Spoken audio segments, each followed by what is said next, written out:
Mm. Yes, we are live now. Right. Hello. Hi guys, good evening, good afternoon. I know the exam has just been wrapped.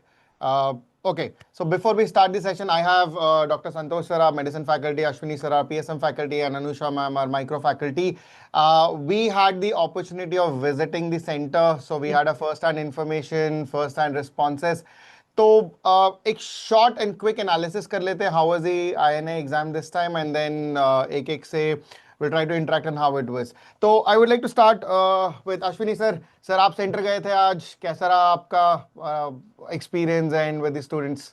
The children were happy. Most of them, even if they are unprepared, they were finding the question were related with previous year topic. But of course, many questions they look simple, but they were tricky in the inside. And mainly, student were saying ki from the foundation, like biochem, physio question were too many, and clinical question were tricky, and it was having main foundation base, and then clinical picture was tough. So that. Anusha ma'am, आपका interaction कैसा रहा बच्चों के साथ? Sir interaction का main theme यही था कि AIIMS did what it does PYT. तो जब क्वेश्चन पढ़ा तो अरे ये तो पीवाई क्यू है, but when the options they read तो वो बहुत क्लोज सेट क्वेश्चंस थे। So what INI does, it takes the same topics and then it tests your concepts and how you apply those concepts two questions. तो वही था sir, first year heavy, core heavy, basics heavy, clinical heavy and simple questions also. एक जो बड़ी special बात थी कि this time they gave 6 to 7 assertion reasoning questions. So assertion reasoning used to be a signature of AIMS, but for the past few exams, we were seeing that not much assertion reasoning were being asked. But this time, especially biochem, they asked a lot of assertion reasoning. Pain point, biochem tha, PSM tha. Numerical were there. Because वो of pain the point lots था. and lots of numericals. Yeah. हाँ जी sir. And of course, they were very happy with surgery, gynae, micro. And sir, like I would like to ask Santosh sir, we've heard that there was a lot of physio biochem integration with medicine and lots of Harrison updates. Yeah.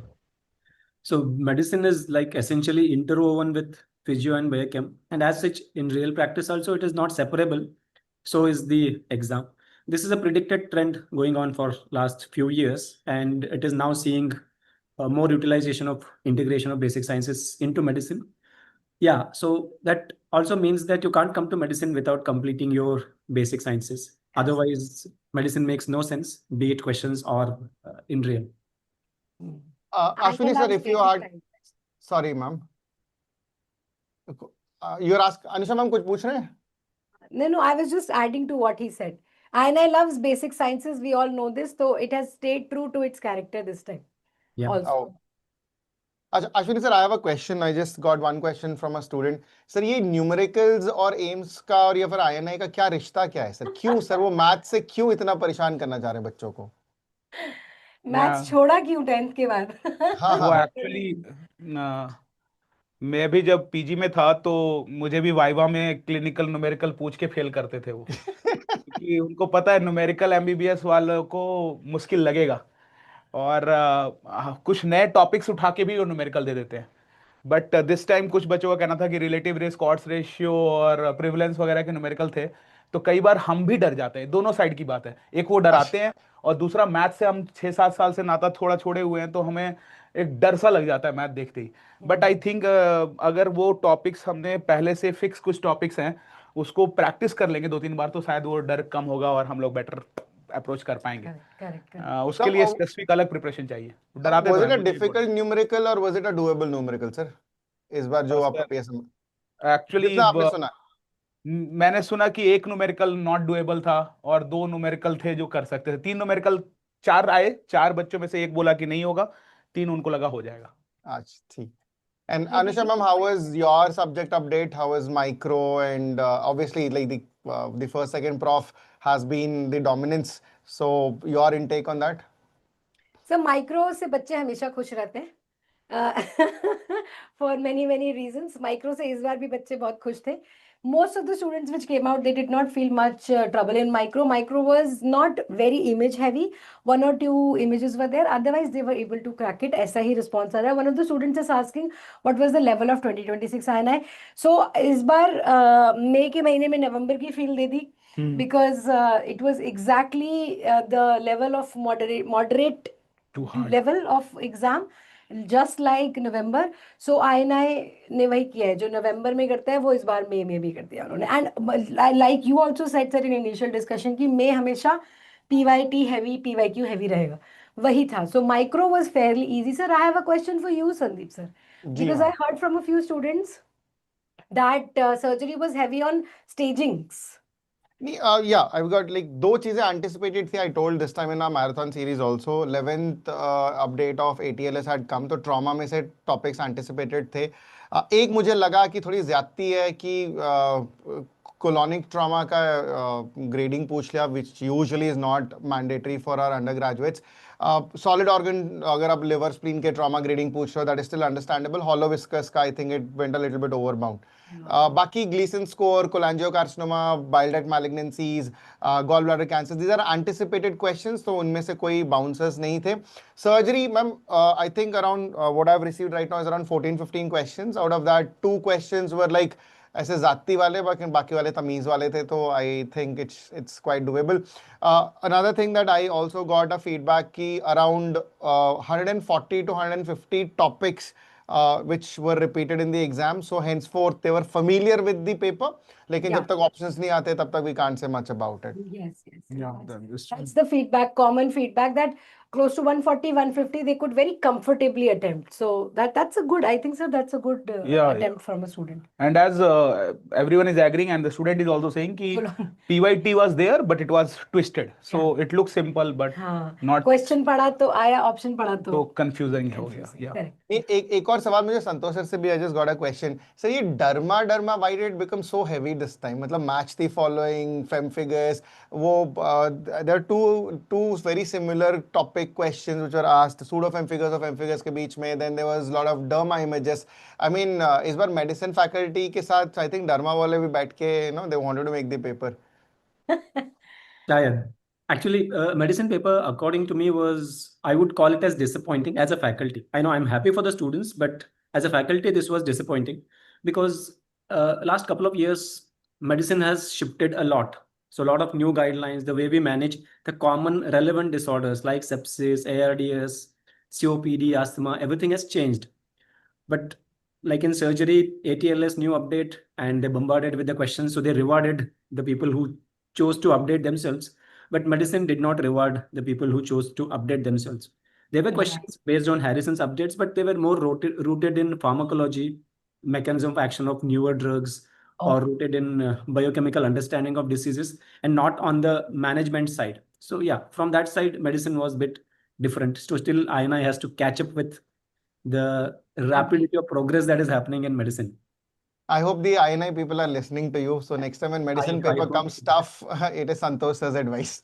The one question open to both of you, I also got the feedback that there were many leading questions. Like suppose you have a patient of trauma, then what is your next step of management? So the next step of management questions were also quite heavy. So I think that is how they want to test the concept. So if yeah, this shift has occurred from 2021. So now from अगर आप देखोगे 2021 के बाद से जितने भी INI के trend में questions, especially in surgery, it's always protocol driven. They're like पहला patient आया, उसको हमने ये कर लिया है, उसके बाद क्या करोगे? या फिर उससे then they're asking the best approach क्या है, next immediate approach क्या है? So these are anticipated. So this is not something which is new. We always tell students कि when you're preparing for INI, protocols matter a lot, unless like in NEET where we talk about the treatment of choice, the management of choice, the initial management, वो छोड़ के protocol पे ज़्यादा ध्यान देना है. So that was anticipated, ma'am, something which is not new, I guess. Yes. Colon was anticipated. बच्चे कह रहे बहुत से क्वेश्चन colon से आ गए हैं. There were too many questions from rectum colon. So every time there is a dominance. कभी upper GI ले जाता है तो कभी lower GI. Sir, colorectal का एक टाइम पे trend था. I'll tell you, if you go back 2018 to 2020, you would say कि हर एग्जाम में आपको एक रेक्टल सर्जरी पे सवाल होता ही होता था. इस बार भी वही पूछ लिया, low anterior section, ultra low anterior section, TAMIS के बीच का फर्क क्या है. तो फॉर अ स्टूडेंट, अगर if you're preparing for INI, these are something that you will not leave basically. Colon and rectum is like the entire GIT, एक तरफ, colon, rectum एक तरफ. Right. आई थिंक सर्जरी में उनके patients उनके पास ज्यादा जाते हैं, तो सर्जरी वाले वहां से उठाते होंगे क्वेश्चन है। Yeah, हाँ like frankly, medicine में the next best step kind of questions are decreasing last few years. That is also again I would call it as disappointing because the students who have sincerely done internship should be rewarded according to me. So when they do the internship sincerely, they learn the protocols better.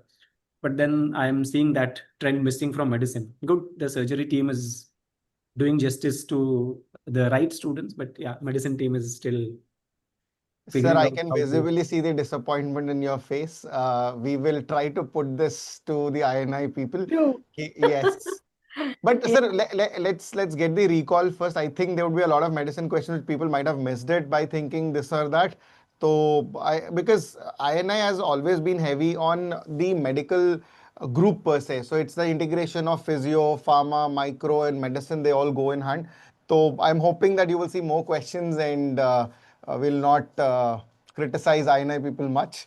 But if I have to take it in general, sir, Ashwini sir, अगर आप last 3 exams का अगर आप trend देखोगे और आज का exam का जो फीडबैक है, is there anything that is vaguely different, या फिर आपको बच्चों ने बताया कि सेम उसी पैटर्न में है, और anything which is out of box कुछ मिला आपको इस बार?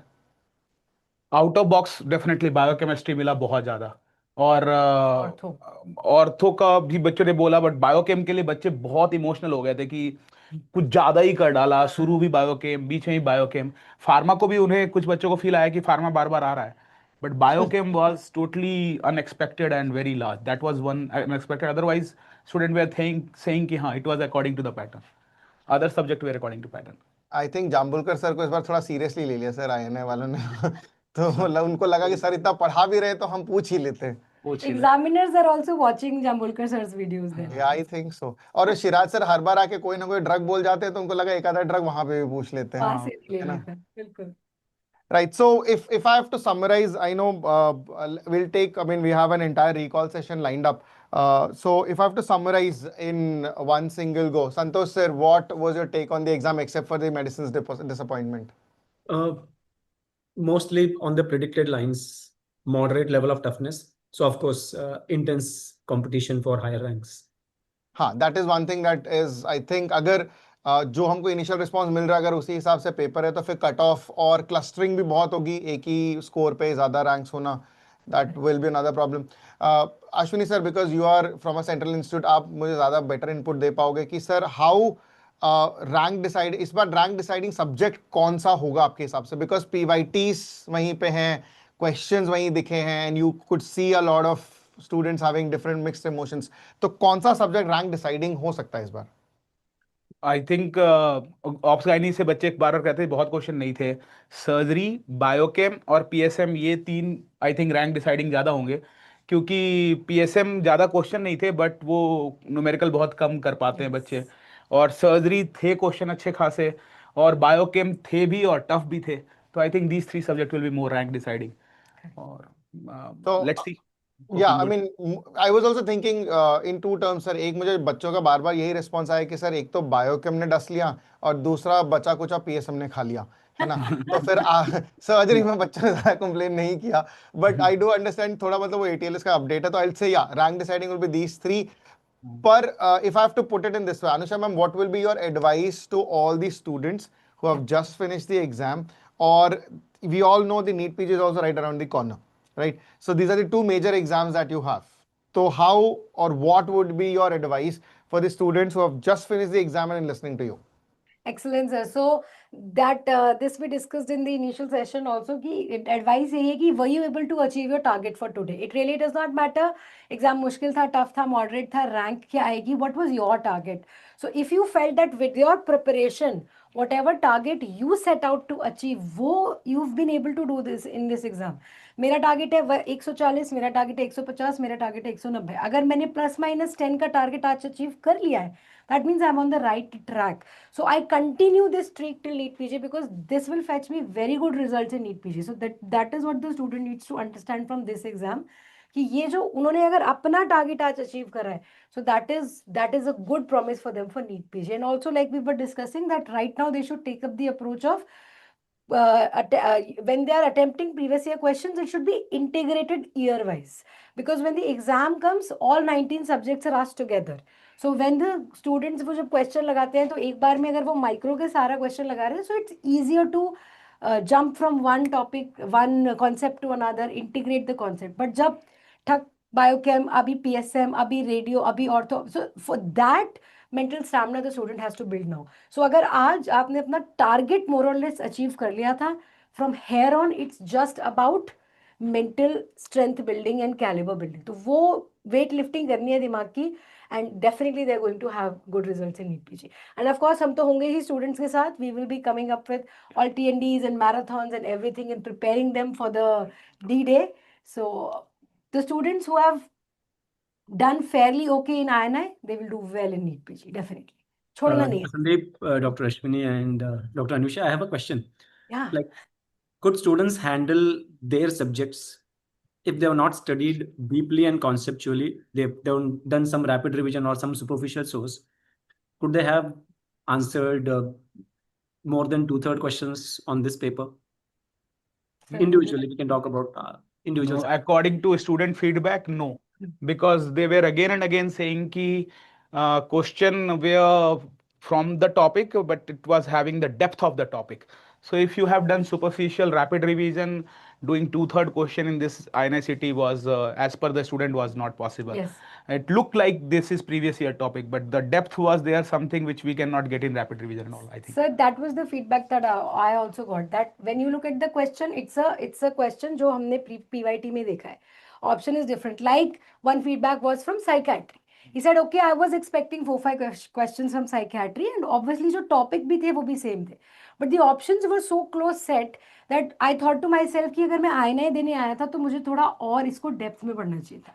So the feedback was, even if it's a core subject, even if it's a basic science subject, or even if it's a small subject, in-depth analysis and in-depth study is needed for INICET, because yes, they will pick up PYT, but they will test your depth.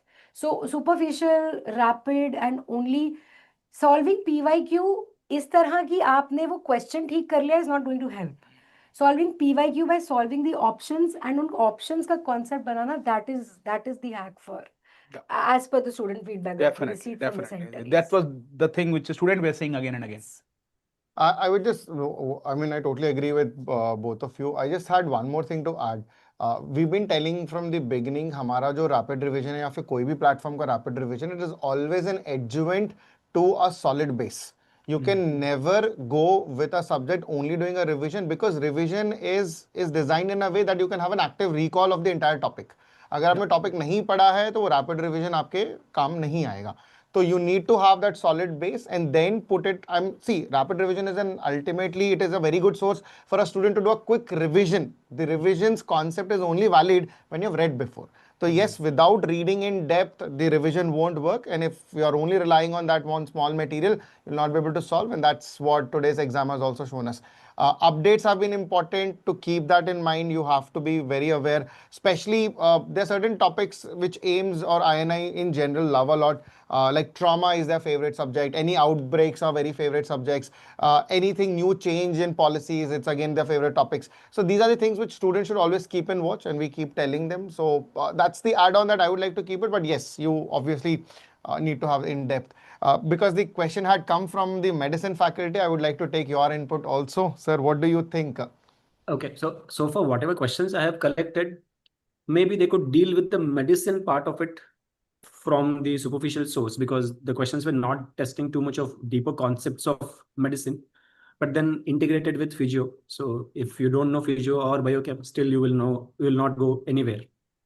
And like the reason I brought that question up is I have seen a trend that students have started following a hybrid model of preparation, where some subjects they prepare from main source thoroughly, and then they decide like, okay, some subject we will choose just the rapid revision. And unfortunately, when they make a choice of which subjects to do from rapid revision, one of them is medicine.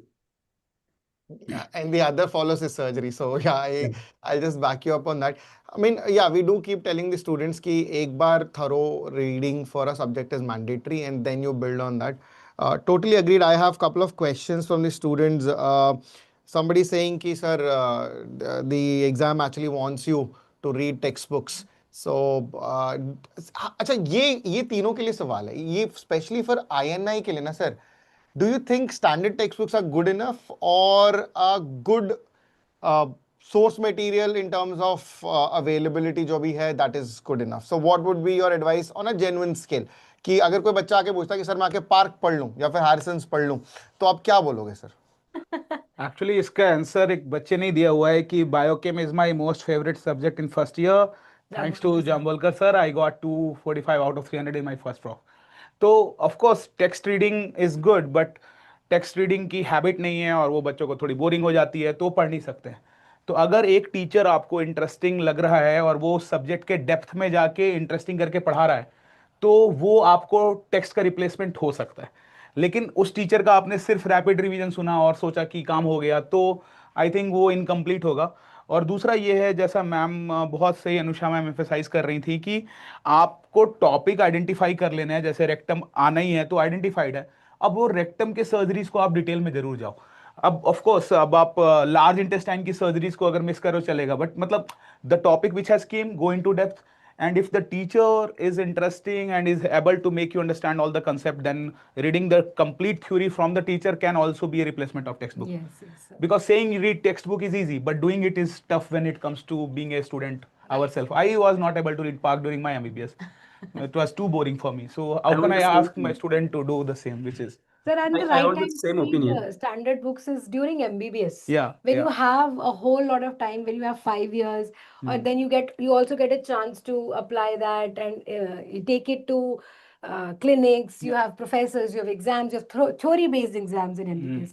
वहाँ पे for concept building and basis foundation, that is the correct time to read the standard books. I don't think it is the best strategy for competitive exams, which are time based, which are objective MCQ based, which are going to happen in the next 6 months, in which you are up against a lot of competition. And these exams, see, I always say that the competitive exams are eliminative exams. They don't want to know how much you know, they just want to know if you know more than the others. Yeah. And also not even know more than the others. Are you able to get maximum corrects? That's the only thing.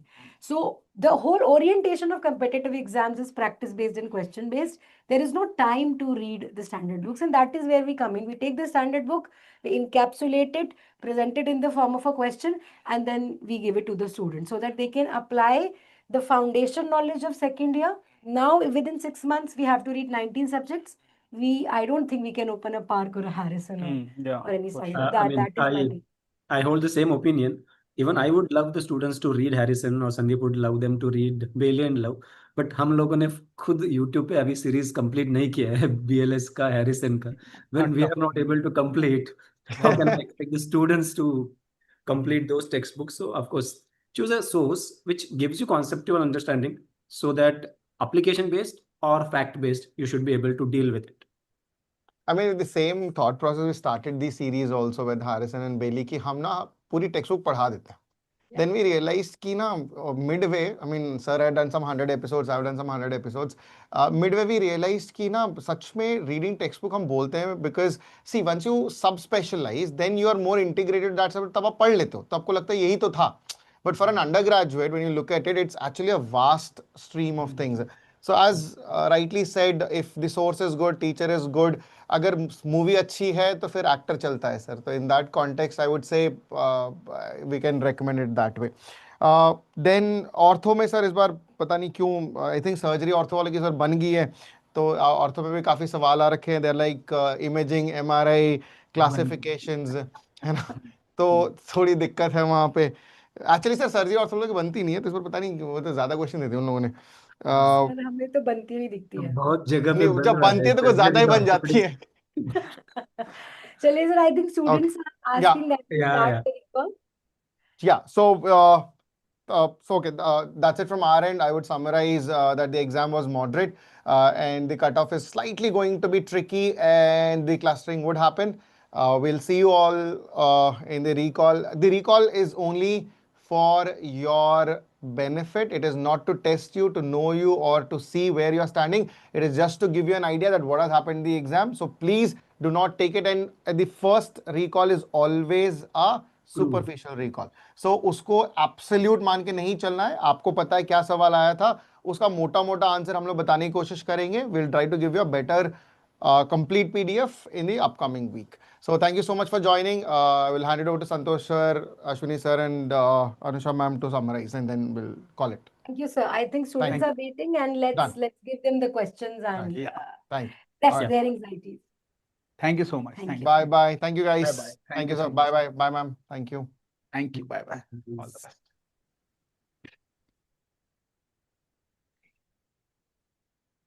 So give me a minute. I will start with the questions. Okay. So I hope, just give me 1 second. Sir is starting it. Yeah, I'm starting. Just give me a second. बंद कर दो जरा।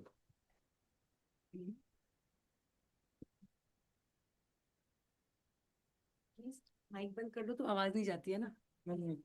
Okay, so I guess I am visible to all of the students and the audio is clear.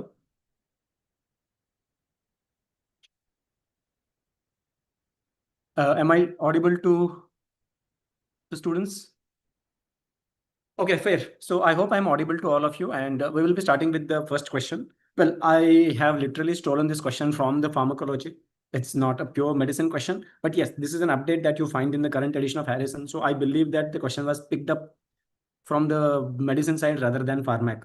The question goes like this: resmetirom, what is the mechanism of action? So let me tell you, resmetirom is the drug that is being used for treatment of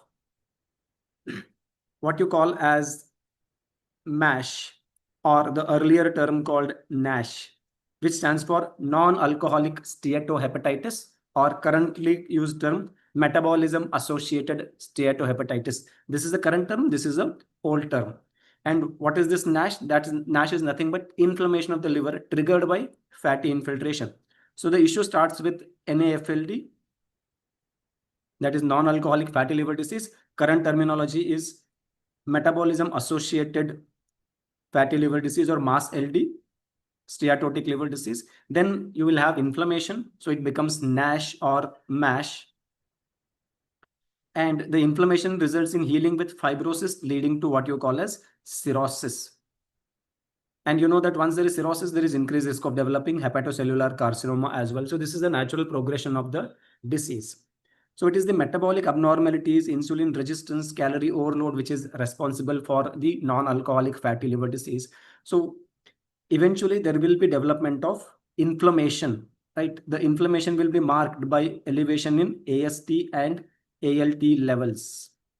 So elevated AST, ALT are signs that inflammation is setting in. After that, you can expect fibrosis leading to cirrhosis.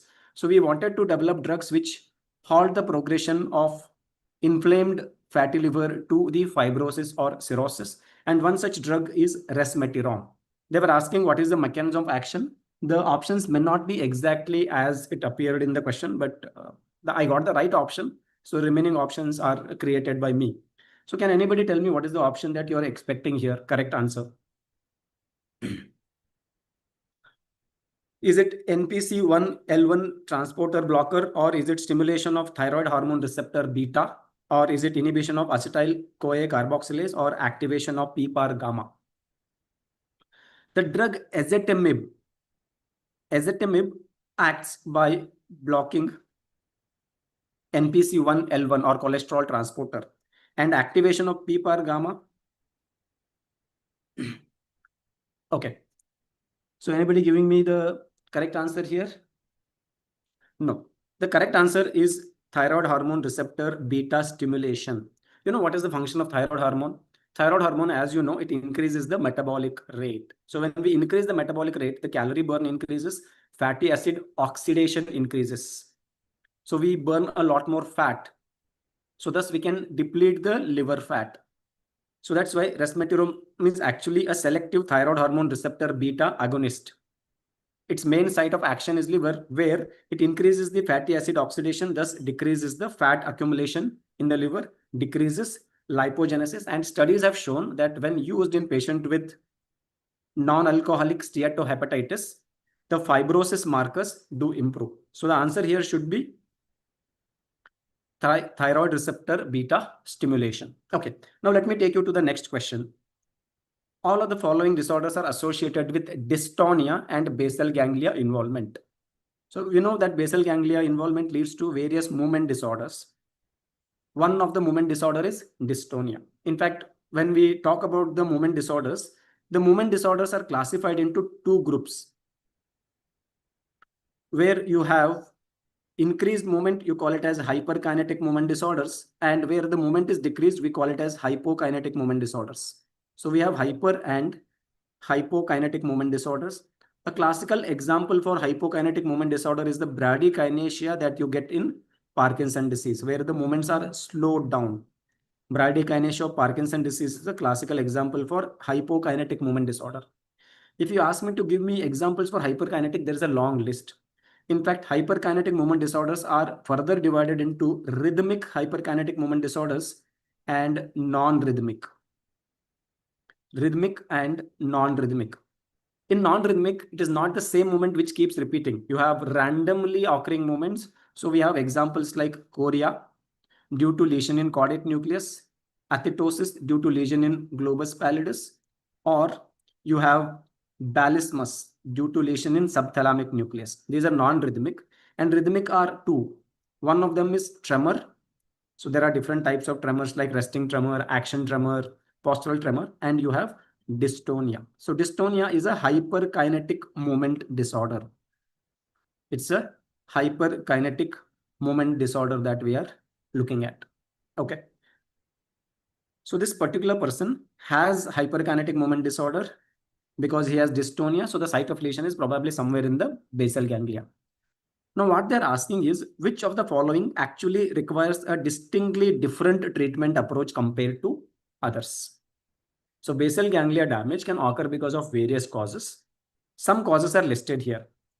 The first two, the pantothenate kinase associated neurodegeneration and PLA2G6 associated neurodegeneration, both of them come under a condition called as neurodegeneration with brain iron accumulation. So here, excess accumulation of iron in the basal ganglia is responsible for the damage to basal ganglia, leading to dystonia as a movement disorder. In Wilson disease, you can get dystonia because the copper accumulation.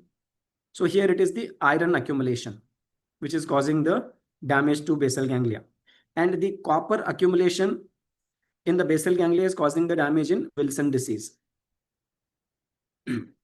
So tell me now, how am I going to treat this neurodegeneration with brain iron accumulation, that is PCAN and PLAN, and Wilson disease? Whatever is accumulating, causing the damage to the neurons, try to chelate them, remove them out, right? So I don't have any specific treatment to the conditions, rather it is supportive, and we offer chelative therapy. So here we try to treat them with iron chelation, and here we treat them with copper chelation. But then we have this disease called dopa responsive dystonia. So pathophysiology wise, it's a distinct disorder, to be very frank. These are all accumulation disorders. Dopa responsive dystonia is pretty similar to Parkinson disease. What is happening in Parkinson disease? There is loss of neurons in the nigrostriatal pathway which secrete dopamine. Now, what is happening in dopa responsive dystonia? Same thing. There is loss of dopamine production in the nigrostriatal pathway, but not the death of neurons. So there is no neurodegeneration, rather biochemical abnormality leading to decreased dopamine production.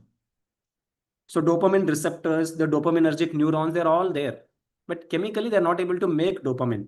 Decreased dopamine production, no death of neurons. So these patients show excellent response when we give them dopamine agonists or even levodopa. Give them levodopa or dopamine agonist and the dystonia responds excellently. But in these cases, treatment is not specific. We have to just try to chelate the iron and hope that we see some improvement. So if they're asking distinctly different treatment, I would definitely go ahead with option D, where levodopa or other dopamine agonists can make a lot of difference. So I'm sticking to option D as answer rather than A, B, or C. Okay, so I hope this is clear. Here we are not trying to chelate anything, rather we are just trying to give a dopamine agonist or a raw material that gets converted as dopamine. Okay, so now let's go to the next question. Okay, I think I have a better framed question on the same thing. We will address that and come back to the next question. So in this question, we had a 60-year-old female with hypocalcemia. The calcium level was low. Parathormone level was high. Phosphate level was low, and alk-phos was high. They're asking what is the diagnosis? Are we dealing with primary hyperparathyroidism, pseudo hypoparathyroidism, CKD, or vitamin D deficiency? Now, to be able to answer this question, we need to understand how the calcium and phosphate homeostasis occurs in the body. So basically, whenever the serum calcium decreases or phosphate level increases, we will trigger the parathyroid gland to produce parathormone, right? Parathyroid hormone. So the trigger for the parathyroid hormone release is calcium decreasing or phosphate increasing. So in that case, can I say the function of parathormone is to increase the serum calcium and decrease the serum phosphate? Yes, that's the goal. So once the parathormone gets released, what are the sites where it is going to act? One of the site of action is definitely going to be the bone. So what it does to the bone? It activates the osteoclast and makes the calcium get released into circulation. So we are trying to pull calcium from the bone. Second site of action is the kidneys. So what it does to the kidneys? The parathyroid hormone facilitates the renal reabsorption of calcium. So whatever glomerular filtrate, the calcium that is there in the glomerular filtrate, we will reabsorb most of it under the influence of parathormone. So that means the amount of calcium excreted in urine decreases. So one side of action, bring the calcium out from the bone. Second, from the kidney, reabsorb most of it so that you excrete less and less calcium so that you can bring the serum calcium level back to normalcy. But there is another site of action which is very, very important, which is your intestines. So what is the parathyroid hormone doing to the intestine? It facilitates increased reabsorption of, not reabsorption, the increased absorption of calcium from the GIT. But it is not directly acting on the intestines. How is it acting? It is acting through vitamin D.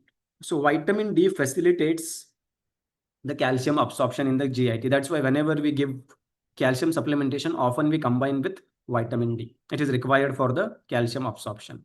But then you know that vitamin D exists in partially active or inactive form called as 25-hydroxycholecalciferol. And this 25-hydroxycholecalciferol needs to be converted to more active form, that is 1,25-dihydroxycholecalciferol, or what you call as calcitriol. It is this form of vitamin D which is facilitating calcium absorption. And its conversion is done by an enzyme called as 1-alpha-hydroxylase, which is secreted by kidney itself. And parathormone is also stimulating the renal secretion of 1-alpha-hydroxylase. So indirectly, parathyroid hormone is facilitating conversion of inactive vitamin D to active vitamin D so that we can reabsorb more calcium in the GIT. Okay. So now 3 sources of calcium, one from bone, one from GIT, one from kidney, trying to correct our serum calcium levels.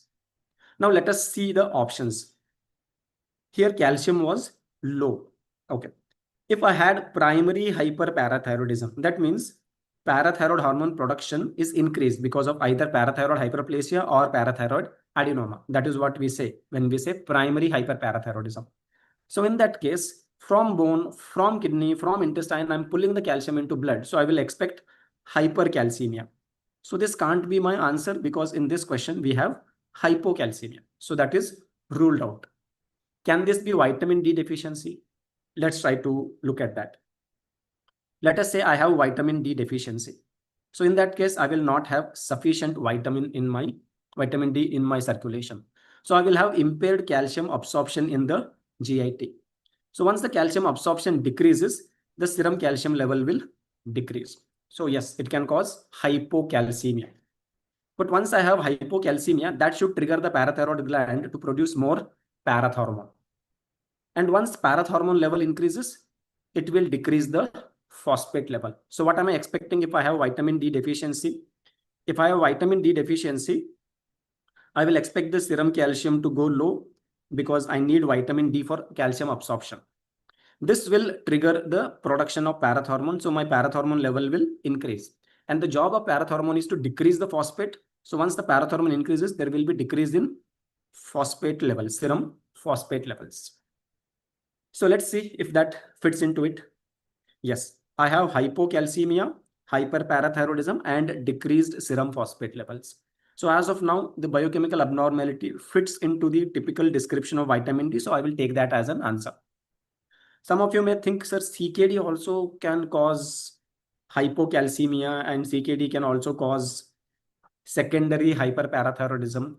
Please remember, when we have CKD, yes, if the kidney is damaged, you may not be able to convert the inactive form of vitamin D to active, fair enough. So you will have less vitamin D activity, hypocalcemia possible. So hyperparathyroidism secondary possible. But the excretion of phosphate is the job of the kidneys. And if the kidneys are not able to excrete phosphate, you will have hyperphosphatemia. So CKD is not my answer because in CKD, we are expecting hyperphosphatemia and not hypo. So here the option should be option B, vitamin D deficiency. Calcium was normal. So can you share what other biochemical abnormality we had in that case? Calcium was normal. What had happened to the parathormone levels? Calcium normal, parathormone was elevated. And what about the phosphate levels? Okay, so I will make a note of it. I want to collect the entire stem. So if the calcium is normal, I also want to know what happened to the parathormone levels and also what happened to the phosphate levels. Maybe answer will change accordingly. If the question stem was exactly like this, then answer is vitamin D deficiency. Okay, I will reframe that question and share with you once you share me the exact stem. Okay, the next question was this. Least likely to be associated with hyperlipidemia means when we are talking about hyperlipidemia, either we are talking about increased LDL or we are talking about increased triglycerides. The term hyperlipidemia generally used for these two, increased LDL or increased triglyceride, or you can also use it for increased VLDL. That's the meaning of hyperlipidemia. Least likely to be associated with is what they're asking. Okay, diabetes mellitus associated with insulin resistance. And we know that diabetes mellitus patients often have elevated LDL cholesterol. So diabetes mellitus is associated with hyperlipidemia. Hypothyroidism is one more important cause. Just few minutes back, we were talking about using the thyroid hormone to mobilize to facilitate the fatty acid oxidation. So if you have thyroid hormone deficiency, fatty acid oxidation slows down and you will have dyslipidemia. So they are known to cause dyslipidemia. One of the diagnostic criteria for nephrotic syndrome is having dyslipidemia. So these three conditions, we do get dyslipidemia. The right answer should be A-beta lipoproteinemia, where you have impaired absorption of fat. So you end up with hypolipidemia, intestinal mucosal damage, and you will have significantly low LDL and VLDL levels. And because you have hypolipidemia, you will also have deficiency of fat-soluble vitamins, deficiency of fat-soluble vitamins. That's the typical picture of A-beta lipoproteinemia. You're not expecting hyperlipidemia, rather you're expecting hypolipidemia because the mucosal triglyceride transport protein is abnormal here. So you're not able to transport the triglycerides, which is absorbed from the intestine out of the intestinal epithelium into blood. Like if this is the intestinal epithelium, we get the triglycerides into the epithelium, but from there we are not able to shuffle that into the blood. So answer should be option C. Okay. Then there was a question on least likely to be associated with high triglycerides. Well, still the answer is going to be A-beta lipoproteinemia. Okay. SLE with heart block in fetus. I don't know the exact stem. This is what I got from the student. It is an anticipated question. So we know that there are so many antibodies encountered in SLA, like we have a plethora of ANA, anti-DS DNA, and then anti-Rho antibody and anti-La or anti-SSB antibody. So it is this anti-Rho antibody. If it is present in a pregnant female who has SLE, then these antibodies will have transplacental transfer to the fetus, and fetus can develop what is called as neonatal lupus. And one of the manifestation of neonatal lupus is there is generally inflammation of the conducting system of the heart causing AV blocks. So in neonatal lupus, very often we can see AV blocks. So the answer should have been anti-Rho antibody. Okay, so there was one more question on the artery involved in the inferior wall MI. This is a predicted, a simple and a straightforward question. So when we talk about the MI and different wall localization, we know that inferior wall on the ECG is represented by leads 2, 3, and AVF. And for it, remember, one AVL are reciprocal leads, and the blood supply comes from the right coronary artery. Right coronary artery is the main blood supply, followed by some extent the blood supply is coming from left coronary artery. The main supply is right coronary artery. So even if the left circumflex artery, so even if both appear as an option and I have to choose one, I would choose the right coronary artery. I will choose the right coronary artery. Okay, just because we are talking about it, let me also write down. If we are talking about lateral wall of the heart, on the ECG, it is represented by one AVL, V5 and V6, and the blood supply to it is mainly coming from LAD. If you talk about the interventricular septum, the septum is represented on the ECG by V1 and V2. This is also mainly receiving the blood supply from septal branches of LAD. And if you talk about the anterior wall, represented on the ECG by lead V3 and V4, and the blood supply, the lateral wall is receiving the blood supply from the circumflex. The anterior wall is receiving from LAD. If you talk about posterior wall, we do not have a direct representation on the ECG, but we can add separate leads for posterior wall, that is V5, V7, V7, V8, V9. And its blood supply, the dominant blood supply for the posterior wall is still the right coronary artery. Because they're directly asking the blood supply for inferior wall, right coronary artery should be my answer. Okay, so this was one more question where we had a 32-year-old man with HIV or AIDS who presented with headache, fever, altered sensorium, and focal neurological deficits. His CD4 count is 40. It's pretty low. So at 40, a lot of CNS opportunistic infections can be expected, starting from fungal meningitis, that is cryptococcal meningitis, to the CMV infection, to the toxoplasmosis, including the tuberculosis. Now, MRI brain reveals multiple ring-enhancing lesions in the basal ganglia and surrounding edema. So there are some potential clues in this question. The first one is CD4 count is very low. So here, the tuberculosis, toxoplasmosis, CNS lymphoma, all are likely infections at this CD4 level. If they had mentioned the CD4 level little higher, then I could have ruled out some of them. Number two, whatever is the responsible entity, it has a predilection for basal ganglia. That's a potential clue. Okay. Number three, there are multiple ring enhancing lesions, not one. There are multiple ring enhancing lesions with a predilection for basal ganglia with very low CD4 count. Okay. So primary CNS lymphoma generally is causing a solitary lesion. It is generally a solitary lesion. So this is unlikely to be my answer. Tuberculoma, multiple tuberculomas are known to occur, but still, most cases you will get one or two tuberculomas. So you will have fewer lesions. So that makes it little unlikely. And then tuberculomas generally do not have a predilection for basal ganglia. No predilection for basal ganglia. So it is a possible answer, but less likely answer. So for now, I will keep it out from my list. Cerebral toxoplasmosis, yes, it is known to occur at such low CD4 count. it has predilection for basal ganglia, and you do get multiple ring enhancing lesions. So that is a strong possibility. Neurocysticercosis, no defined predilection for basal ganglia, but basal ganglia, is it spared? No, it can affect. There it can cause multiple ring enhancing lesions. So you do get multiple ring enhancing lesions, but often you may be able to see the scolex. Multiple ring enhancing lesions can be seen, and you may be able to see the scolex, which is not being talked about in this question.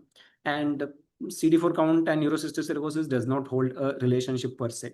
So keeping all the points in mind that it is a HIV patient with very low CD4 count and the ring enhancing lesions are seen in the basal ganglia, the most likely answer here should be the cerebral toxoplasmosis. Cerebral toxoplasmosis. Okay, so that's it, the number of questions that I had collected.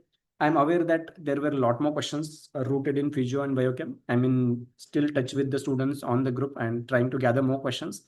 As I accumulate more questions, I will compile them in the PDF form, and then I'll come out with that PDF so that you can go through and add it to your collection of the PYQs.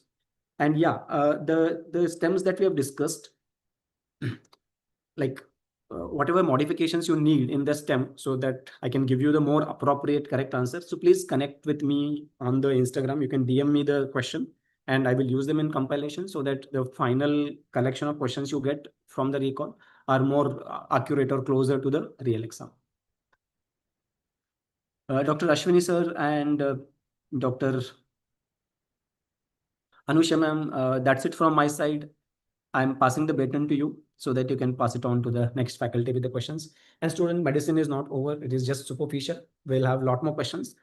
The students have told me that they faced around 20 to 21 questions from medicine. Yes, some of them integrated with pharma or physio. So many of those questions may come up in discussion when my physio colleague or biochem colleague or pharma colleague goes live. Whatever that is not addressed, I will definitely make sure that they are also recalled and included in the final recall.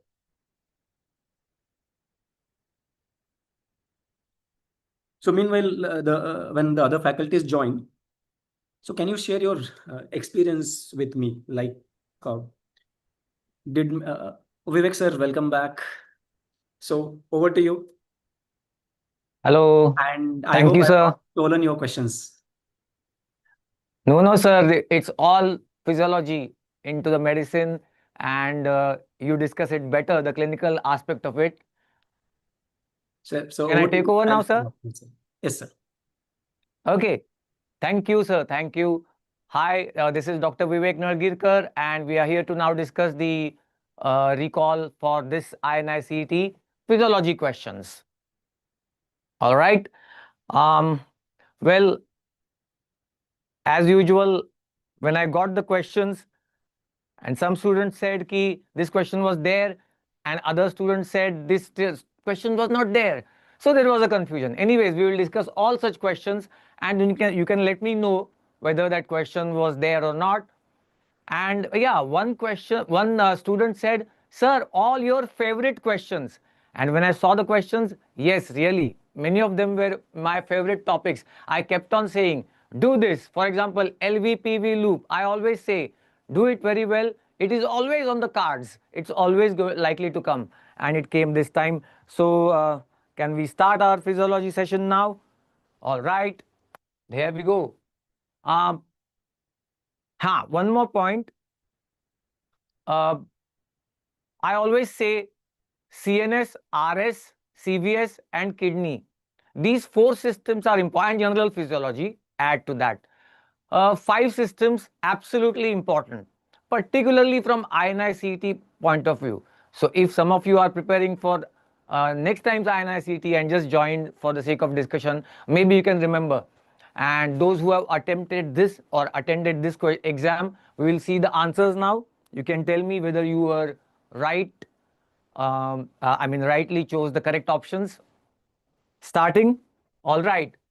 So which of the following sensory receptors excuse me, primarily responsible for transduction of high frequency vibratory stimulus?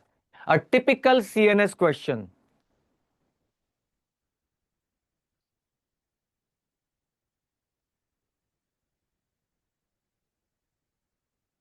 I hope you all can see me, and You can write in the chat box whatever you feel about the question, and any option if you think this was not there, some other option. All right. So the options were Meissner corpuscle, Pacinian corpuscle, Merkel disc, and Ruffini's endings. Now, high frequency vibratory sense. So we are looking at mechanoreceptor and a rapidly adapting mechanoreceptor. So we have two rapidly adapting mechanoreceptors. In the given options, there is Meissner corpuscle and Pacinian corpuscle. Both are rapidly adapting mechanoreceptors, but they have asked transduction of high frequency vibratory stimulation. And high frequency vibratory stimulation in the range of, for example, 200 hertz, that is sensed best by the Pacinian corpuscle, most rapidly adapting mechanoreceptor, and therefore best suited to detect the sense of high frequency vibration. I hope, I can't see anything in the chat. I hope you're writing it.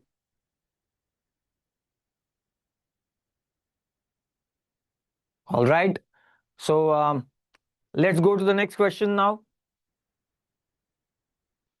This was, of course, Pacinian corpuscle. I have discussed it multiple times at various forums. Okay, next one. Was this question there? Insulin-mediated glucose uptake. Some students said that this question is there, and others said, no sir, we didn't see such question. Anyways, तो क्या ये question था कि insulin mediated glucose Uptake के लिए कौन सा glute होता है और किस टिश्यू में होता है, which tissue has this particular GLUT. तो सिर्फ इतना ही मिला था कि GLUT 4 and in the muscle. So yes, GLUT 1 is constitutively expressed and ubiquitous transporter present everywhere. GLUT2 is in pancreatic beta cell, and glucose exit from the cell occurs by GLUT2. GLUT3 in the neurons in the brain, and GLUT4 is called as insulin dependent glucose transporter. So it's present in the muscle, it is present in the adipocytes.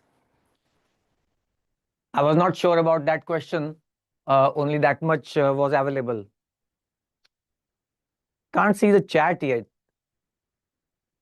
I'll just try one more time.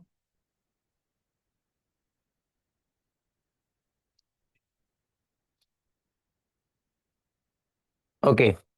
So chat is not visible currently. No one is writing, or rather it's not visible to me. I'm trying it. Let's see. Till then, I'll discuss the questions first. Which of the following transporter action is increased in the treatment of diarrhea? Now that was the question. Which is increased in the treatment of the diarrhea? They are not asking about the diarrhea, but in the treatment of diarrhea. So obviously, in the diarrhea, you are going to give oral rehydration solution, ORS, and you would expect that sodium and glucose are to be absorbed from the digestive tract. So sodium and glucose are absorbed from the digestive tract by the transporter which is called as SGLT, and to be more precise, SGLT1 is in the digestive tract and SGLT2 and 3 are in the kidney. So we are looking at the transporter SGLT1, sodium glucose transporter. Its activity will increase because you are giving ORS. You want sodium and glucose to be absorbed from the digestive tract, and that's SGLT1 which is going to cause transport of sodium and glucose and cause its absorption. Finally I can see the chat box something. Dhanush Gowda ji, yes, you've written answer as C, and yes, indeed it was C, SGLT1. So I hope most of you got that right. Next question was this: which of the following correctly describes nerve injury and its underlying pathophysiologic mechanism? You know, there is Sunderland's classification where there are 5 degrees of injury, and there is parallel Seddon's classification where there are 3 degrees of injury. So they have asked about the Seddon's classification, and Seddon's classification is neuropraxia, axonotmesis, and neurotmesis. So they had given these, and there was also Wallerian degeneration, and then they were asking which one is correctly paired. So neuropraxia means pressure related injuries, pressure over the nerve trunk, and loss of function which is temporary but with intact neurilemma sheath. Then there is axonotmesis, where the axis cylinder will break and there will be cutting of the axon or bundle of axons, and neurotmesis, which will be equivalent to the 5th degree injury, complete nerve trunk transected. So here the question was related to the correct option was neuropraxia, because neuropraxia, pressure on the nerve trunk, which results in what? It results in physiologic conduction block with intact neurilemma sheath. So axonotmesis and neurotmesis is where there is cutting of the or transection of the nerve fiber, whereas in the neuropraxia there is just pressure on the nerve trunk but there is no transection, which is correctly described here: intact neurilemma sheath but and physiologic conduction block temporarily for some time. That's correctly describing the neuropraxia. All right. So that was one more question. Okay, next. This is my favorite question. Hyperpolarization in transduction is seen in which of the following receptors? Do you remember this question? See, basically the angle is when you apply the stimulus to a particular receptor, there is this depolarization of the receptor, and depolarization results in action potentials generated in the nerve ending, in the neuron, sensory neuron. That is the normal case, except one place where there is no depolarization, but when the stimulus is applied, there is hyperpolarization of the receptor. Hyperpolarization. And what is that receptor? What is that stimulus? Yes, it's the visual sense. Rod receptor potential is a hyperpolarizing potential and not a depolarizing potential. When light strikes the rod, let's have a quick look at what happens at this receptor potential. Yes, Danuj Gowda ji has written, right, it's a visual receptor. Gur Komal ji also has written it correctly. So basically, when this is just an additional info, I'm sure you are already aware of this. In the inner segment, there is sodium potassium pump, which throws the sodium out, and in the outer segment, there is cyclic GMP gated sodium channel. So when no light is falling on the rod, sodium is thrown out by the sodium potassium pump. Sodium thrown out, and then from this channel, cyclic GMP gated sodium channel, the sodium comes back. This is a typical sodium current that occurs in the darkness. Now when the light strikes the rod, light falls on the rod, this channel is blocked. There is no more cyclic GMP inside the rod. Cyclic GMP used to bind on the inner aspect of the channel and keep it open. Now there is no more cyclic GMP, so the channel cannot remain open. It closes. So now sodium is going out but cannot come back in. Sodium going out means positive charges going out, and positive charges going out means what? Hyperpolarization. And that decreases the neurotransmitter release at the synaptic body, and that is perceived as the sense of light. So rod is an exceptional receptor in that when stimulus is applied, it does not depolarize, it hyperpolarizes. So yes, answer was, Deepak Gupta ji is saying answer is visual sense, rods and cones. So hyperpolarization. Okay, next. This I think will also be covered in the ophthalmology, but just let's see whether this question was there.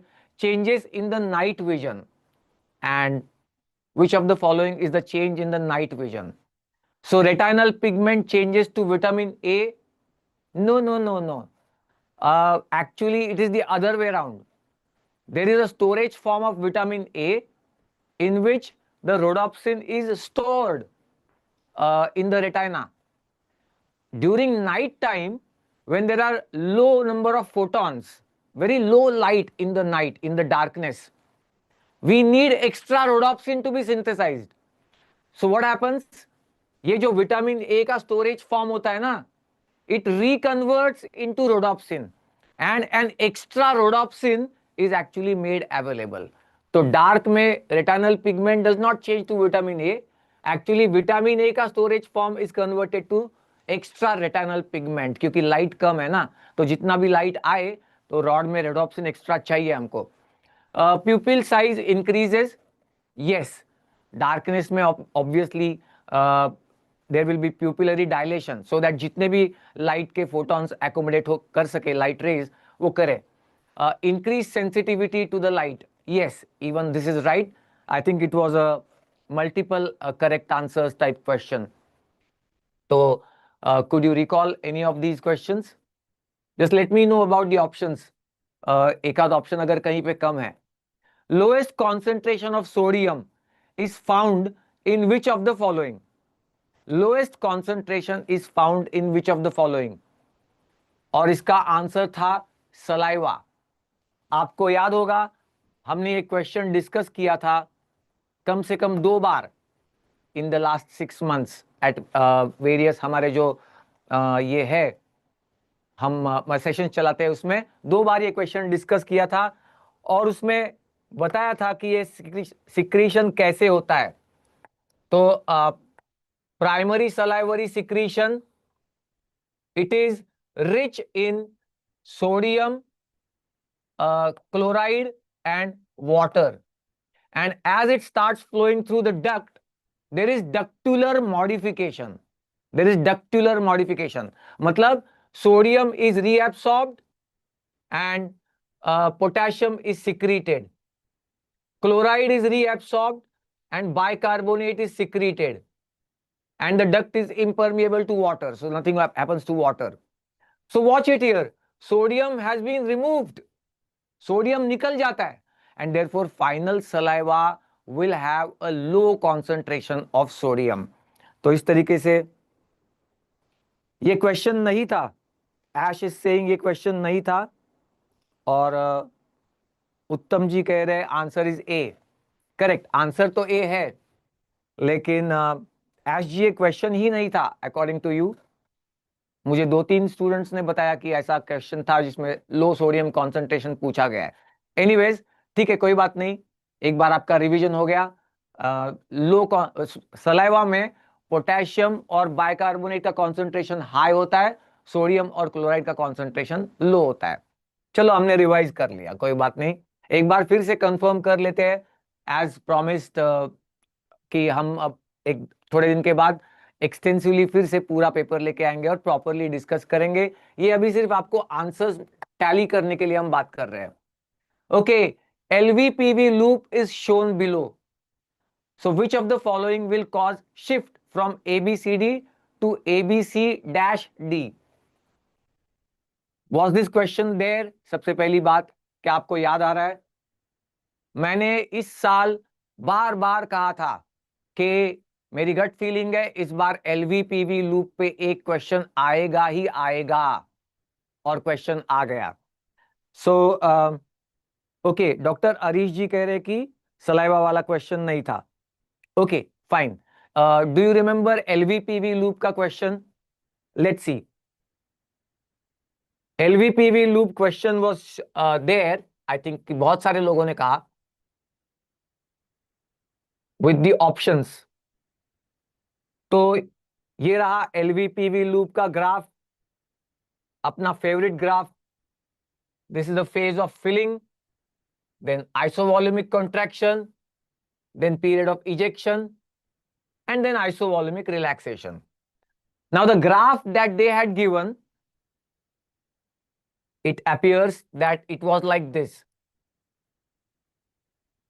Like this. So A, B, C, D, that is the normal LVPV loop. And they had given A, B, C, C dash and D. तो इसका मतलब height of the loop has increased. Aspirin Medico is saying this question was not there. LVPV loop was not there. Okay, चलो. तो ये एक question मिला था कि कुछ स्टूडेंट्स ने बताया था कि दिस ग्राफ वाज देयर. तो चलो ये ग्राफ बता देता हूं. Height of the loop increases in increased after load. तो अगर ये ग्राफ था, बाय चांस अगर आप भूल गए और ये ग्राफ था, we are talking about LVPV loop guys. तो in that case this is the graph of increased after load. Height of the loop increases, अगर आपको याद होगा, width of the loop increases जब stroke volume बढ़ता है, and height of the loop increases जब after load बढ़ता है. तो among the given options, which option is giving us that increased after load? Increased arterial peripheral resistance. अगर arterial pressure बढ़ा, अगर पेरिफेरल रेजिस्टेंस बढ़ा, तो that is an increase in the afterload on left ventricle.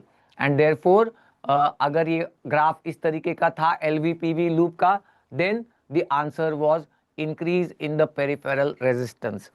So loop question was not there. Okay, तो क्या आपको कोई और क्वेश्चन याद आ रहा है जो आप बता सकते हो and we can discuss it?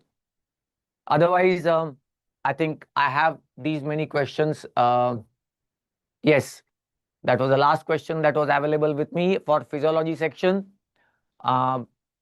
And if you can recall any question, you can let me know. But I hope कि ये सारे questions जो हमने साल भर डिस्कस किए, जैसे rod receptor potential is a hyperpolarizing potential etc. तो ये सब आप कर सकते हो. Okay, the next faculty is ready. I think Pradeep sir. Hi Pradeep sir. How are you? But I hope कि ये सारे questions जो हमने साल भर discuss किए, जैसे so Pradeep sir will take over. Thank you very much. See you soon.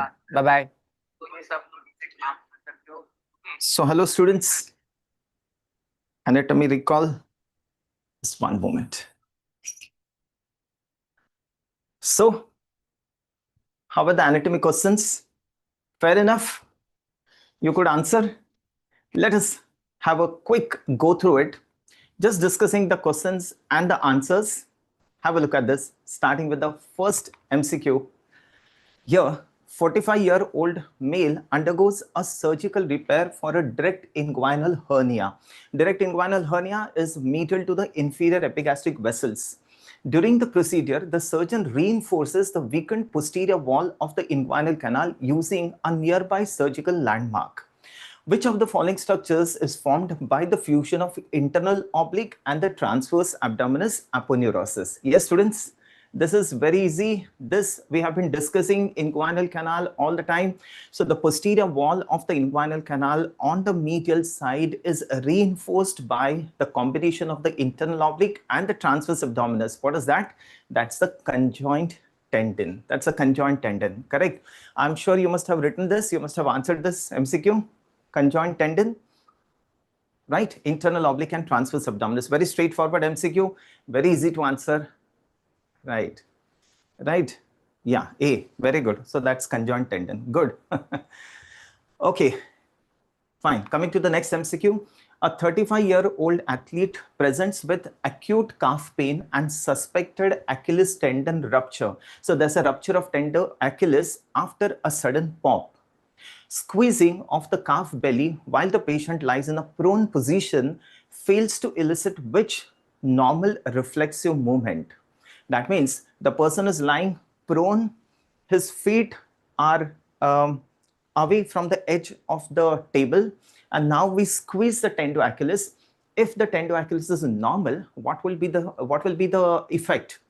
When we squeeze the tendo Achilles, there's going to be plantar flexion at the ankle joint, right? So normally, if the tendo Achilles, if the tendo Achilles is intact, there will be a normal plantar flexion, correct? And if this tendo Achilles is ruptured, the plantar flexion would not be there. So elicit which normal reflexive movement? Answer is plantar flexion. What do you say? Yes?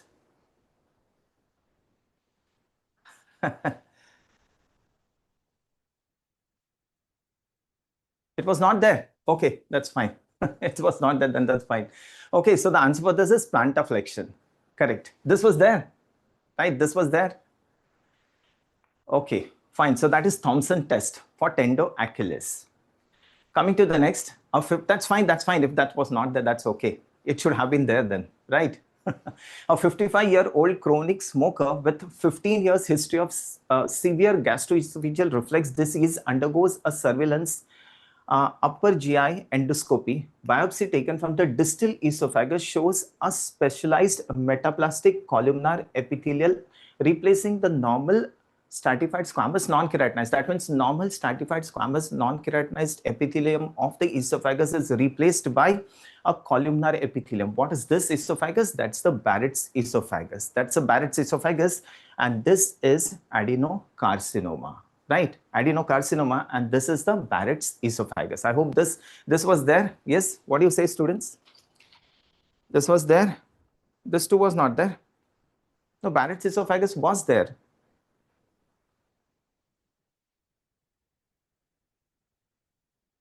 Okay. Fine. Okay, fine. See the next. So answer for this is adenocarcinoma, that is Barrett's esophagus. Which bone forms an articulation with the structure indicated in the given image? So this is the atlas vertebrae. These are the articular facets, and what articulates with this? Yes, are the occipital condyles. The occipital bone, the occipital condyles articulate with the facet on the first cervical vertebrae. The type of joint is, yes, a condylar type of joint, condylar type. Fine. Mohan? Fine. We proceed. A patient presents with drooping of the eyelid, miosis, and anhidrosis, and is diagnosed with Horner syndrome. Where is the lesion most likely located? Was this there? Was this question there? Horner syndrome, anhidrosis, miosis, ophthalmos. So where is the lesion here? The lesion is in the cervical sympathetic chain, right? So lesion is in the cervical sympathetic chain. Involvement of the cervical sympathetic chain leads to Horner syndrome, and these are the symptoms that we are going to get in Horner's syndrome. Fine. Fine. This is a superficial recall. Will come with the perfect set of questions with the option and with the answers within some time. Okay, a person develops severe respiratory distress following a thyroidectomy due to an injury involving the nerve that controls the vocal fold movements. Which of the following muscle is the sole abductor of the vocal cords? Come on, answer this now. The sole abductor of vocal cords, this is the muscle here, that's a posterior cricoarytenoid. The sole abductor of the vocal cords, also known as the safety muscle of the larynx. So that's a posterior cricoarytenoid. That's an abductor of the vocal cords. I'm not able to see your chat now. Okay, that's a sole abductor of the vocal cords. Cricothyroid is a tensor of vocal cords. We all know this. Fine, rest all are adductors of the vocal cords. Patient presented to the OPD with complaints of pain, pressure, and sense of fullness around the face, head, and congested nose. Which of the following X-ray view is a best visualization of frontal air sinus? Barrett's esophagus was there. Okay, so what is the answer for this? Which is this view to see the frontal air sinus? Which view is that? That's a Caldwell's view. Caldwell's view. Waiter's view is for the maxillary air sinus. Tauner's view is to see the posterior aspect of the skull, the occipital bone, the foramen magnum, to see any fractures present in the occipital bone. Okay, gastroesophageal junction, Barrett's esophagus. Okay, fine. So Barrett's esophagus was there. Okay. So which of the following statements is true regarding the anatomy of breast? The superior medial quadrant has more tissue. It's not like that. It is spread throughout. There are 10 lobules. There are multiple lobules present in the breast. The axillary tail of Spence crosses the anterior axillary fold. It pierces the deep fascia through the foramen of Langer. The axillary tail of Spence lies in the deep fascia, passes through the foramen of Langer. The nipple is located at the level of fourth intercostal space. So that is the correct answer. Answer is D for this. Okay, answer is D for this. Fine. Then embryological derivatives were asked. Was this there? Embryological derivatives, the kidneys are derived from what? I hope this was there. Kidneys are mesodermal in origin. These are derived from the intermediate plate mesoderm. The adrenal medulla is derived from neural crest cells. Neural crest cells, that's adrenal medulla. The thyroid gland is derived from the tongue. Tongue is endodermal in origin. So thyroid gland is endodermal in origin, right? So kidneys mesodermal, adrenal medulla derived from the neural crest cells, and thyroid gland is derived from endoderm. One more question, match the following. Was this there? The esophagus, what is the epithelium of esophagus? Stratified squamous, non-keratinized epithelium. Ileum, they were matched the following. So ileum, Peyer's patches, duodenum, Willis, and submucosal glands. These are Brunner's glands. And transverse colon shows the presence of Taenia coli. So this match the following was there. This is the right answer that I have written for you in match the following. So this was regarding anatomy. I hope this questions like whatever we could get from the recall, we have framed the questions and we have presented. Okay. So after some days, we'll come with the final recall for all of you. Thank you so much. Thank you. The next faculty can join in. Sudha madam, come. Hello, Pradeep Thank sir. you. There are a lot of questions, I think, which were not there. That's fine. That's fair enough. Actually, it's a Because recall, we superficial always get recall, some sir. Yeah. questions.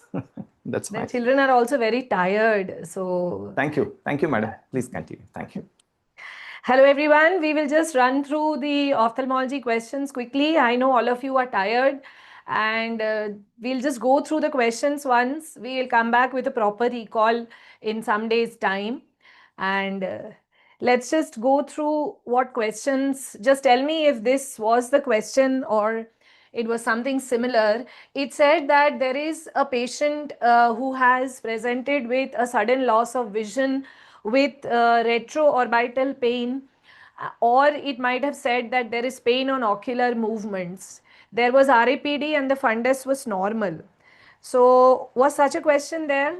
The options are CRAO, papilledema, and optic neuritis. I believe if the question was not exactly the same, it would have been something similar.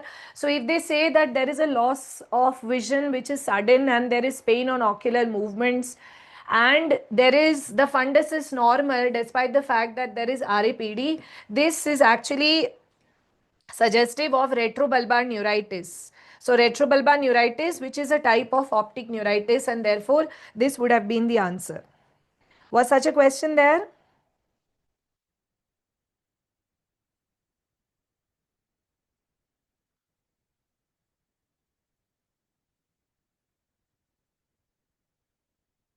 Yes, I hope this was the question or something similar to this.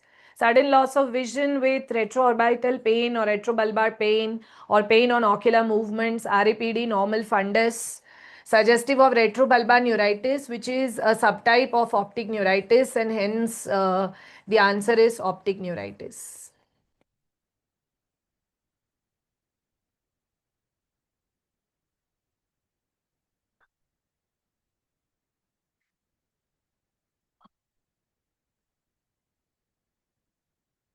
I am not able to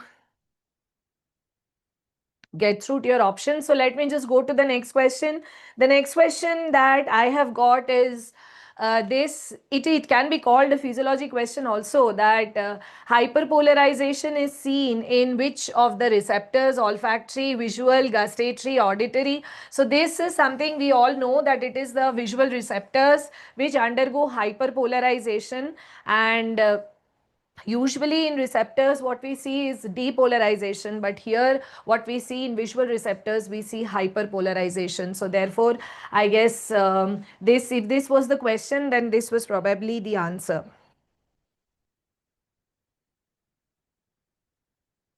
Visual receptors, correct. So was the previous question there? I did not get a response about this previous question, which is retrobulbar neuritis. Okay, we'll anyway go to the next question. So the next question was this. This I think already Vivek sir has discussed, so I will skip this question.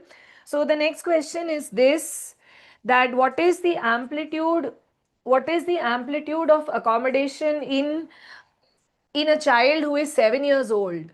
So in a 7-year-old child, the amplitude of accommodation is around 14 diopters. The amplitude of accommodation in a child who is the amplitude of accommodation in a child who is 7 years old, this is roughly 14 diopters. So that is our answer. 14 diopters is the answer. Was this question there? Was this question there? That is amplitude of accommodation in a child who is around 7 years old. The answer to this is roughly 14 diopters. Okay. I'll come to the next question. The next question was something like this, that there is a patient who has come for glaucoma evaluation, and which of the following is not a part of the conventional pathway or the trabecular pathway? So Schlemm's canal, uveoscleral pathway, collector vessels, and trabecular meshwork. The answer is obviously uveoscleral pathway, because uveoscleral pathway in itself is a different pathway. It is a subsidiary pathway. The main pathway is the conventional pathway, and the structures in the conventional pathway are the trabecular meshwork, the Schlemm's canal, the collector vessels, and the episcleral veins. So the answer to this is the uveoscleral pathway. I think this question was there. It was a relatively easy question and everybody would have answered it, I guess. Now, the next question, I'm not really very sure about this question, but it was something like this. Something was mentioned about RAPD, that is relative afferent pupillary defect. And the question was, the RAPD is not seen in, or which of these conditions does not present with RAPD? And the options were AION, papilledema, CRAO, and retrobulbar neuritis or optic neuritis. Now see, RAPD, this relative afferent pupillary defect, this is seen in optic nerve diseases. It is seen in optic nerve diseases provided they are unilateral. Optic nerve diseases, if they are unilateral, or if one eye is more affected than the other. Right. So in AIO and CRAO, retrobulbar neuritis, they are all optic nerve diseases and they are usually unilateral. So in all of these, RAPD will be seen.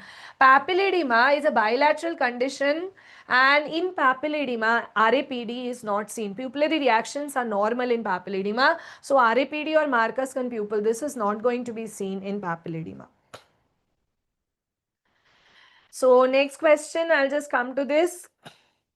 I do not know what exactly was this question, but it was probably that there is a combination of lenses. There was a question on combination of lenses. So what are that there are a combination of lenses, that is +2, -3, +5, -1. Was there a question like this, and what is the net power? Was there a question which looked like this?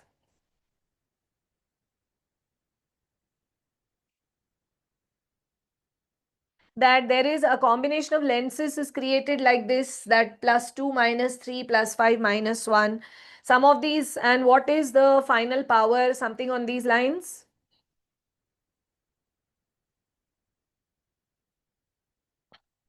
Or was the question that in the horizontal axis this power was there, and in the vertical axis this power was there, something like that? Had they given a retinoscopy cross or something like this, and they had asked that what is the, did they give a cross like this and the power of the lenses was given? Was it something like that?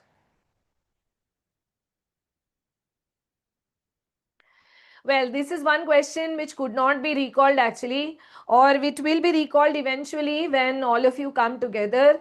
But there was a question on the combination of lenses, or maybe it was a question on refraction, which, I mean, how to,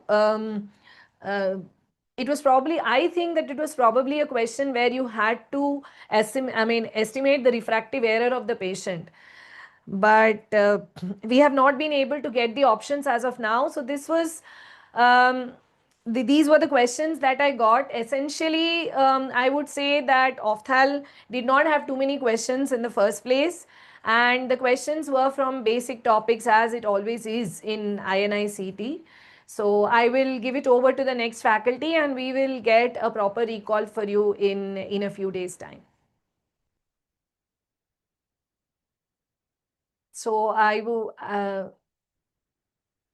would request the next faculty to please join and we take it forward. And as for the students, you're done with the exam. I think it's better you relax now. The exam in itself has taken a toll.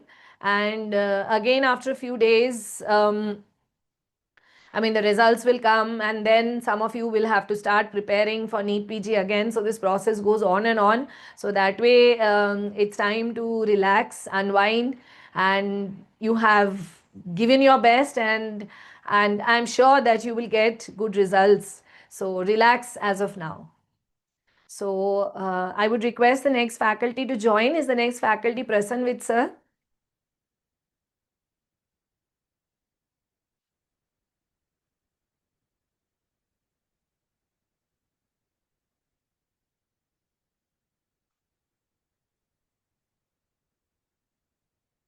Even the kids have forgotten the Ophtha questions actually. Nobody is able to recall whether this question was there or it was not there, and what exactly was the question on the combination of lenses. Because right from the time I am asking the kids, everybody is saying there is a question on the combination of lenses, but what is the question, that nobody is actually aware. We'll come back to it. So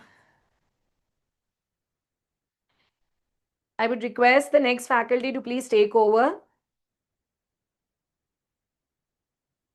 from the studio. So thank you everyone. The next faculty will join in some time and we will take the recall forward.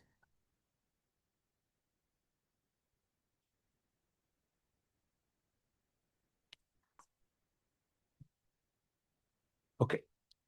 Hello, my dear friend. Yeah. Start kar do. Hello, my dear friend. Very warm welcome to all of you in this recall session. Of course, the question was just an approx estimate, but let's try to understand them. First is this question that can nested case control accurately calculate relative risk, was the assertion. And the reason was incidence is calculated from the cohort. So one thing is sure, this line, as you all know, incidence is calculated from the cohort is definitely correct, because incidence means new case. And when will you have your new boyfriend or new girlfriend? Of course, in the future. And cohort also goes in the future. So it can found the new case for sure. So this part was definitely correct. Now, volume uska kam kar dena. Uska volume kam kar. Now, this nested case control mainly calculate odds ratio. But through the odds ratio of nested case control, we can approximately estimate relative risk. So this statement that nested case control can accurately calculate relative risk is also correct. But these two are not explaining each other, but they both are correct. Okay, this reason is not explaining assertion, or vice versa. They are not explaining any of each other, but they both are correct. Now, why this statement is correct? Let me explain with a very simple example. Suppose you have this during your admission time, they take blood samples, and suppose they have taken blood samples of this 200 medical students. Okay, now in a nested case control, they will keep this blood sample stored, and let's say after some time in future, out of this 100 students, suppose 5 developed some liver failure. So by the time this 5 student develop liver failure, they become the case, and this blood sample suppose was collected in 2020, and this 5 case occurred in 2022. So when 5 people develop liver failure, at this stage, they will start a nested case control. And they will, because there are 5 case, they will also recruit 5 control. And both this 5 case and 5 control will be recruited from the same sample of suppose 100 student. So out of this 100 student, we will have 5 case and 5 control. Now this study is going in future from 2022 till 2026. So this part is the future part, and this part between 2022 to 20 is the past written data. We call it nested case control when they have both the component, cohort also, case control part also. But case control we don't take by asking personal history. We take case control part from the written data which is stored. Now out of these 5 control we have taken, 5 cases we have taken. In future, suppose 2 more cases came. So out of this 100 student, because 2 cases have developed, so we have to take 2 more control also. So all these cases and control which we are recruiting them together. And because we are recruiting them together, they have similar exposure of environment. They are studying in the same medical college. They are partying in the same way. So whether their liver failure occurred due to something which they have done before joining medical college, or the liver failure has occurred because of the party or smoking of something which they have done after medical college, we can compare it very well because both the group are getting the same exposure, same type of environment. So this is nested case control where we go in past written data and we also have future follow-up, both the things. And in nested case control, because the participant have same type of exposure, they are taken from the same group.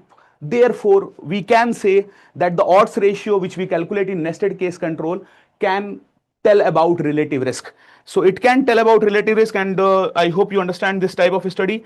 Suppose let's say someone came and said ki in the radiology staff who are working in radiology department, they have 1.2 times more risk of some testicular cancer. So this data is based on 10-year work record data. And if it is only based on 10-year work record that you are saying that radiology staff has more cancer than other staff, then this part is having only the past component. If they are saying that the radiology staff has 1.2 times more risk than other staff, this part has only the past component.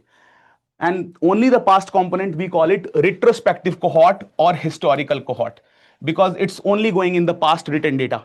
But suppose you took radiology in spite of this danger, and now you are doing a study in which along with 10-year data, you are also doing 3-year follow-up study.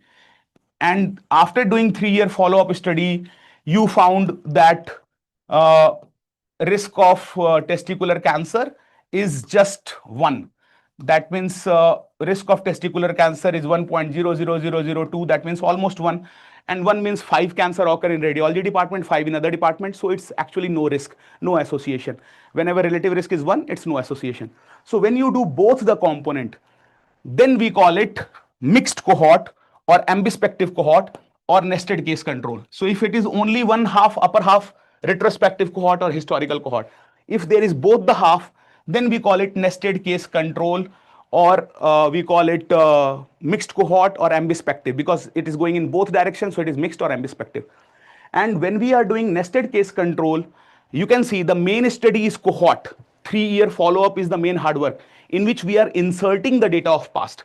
So case control ne ghosla bana liya hai. Case control is nested in cohort. That's why we call it nested case control.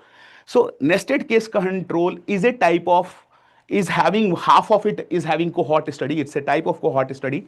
So it can help us to find relative risk, not directly, but it can help calculate odds ratio, which will give almost the exact value of relative risk, because both the group of participant are getting similar exposure, so it can tell it. But the explanation is not, assertion and reason are not explaining each other. They are two different statements. So they both are correct, but not explaining each other. Now let's come to the second question. This question, they say, based on recall, is on calculation of odds ratio.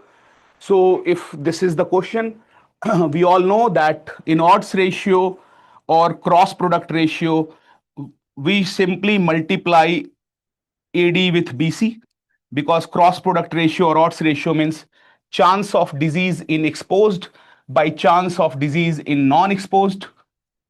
So using this thing, we can easily do it using the formula AD by BC. So let's see this part.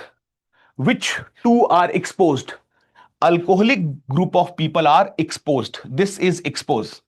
So the table is not a straight table, it's twisted table. Alcoholic people are exposed, non-alcoholic people are non-exposed. Okay, and this cancer means disease and no cancer means no disease. Usually when we draw 2 by 2 table, we write disease non-disease as above part and exposed non-exposed in the left hand side. But this time, if this table was in the exam, they have turned the table. So let's now go to the concept here. What is the definition? Chance of disease in exposed. So who are exposed? Exposed are 80 and 20. This is our A, but not the B, because the table has changed. So A, B, C, D concept do not apply here. Chance of disease in exposed. Exposed are A and B. But out of A and B, if this is A and B, who are having the disease, who are having the cirrhosis? A have the cirrhosis. So when we write chance of disease in exposed, we write it 80 by 20. It's A by B here, but 80 by 20. This time B do not go here because they have changed the table. So A and B are here. So chance of disease in exposed and exposed are both A and B, out of which who have the disease? Disease people are 80. So that's why we write 80 above and total exposed are 100. Now the denominator is chance of disease out of non-exposed. So who are not exposed? Not exposed means non-alcoholic, and this part C and D, they are non-exposed, 40 and 60. So when they say non-exposed, this is 40 and 60. But out of 40 and 60, who have the disease? This 40 have the disease. So disease out of non-exposed, that means we will put 40 above and 60 below, C by D below. So of course the formula we mug up AD by BC. But sometime in USMLE level of question, they used to do this thing that they used to put the table part, change the table, and then the whole equation will be different. So if it is 80 by 20 by 40 by 60, in the next step, this 40 by 60 will go above. And if you calculate it, what will come out? The calculation will be, odds ratio will be 80 by 20 multiplied by 60 by 40. So this will be having not so tough calculation. Here, of course, 40 will cut 80 by 2 and 20 will cut 60 by 3. So it will be 2 into 3, 6. So odds ratio will come 6. Okay. But if you simply do ADBC, then answer will be totally different. So it's not always AD by BC in case control study. You have to know the original definition and then think who are exposed. You have to put the exposed part, chance of disease in exposed part in the numerator, non-exposed in the denominator, and then you will get the answer. Okay. So I hope you find this question. That's why I am saying question looks simple, but it was actually a very tough question if you do it in the correct way. It's not so simple. I hope it is clear. Now let's come to the next question. The next question, they are asking to calculate positive predictive value for a population. Now, again, here they have written gold standard plus minus. So gold standard plus means people who are disease and minus means people who are non-disease. So this time the table is in the correct order. Usually we write disease, non-disease and test positive, negative here. But remember, positive predictive value has only to deal with positive result. Because positive predictive value simply means total positive out of total positive, how many are true positive. It's a very simple thing. Actually, suppose you have some dating app like Tinder or Happen or Bumble or anything, and you are swiping the girls or boys to get the correct match. You are doing right side swiping, and you did total right swiping was, you did 10 total right side swiping. But on all this dating app, there are many boys and girls who are for money. They are not just for love. They ask you to come on date and then they ask for money. Not with personal experience, with experiences of my other friends, I'm telling it. So out of the 10 people which you have searched, right swapped, how many actually are looking for love? This is PPV. Suppose out of 10, 8 were actually looking for love. So 8 by 10, it will come 80%. And in the total positive, there are two type of positive. First, people who are positive in the total positive are true positive looking for love, which were 8. But second, people who are positive are false positive, who look that they are coming for love because they are on the dating app now, but they are there for the money. So they wrongly came positive. They are 2. So if you add this, it becomes PPV. Now let's apply this concept here. The question is, the population is 1000. 100 were diagnosed with early disease. In a new diagnostic test, 90 came out, while 50 were calculated as false positive. Achha, so I don't think the table was there. Let me know whether the table was there or not. They can give the question from the theory part also. And the theory recall is a bit confusing here, but still let's try to get the meaning out of it. You got 50 were calculated as false positive. This 50 were false positive, okay. And this calculate positive predictive value, this kind of question came, sir. You can see the recall is not accurate here, but let's try to get the meaning out of this recall, how they can create a real question out of it. They can create a real question out of this languages. In a population of 1000, 90 came positive on a new test. And 90 came positive on a new test. And this 90 came positive on a new test out of 100 who have the disease. So 100 were disease. This part is correct. How many people have the disease? 100 people have the disease. But 90 came positive on a test out of which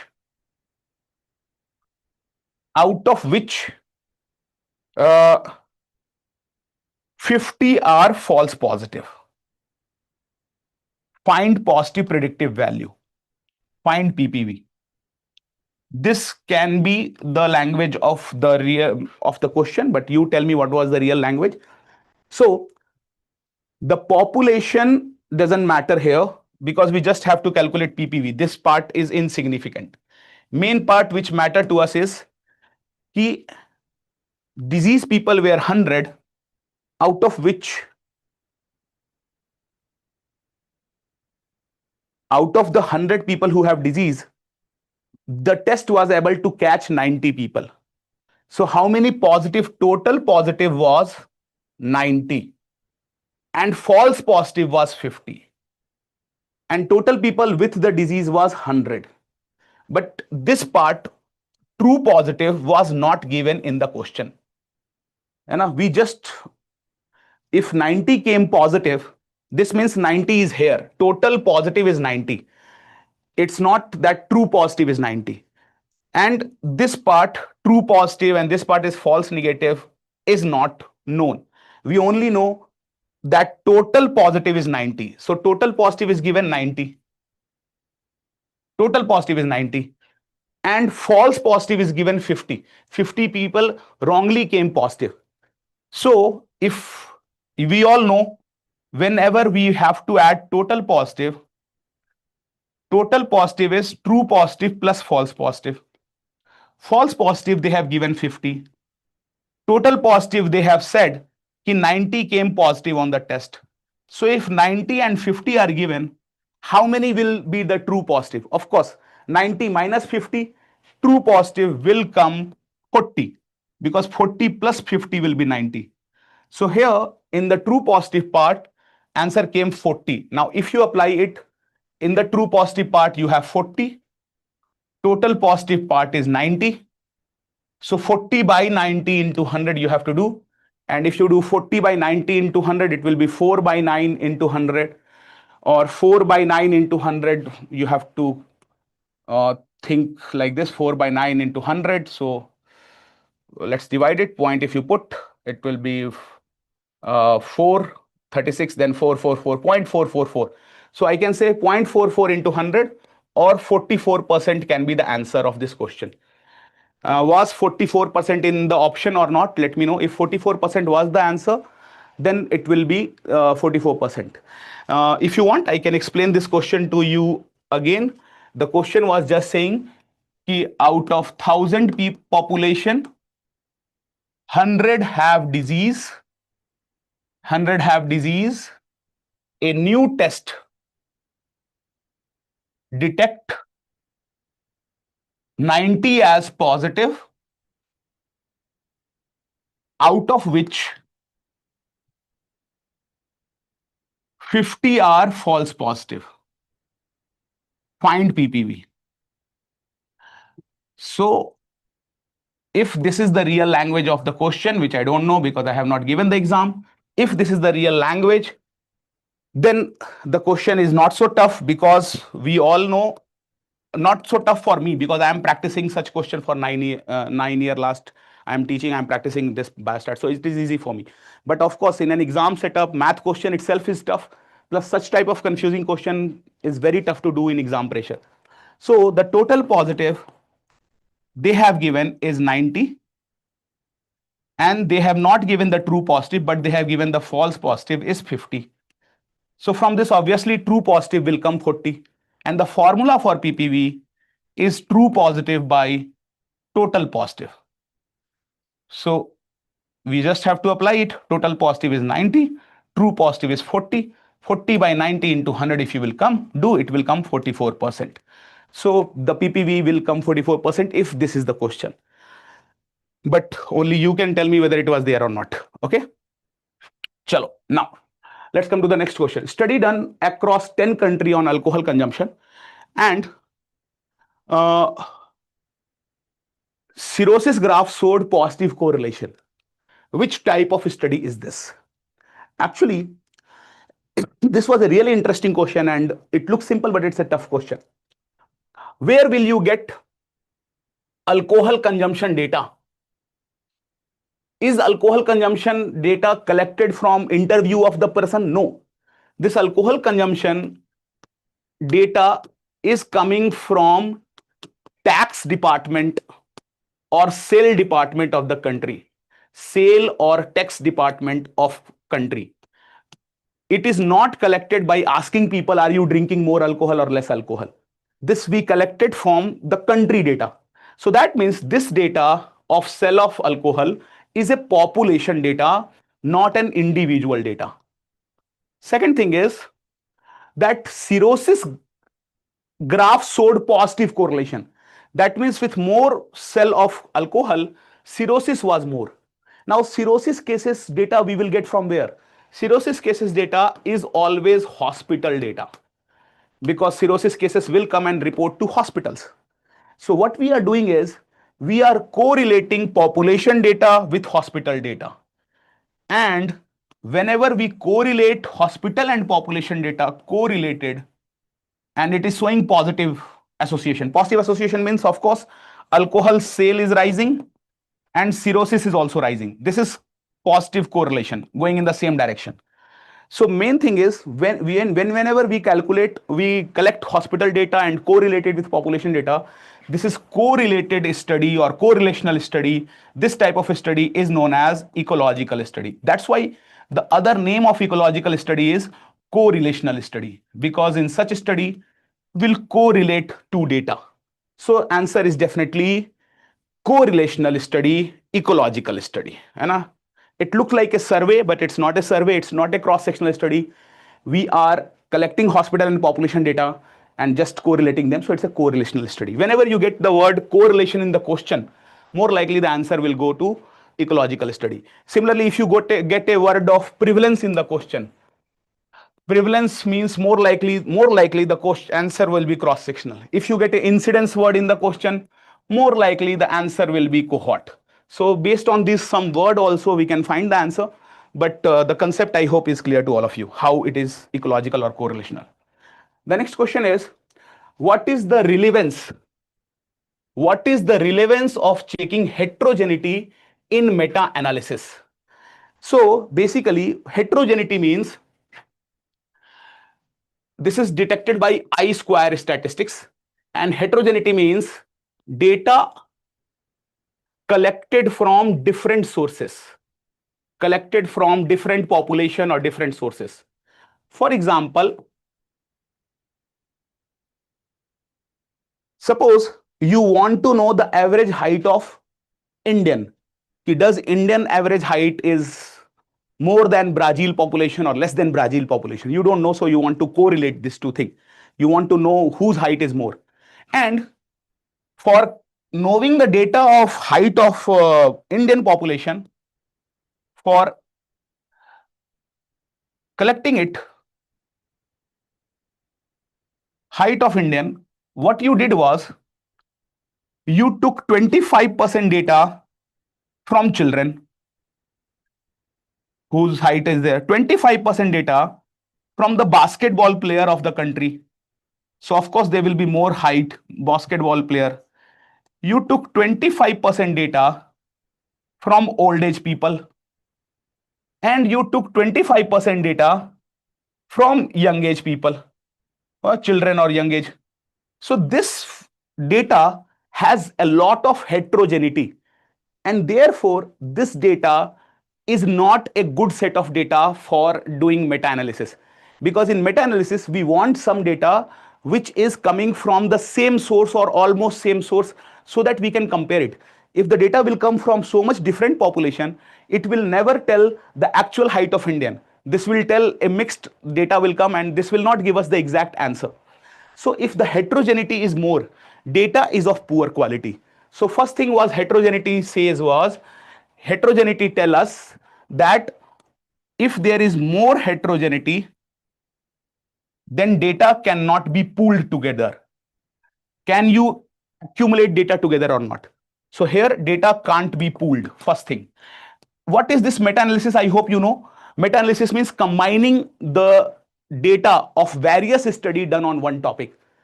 Suppose you want to enter in honeymoon night and you have a milk in your hand, and because you are a scientific person, you think if I drink milk, rather than performing, blood flow will go to intestine and I will sleep. So before entering, you put the hand in your pocket and took out phone and check their association of milk with sexual performance. And it gives you data of testosterone level, serotonin level, time of sex and everything. And you collected it, it become a meta-analysis. So in the meta-analysis, if you are collecting 4 studies on this topic, that whether milk will improve sexual performance or not, you have to check these 4 studies are done in which population. Suppose one study is done on honeymoon couple, one study is done on old age couple, one study is done on adolescent children, then you cannot correlate it, you cannot compare it, because heterogeneity will be too high. And if heterogeneity is too high, data cannot be pooled or data is of poor quality. Second thing is, if heterogeneity, which we measure as I-square, if heterogeneity is high heterogeneity means we have to apply random effect model. There is 2 types of model, random effect model and fixed model. This random effect model we apply when heterogeneity is more than 50%. And it is in a way telling you the quality of data set here. So actually, if you see, this I-square is telling us the heterogeneity, and this heterogeneity can be, if it is less than 25%, we say the data has mild heterogeneity, some level of heterogeneity. If I-square is, let's say, 25 to 50, 26 to 50%, we say that, okay, data has some moderate heterogeneity. So till 50%, we apply fixed model of assessment. Fixed model means we can say that data is coming from the same population, so we can study them together. But if I-square is, let's say, 51 to 75%, we call it substantial heterogeneity. And if the data have heterogeneity more than 76%, it's a data which we cannot use in combining together, because this data has too much of heterogeneity, extreme heterogeneity.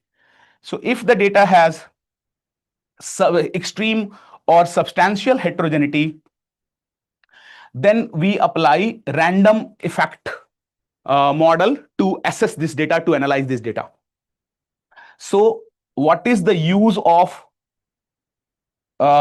heterogeneity? Why we use this heterogeneity in exam? This can be the second reason of that, to decide whether we have to apply fixed model or random model. Now, what is this funnel plot and how we use it? See, this is a funnel plot. In funnel plot, we are representing the study which are showing positive association, and we also are showing those study which are negative association on the wrong side. So if you got only the study on positive side, it means funnel plot is showing publication bias.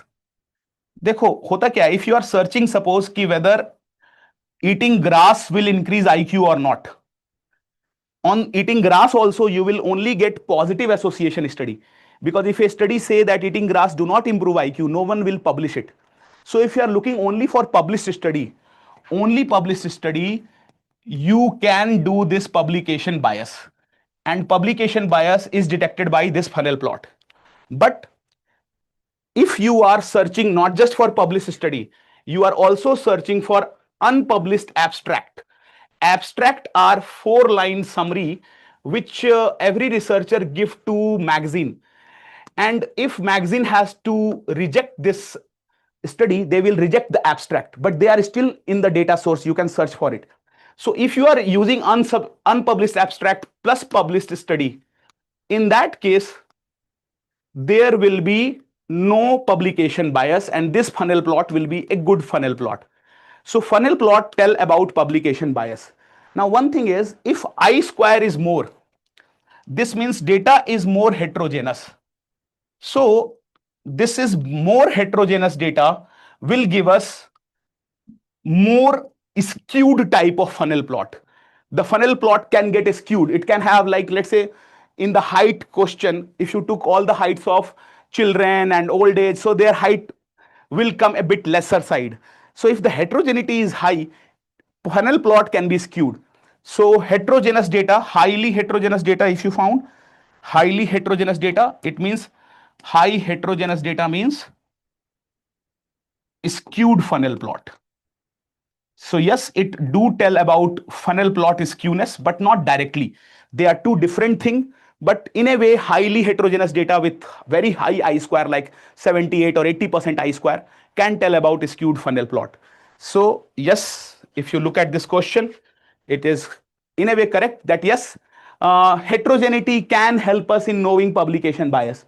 But I need to have the other option also. Only then I can decide what is the real use of heterogeneity, because heterogeneity also help us to know whether the data can be combined together or not. Heterogeneity also let us to decide whether to apply random effect model or to apply fixed effect model.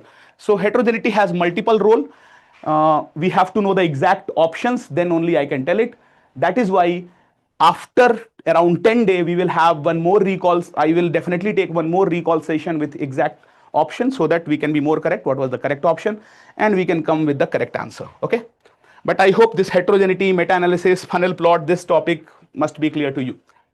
Now that was a very interesting question. The question is, if X% of stroke in a population is due to hypertension, removing hypertension will cure this. This would be an example of relative risk, attributable risk, population attributable risk. Try to understand this point. First thing, whenever we are talking about stroke, we are talking stroke in a population. And attributable risk, whenever we will talk about stroke in exposed group. But when we talk population attributable risk, we talk about stroke in population. So here, we are not talking stroke in exposed group. We are talking stroke in population. Second thing they are talking is, if you remove hypertension, how much stroke will be cured? And this is what PAR tell us. PAR tell us removing the exposure, whichever is the risk factor, removing risk factor decreases disease by this much percentage, decreases disease by some percentage, let's say 33% or something. This is population attributable risk. And I tell it in the class again and again that if in a question you find the word decrease by means they are talking about population attributable risk. So here both the thing was there. First of all, stroke was not in exposed group, it was in population. Second thing, they are talking that if you remove the hypertension, how much stroke will decrease by. So it will decrease by means they are talking about population attributable risk, and answer was undoubtedly population attributable risk. If you want, I can explain this also, that suppose in a population you have 100 people who have hypertension, 100 people who have no hypertension. In this 100 people, suppose 10 people had stroke, and here 5 people had stroke. So if you calculate relative risk is incidence in exposed by incidence in non-exposed. It will come to 10 by 5, 2 times more risk, 2 times more risk in exposed. So if in any question you found this line, 2 times more risk or sometime more risk in exposed, this can be odds ratio or relative risk, because odds ratio, relative risk use the word time and they talk in exposed. If you calculate the attributable risk here, attributable risk is incidence in exposed minus incidence in non-exposed by incidence in exposed, and you will multiply by 100 to get the answer in percentage. And here it is 10 stroke here, 5 stroke here. Does all the 10 stroke came due to hypertension? No, because 5 people, they had stroke even without hypertension. So you cannot put blame of all 10 stroke on hypertension. Only 5 stroke out of the 10 is due to hypertension. 5 can be due to other reason. So 5 out of 10 is the attributable risk. How you got 5 out of 10? To get 5 out of 10, you first write 10 stroke in the exposed group, hypertension group, then 5 in the non-exposed, and you subtracted. When you subtract 5 from 10, then you got 5. And we compare it with exposed. So 5 by 10 into 100, it will come 50%. And 50% of stroke in which group? In exposed, in hypertension group, is due to hypertension. So of course, this due to word was written in that question, and that's why the question was really confusing. But this due to word, they were not asking about stroke in hypertension group. They were asking the word stroke in population. So that's why it was not attributable risk. And if you calculate population and attributable risk for this data, it will come 33%. If the data is half 10 and 5 or 30 or 15, anything half, PAR will come 33%. So 33% means, simple thing is, you can write 33% meaning is that if population stop having hypertension, stroke decreases by 33%. So this is the word which we use in population attributable risk, decrease by. And of course, we use the word due to in attributable risk. But if due to is coming with population, then it is PAR. If due to is coming with exposed, only then it is attributable risk. So that's why some of you might have picked as attributable risk, but definitely the correct answer was population attributable risk. Very tricky question. It looks simple, but it's very confusing, or actually confusing one. But I hope you might have ticked PAR, because that is definitely the correct answer. Now, if they are talking about acute febrile illness was plotted by an epidemiologist with approximately 1 incubation period between multiple cluster. So what they are saying is, there is one cluster of case, then there is one more cluster, like this, and multiple clusters of cases are coming. And the gap between these cluster is very less gap. The gap between these cluster is only 1 incubation period.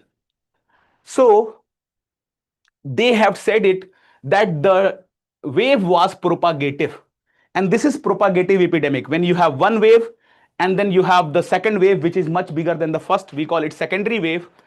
And this secondary wave occur in propagated epidemic, which was given as a hint in the question that this epidemic is propagated.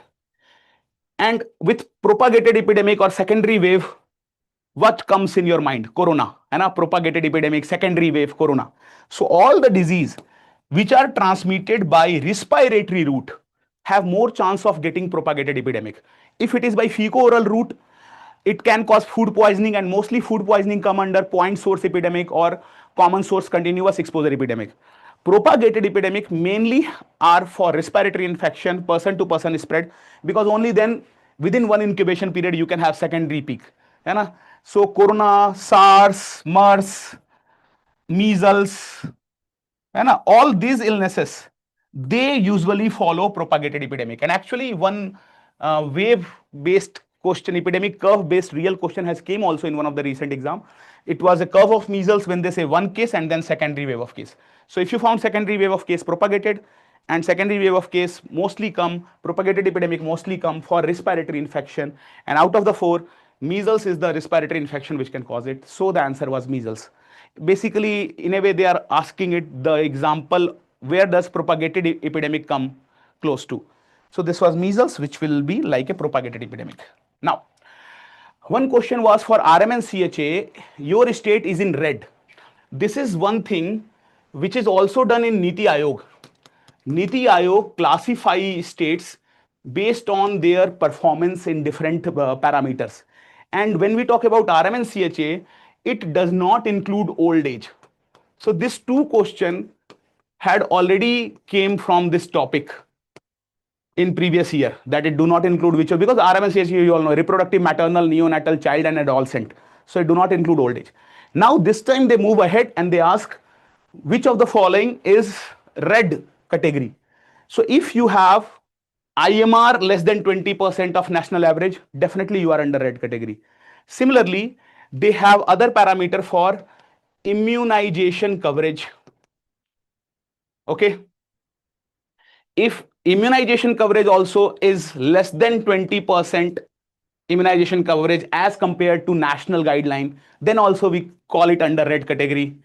Similarly, you can have this criteria for MMR and IMR written. IMR means infant mortality rate, MMR means maternal mortality ratio, and then there are many other criteria which come in the national dashboard to classify state. But red we call if it is 20% reduced, 20% more IMR than national average, then we say that the state is in high alert. Similarly, if less than 20% less immunization coverage than national average, we call it as a red state under RM and CHA. So you have to decide what was the four option. But if one option is 20% reduction in IMR, that is correct. If second option is 20% reduction in immunization, that is also correct. So what was the four option? We have to collect it, and then only I can give the correct answer there. Okay. So we will collect it and I will come back after 7 days probably and discuss it. One question was on cervical cancer vaccine. I hope you know. Cervavac is the new cervical cancer vaccine which has been released. And Cervavac is based on WHO guideline. One dose is given between 9 to 14 years. This is the schedule which now WHO is recommending. So let's see what are the option. One option was that single dose better than double dose. It's not better in coverage and efficacy, but yes, a single dose we can give because it's easy to give, less costly, so we can give single dose, but it's not better than double dose, and it's not proven that it's better than double dose. We can give it, but it's not better. Double dose is always better. And if you are giving cervical cancer vaccine after 21 year, then we give 3 dose also sometime.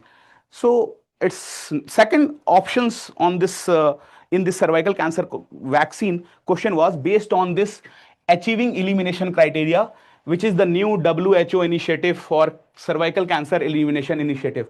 So in this initiative, the criteria is very simple: 90, 70, 90. What is this 90, 70, 90?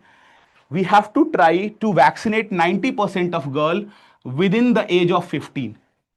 After vaccinating 90% girl, the second criteria is that you have to screen 70% of women by the age of 35, and again one more time screening by 45%.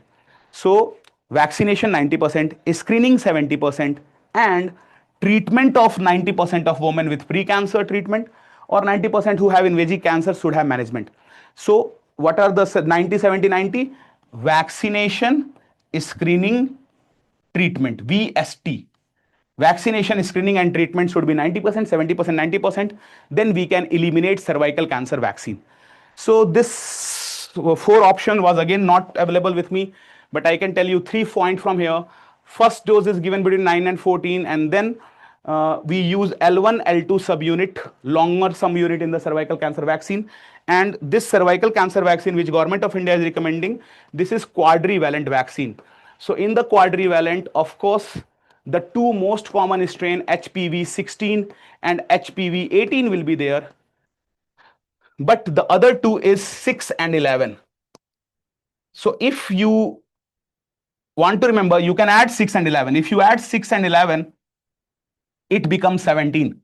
16, 17, 18, that age when you had your first crush, sorry, second, third, fourth crush, when you were in class 11, 12 or just past it.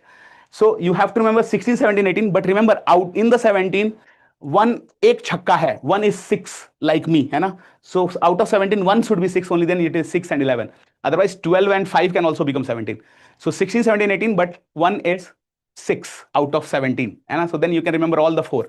And if you found E6, E7 subunit in the blood of, suppose a mother had cervical cancer, and you want to know the girl will have high risk for cervical cancer or not. So you will test the blood sample of the girl. If you found E6, E7 subunit, it indicate high risk for cervical cancer.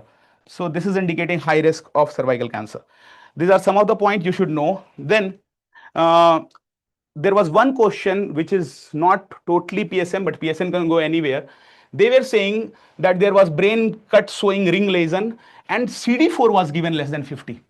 So this topic has been asked again and again based on CD4 count, and only Park textbook can help you here definitely.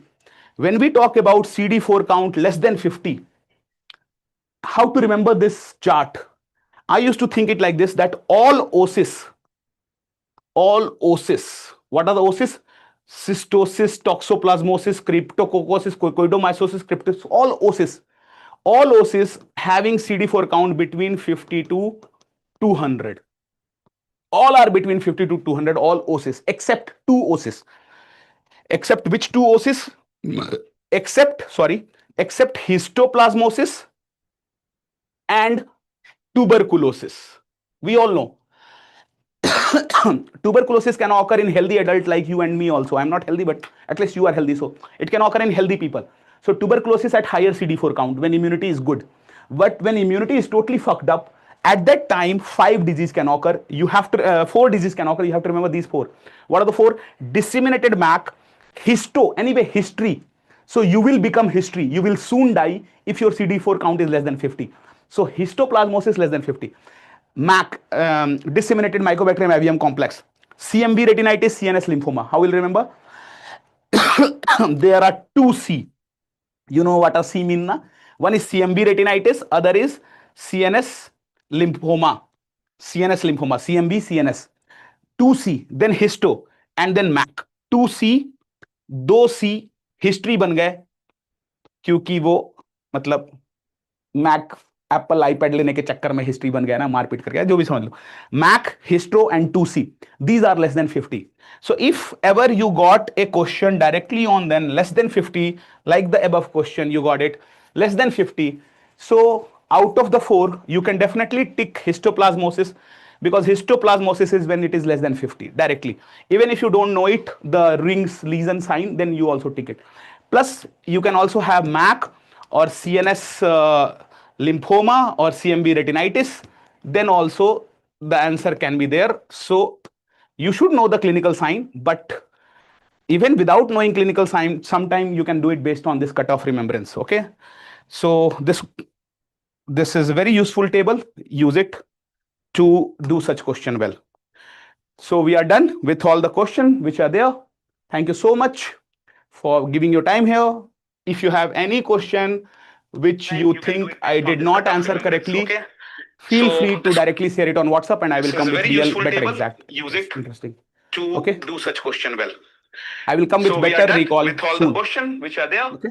Thank You can so always much for connect with giving me your on time here. PW-Meded If you app have also, any question, and you can put your doubt or question there also. feel free to directly share it on WhatsApp, and I will come with real better exact. So thank you so much. Now next to our orthopedic faculty, ma'am, Alikya ma'am, thank you so much. You can always connect with me on PW-Meded app also. Any question, and you can put.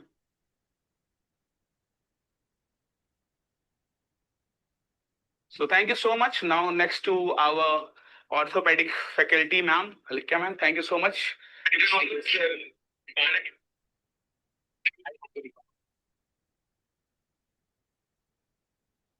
Thank you, sir. So let's just quickly start with confirming whether you can see me, hear me.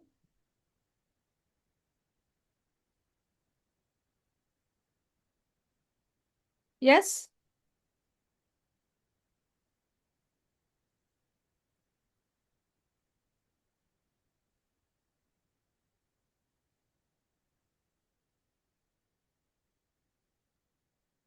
Yes. Now quickly start with the ortho recall.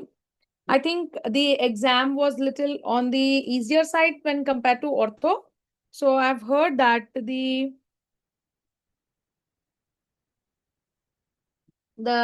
exam is like little moderate to tough, but from orthopedic view, I think it is a bit easy. Again, it is more of your concept oriented. So let's not waste the time and start immediately. So the first question says that it is a patient of 25 years old. And this patient has unstable vitals. So the state, as soon as they enter the emergency department, you see the state vitals are unstable. But what is important here? The importance here is it lies with this, the bilateral femur and the bilateral tibia fractures. So both bilateral femur and the tibia fractures, right? And what could be the management for stabilizing such a fracture? So this is nothing less to a damage control orthopedic. So whenever we talk about such situations, you have to immediately think about the damage control orthopedics, okay?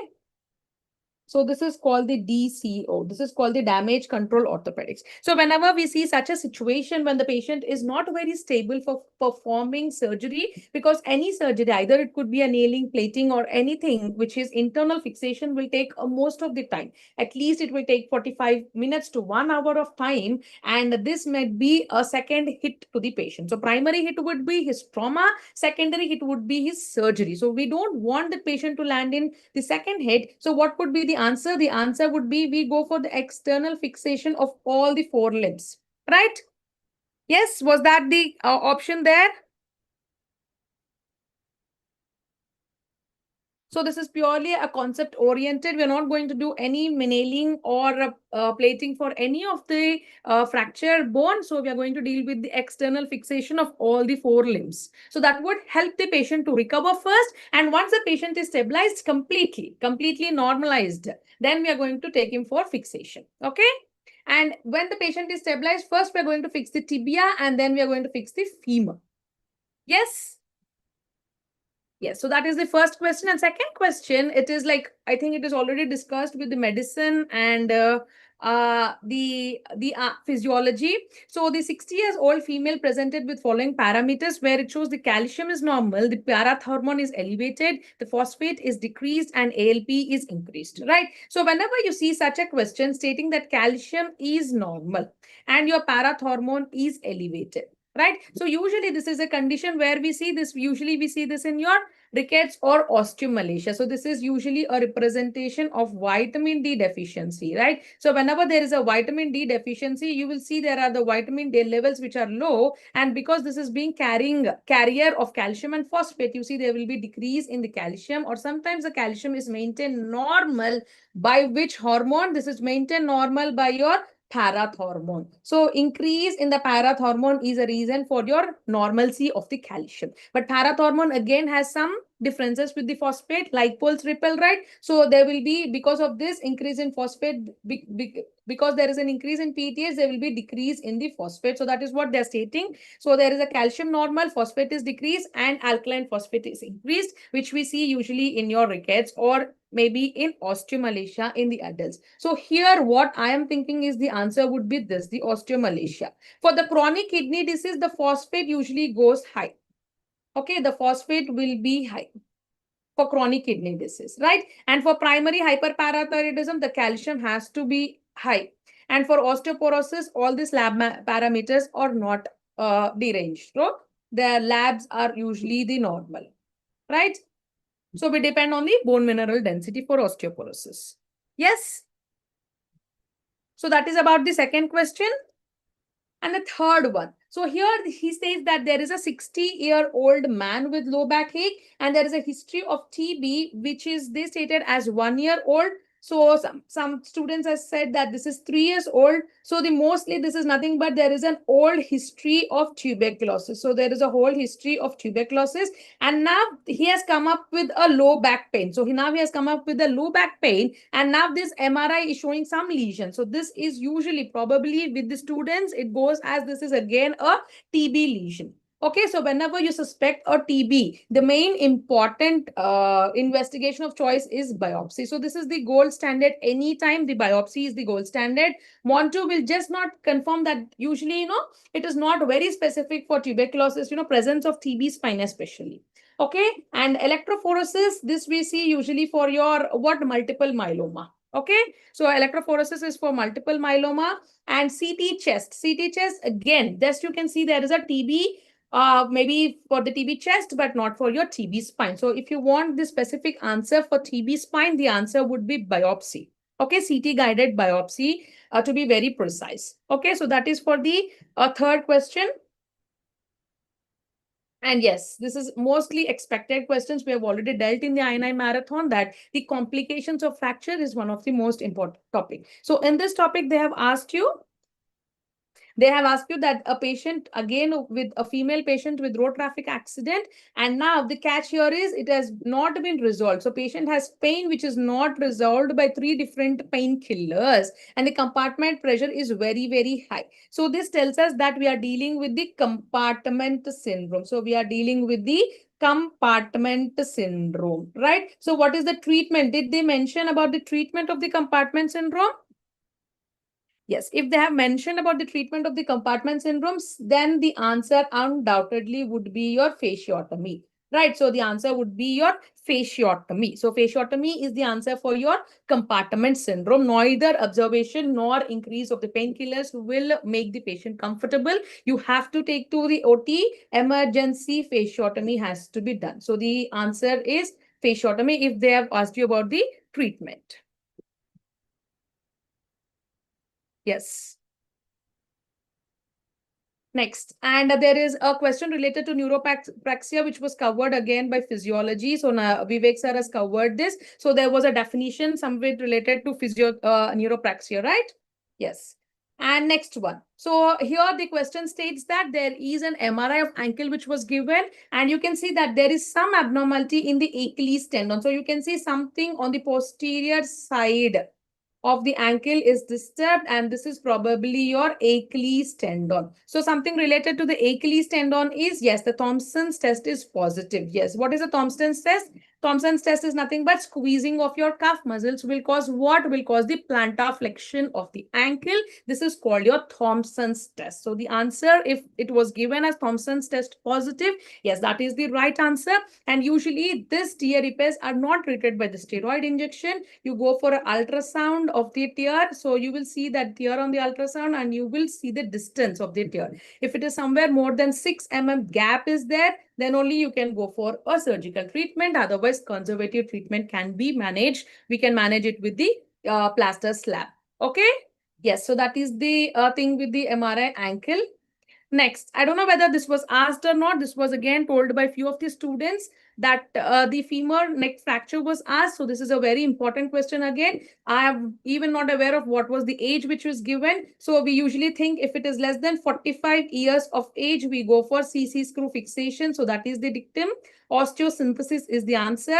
More than 60 years. If the patient is more than 60 years. If everything is normal, you go for hemiarthroplasty. So that is the replacement of the head. And if there is a 75 years old patient with involvement of acetabulum as well. So there is some degeneration in the acetabulum. So here the answer straight away goes to total hip replacement. So if you help me with the age, so the answer can be given in a very better way. So now let us assume if the Garden classification, based on the Garden classification also, if there is a complete deviation or a complete displaced fracture also, if the patient is less than 45, you can still go with the CC screw fixation. Right? Yes. Next one. So proximal humerus fracture was asked. So this is being usually dealt with the nearest classification. So you go for a 4-part fracture. So you have 4 parts in the proximal femur. So usually if this is a very displaced type, we go for humerus plating. So answer would definitely be humerus plating if it was a completely displaced fracture, right? And if there is only GT involvement, only the greater tuberosity involvement, then you can go for a TBW. That is a tension band wiring of the GT. Yes?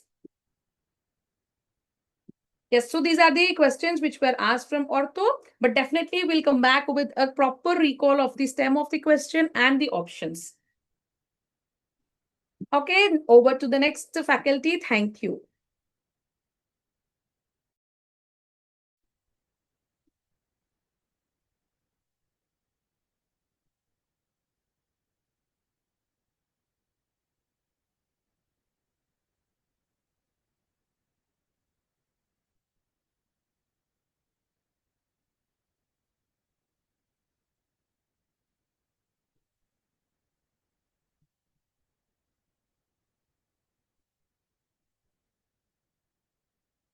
Okay. Hello, students. So how was your paper? So I feel that the overall exam was somewhere moderate to severe. From radiology point of view, I would say that the questions were of moderate. Yeah, so actually there were no direct questions asked from the diagnostic point of view.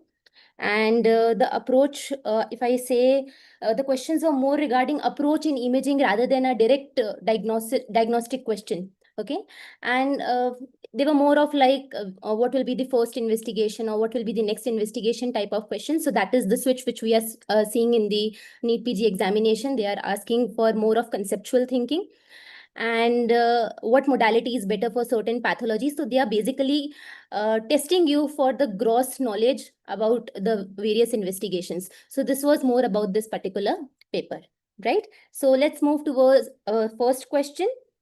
A 40-year-old young patient presents with acute left flank pain suggestive of renal colic. What is the most appropriate imaging approach for evaluation? Okay, so some of the students have said that it was a female patient.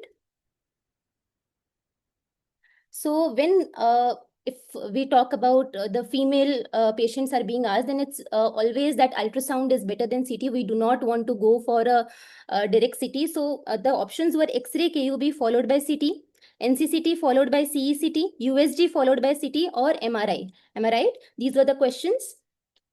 So for the first question, X-ray KUB followed by CT. So obviously that will not be the right. X-ray is now, we don't use X-ray nowadays. We mainly proceed with the CT scan because they are definitely more sensitive, and also the patient is in acute pain. So we have to go with the CT scan because they are definitely more sensitive, especially for radiodense calculi. Some of the calculi are not very well seen on X-rays, and we don't have that sort of time that we go for X-rays and then we confirm on CT. So it's better to go. So if there was a single choice option that was mentioning NCCT, then I would say that the answer would be NCCT. But if they have given you options like this, like NCCT followed by CECT, or X-ray followed by CT, or USG followed by CT, the answer will be USG followed by CT. Okay, USG will be the first investigation. Remember that it is absolutely safe in the female patients, in the young patients. So first screening may we can do an ultrasound. We can see whether there is any sort of hydronephrosis that is present. And of course, if you are not very confident about the location of the calculi, then we can proceed with the CT. So that will be the answer. But if suppose the option was that only one option is there, like either it is ultrasound or CT, then always CT will be the answer for any radiodense calculi in the urinary tract system. Okay, there is no role of MRI to see these calculi, and there is no role of contrast enhanced CT also, unless you are suspecting that there is some sort of obstructive uropathy and you want to see the contrast excretion, only then we will be doing CCT. Otherwise, for for the diagnostics, we do not need any sort of contrast. Okay, so that was about this first question. The next question is, a 32-year-old man with HIV/AIDS presents with headache, fever, altered sensorium, and focal neurological deficits. His CD4 count is 40. MRI brain reveals multiple ring enhancing lesions in the basal ganglia with the surrounding edema. So what is the most likely diagnosis? Just 2 days back in the radiology marathon, we have covered this in quite detail. So any ring enhancing lesion in HIV patient, first of all, two important differentials which should immediately come to your mind is the solitary, the lymphoma, or either it is toxoplasmosis. So the question stem showed multiple ring enhancing lesions, and also the location was mentioned basal ganglia. So we had seen that if multiple lesions located in the basal ganglia, it is always pointing towards toxoplasmosis. So the answer over here is cerebral toxoplasmosis. Lymphoma is more commonly located in the periventricular white matter. They are more commonly single, and they had not given you any advanced imaging features like diffusion restriction. So lymphomas usually restricts on diffusion. What about thallium? They are also lymphomas because they are highly cellular, so they are positive on thallium as well as on FDG PET, in contrast to toxoplasmosis. What about the other options? So the other options were neurocysticercosis. So neurocysticercosis, usually they are not, it can be seen in HIV, but it is not very characteristic, especially from the testing point of view. And for neurocysticercosis, usually they will give you some characteristic like cyst with that of a nodule pattern, something like that. There is a lot of edema that is present. Usually the patient has seizures. Whereas tuberculomas, what about tuberculomas? Again, they can be present, but again, see, the CD4 count is very less. It is less than that of 40. So toxoplasmosis would be definitely a better answer in this particular case. Okay, so the answer over here was cerebral toxoplasmosis. Okay, so what about the next question? A 60-year-old man with low backache and history of treated TB, MRI spine imaging was given. So the students have told me that such a type of image was given, and you can see that there is severe destruction involving the vertebral bodies. So probably they are testing you for Pott's spine. So the history was also given of treated TB. So the patient had tuberculosis. Okay, so probably they are pointing towards Pott's spine. So MRI has been already done. So you have to confirm this particular thing, right? So for this, we are going to do a biopsy. So this was already discussed in the orthopedic section by ma'am. So I think we will not go into the much of detail about it. We'll go for a needle biopsy of the lesion. It is the gold standard. We have to go for a definitive diagnostic test. Okay, we have to confirm. See, if the patient has been given a history of tuberculosis, that doesn't confirm that there will be tuberculosis or there will be Pott's spine. It can be any other pathology also. But here the classical image which is there, it is of Pott's spine only. That is involvement of the two contiguous vertebra with involvement of the IV disc space, and also there is some sort of collection. So students have told that there were a collection of sagittal as well as axial images that were given, and a very complicated type of abscess and collections along the psoas was given. So that is obviously they're pointing towards the Pott's spine. Other options are protein electrophoresis. So protein electrophoresis, which is there, it is used for multiple myeloma. So there is no clinical hint of multiple myeloma. Multiple myeloma, they will usually give hint of an aged patient. There is no history of tuberculosis as such, and they have renal failure. Okay, so such type of history or anemia, such sort of history will be given. What about chest CT? So chest CT may you can see some sequelae of prior tuberculosis, but it has nothing to do with the current backache which the patient is having. Okay, that will not be helpful for the diagnosis. What about Montauk's test?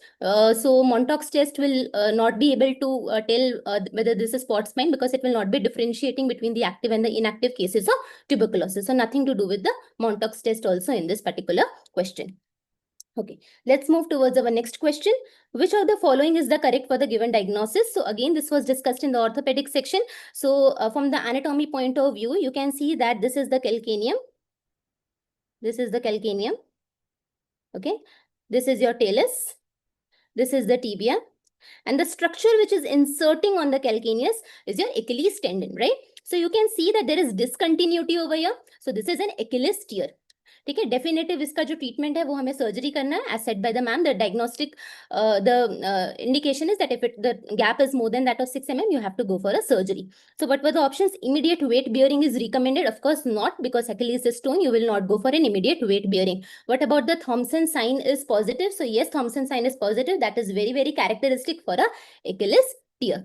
Okay, so what is going to happen in Thompson test? You are going to compress the calf and there will be absence of the plantar flexion. Usually, normally the Thompson sign is, what happens? They on compressing, on squeezing the calf, there should be plantar flexion, but that will be absent, and that is Thompson sign is positive in the cases of Achilles tears. So that is very characteristic of these Achilles tears. So the answer will be this. Steroid injection is treatment of choice. Some said cast treatment was given. So I think the orthopedic faculty has already stressed upon the treatment, so we'll not go into the detail.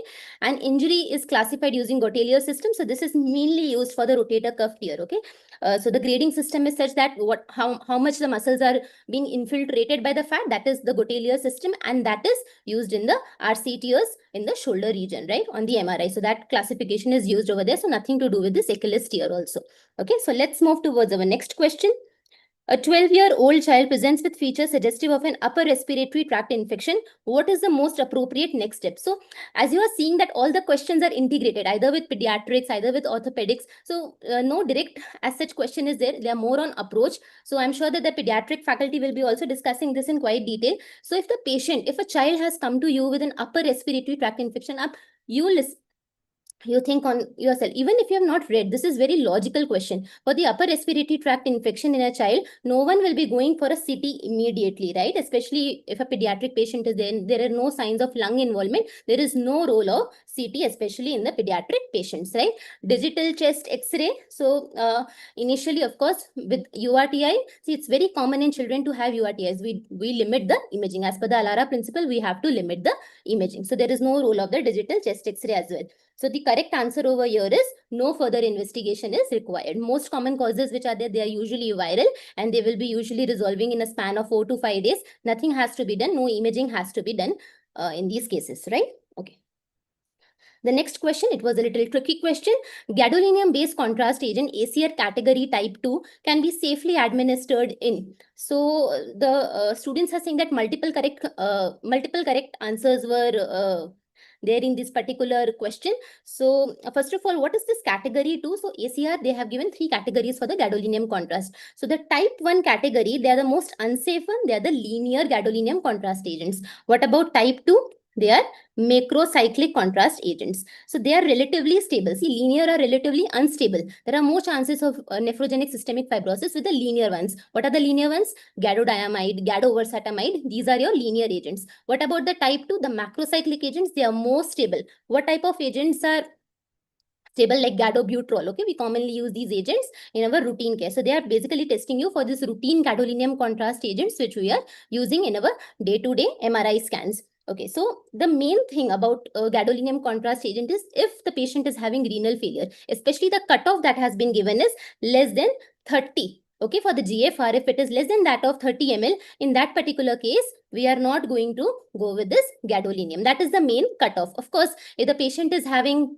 some sort of already some renal function is deteriorated, the RFTs are deranged, then of course we will be seeing what is the clinical indication. If it is actually needed, only then and then we will be giving. So the options are number A, a 30-year-old with no RFT. So the patient, there was no RFT, but we can assume that in a 30-year-old with no such no clinical history being given in the answer stem, I would say that it would be relatively safe in a 30-year-old because the kidneys are usually good in this particular age group. What about 50-year-old with eGFR less than that of 50 ml per minute? So I would say that this is little doubtful. I would not mark this particular answer because I feel that with eGFR, if it is less than that of 50, it's still risky. And we should avoid giving the gadolinium contrast agent because there is still some particular risk associated. Okay, the cutoff is that of less than 30, but still it is not very safe to even give gadolinium if the eGFR is less than that of 50 ml per minute. Okay, what about child with a normal renal function? Of course, you can give it. It is absolutely safe if the renal function is normal. And what about 60-year-old diabetic man with normal renal function? So the patient is diabetic, but the renal function is absolutely normal. Okay, so you can give in this particular patients also. They have not told you that the patient is having proteinuria, the RFTs are deranged, or there is a elevated serum creatinine or urea. So in that particular case, you can give the gadolinium, especially the class 2 agents. I said class 2 agents are macrocyclic agents, right? They are more stable. There will be lesser chance of nephrogenic systemic fibrosis. There is still a chance, especially when the GFR is less than that of 30 ml per minute, right? Okay. Moving towards our next question. An ultrasound image of RIF is shown in 12-year-old boy with acute RIF pain for more than 48 hours. What is the next step? So can you see this particular image? This is the image that has been shown. So as per the recall, I am assuming that this image was given. This is a dilated and an inflamed appendix. Okay, this particular layer, you can see this is the inflamed wall of the appendix. So if this appendix, it is more than that of 6 mm.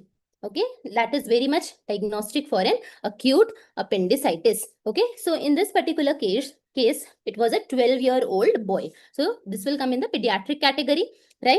And with acute RIF pain for more than that of 48 hours. Okay, so 12-year-old pediatric patient, acute appendicitis has been diagnosed both clinically, both on ultrasound. What will you go? What will you do? It's confirmed that the patient is having acute appendicitis. Moreover, the question stem, it has not shown any signs of perforation or peritonitis or maybe a sign of phlegmon or an abscess formation. Nothing has been given in the question stem. So according to me, the answer over here will be surgery or laparotomy because it's a confirmed, uncomplicated case of an acute appendicitis. You have to go for a surgery or a laparotomy without any delay. When will you do CECT as the next step? So CECT will be done if the question said adult, okay, maybe then we can consider CECT, but pediatric patient may we will never do CECT unnecessarily. Another thing is if they have given you a clinical hint of complicated abscess formation, something like that, or a phlegmon formation or a localized mass formation in this particular case, then we will go for a CECT, not in this case. What about percutaneous drainage or biopsy? See, there is no role of biopsy in appendicitis, and percutaneous drainage tabhi karenge when there is a mass-like feature in the RIF, there is an abscess, there is a collection which has not been given to you in the question stem. Okay, so the answer over here, according to me, is surgery or laparotomy. Okay. Moving towards, so this question we were not able to form completely. So we'll come with a better recall of this particular question. So something of match the following type of question was being given to you.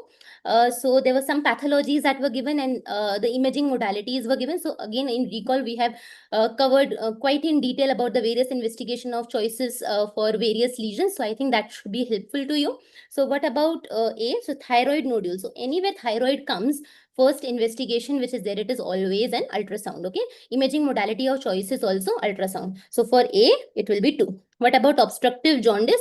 So obstructive jaundice, we all know either it should be MRCP, either it should be ERCP. MRCP is usually followed by ultrasound and it is also the investigation of choice, but gold standard will be ERCP because we can do interventions with them. So obstructive jaundice ke liye, it will be 3.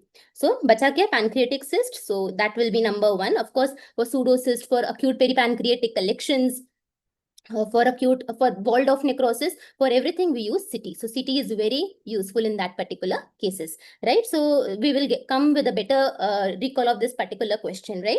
So this was all about radiology. It was, as I said, it was an integrated session and it was like 7 to 8 questions were there, but I would say that none of them were directly from radiology. It was an amalgamation of multiple subjects and I hope you were correct in marking those questions.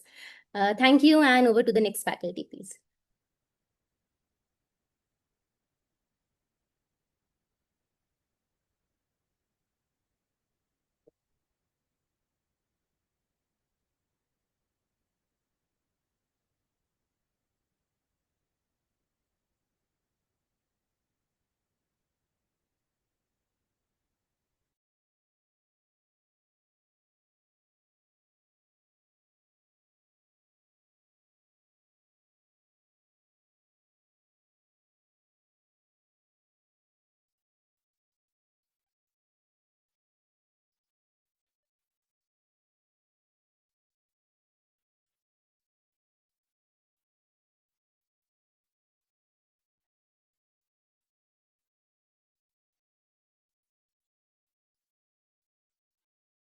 Hi guys, and welcome. We are here to, yes, I'm C.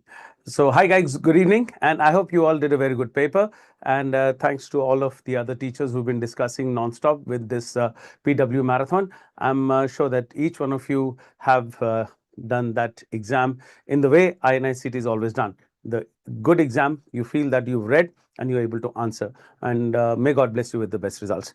Now, as far as OB-GYN is concerned, this time it was a paper which was I think my college mates from JIPMER decided that they want to give me some rest, limited discussion this time, because they give me a very few questions, and those few questions are very easy. I'm sure all of you got OBS and gynae correct. So let's quickly get over with this, and I'm sure there are more trickier questions in the other subjects, so they will need more time. I'll just tell you the answers of the questions which have been sent, and the ones which I've discussed with my students friends also. So the first question is, first thing to do when you see the fetal head retracting on the perineum, the turtle sign, that is the head is delivered, and then once the contraction goes off, the head goes back a little on the perineum. It doesn't go back into the pelvis, it retracts a little bit on the perineum. So if you can see this, the head has come out of the pelvis like this.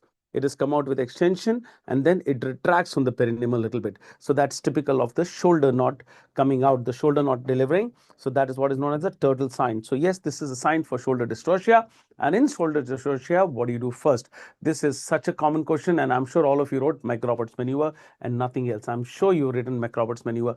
Suprapubic pressure, also called, one of the methods of Rubens is to give the suprapubic pressure. That is the next maneuver. And if that doesn't work, we will turn the baby, and we'll give a traction on the head of the baby and deliver the anterior shoulder from the posterior vagina. That is what is the corkscrew method. So I'll try to show you with my hand like this. So the head is out and the shoulder is stuck here. So you turn the baby and deliver the anterior shoulder from the posterior vagina, and then again the other shoulder also from the posterior vagina. So that is the corkscrew maneuver, like that, the corkscrew maneuver, the Woods corkscrew maneuver. And there's also another maneuver, which is the Gaskins maneuver, when the patient is kept on all fours.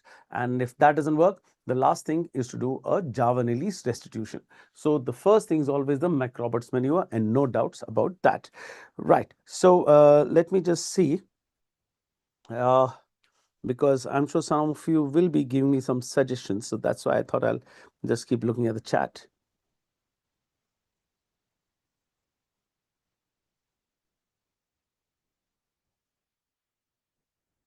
Okay. Let's get to the next question here. So I was just trying to tell you that, this McRoberts maneuver, a lot of us keep getting confused whether it is suprapubic maneuver or the McRoberts maneuver. So I'm just giving you, my favorite book, Williams Obstetrics, and from the 26th edition, that the McRoberts maneuver, if you see, is the maneuver which is often selected first. And many other books also you'll get these findings. Okay, all international books will tell you, the best books on OBS and gynae will tell you that McRoberts maneuver is first. Now, after delivery with forceps, delivery, there's a bluish bulge in the vagina. What is the diagnosis? A woman has just delivered, there's a bluish bulge in the vagina. What is the diagnosis? So that bluish bulge in the vagina can be because of a hematoma in the vagina or in the vulva. Mostly what happens, the vaginal mucosa, the artery in the vaginal mucosa tears, and it starts collecting blood between the vagina and the rectum. So this area, if you see the vagina and you see the rectum, between this area, in the area between the rectovaginal septum, the blood will keep collecting, and then it will also show a bulge in the vulva. So this is basically how a vulval hematoma will present. There will be a bleeder in the vagina which will collect blood in the rectovaginal septum, and then the blood will start bulging onto the vulval area also. So this is the basis of the vulval hematoma. Mind you, bleeding from the cervix, from the vagina, from the vulva, if it is significant, that is more than 1000 ml, it is called PPH. So don't think that PPH is only uterine blood loss after the delivery. It can be a vulval hematoma, cervical laceration, or even a vaginal laceration. Right, so that's a vulval hematoma. A man getting injections of testosterone will have which of the following hormonal profiles? So when you see the testosterone injections given, the purpose of the LH, which is released from the man, is to act on the Leydig cells in conjugation with the Leydig cells making testosterone, and the Sertoli cells, the spermatogenesis takes place. So the LH acts on the Leydig cells, making the testosterone.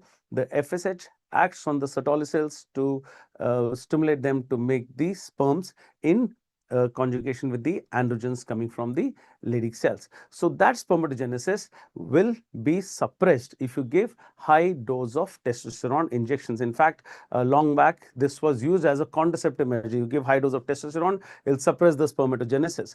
So this testosterone injection will suppress the gonadotropins. So wherever you've got this low LH and FSH, yes, low LH and FSH, that's the answer to this question.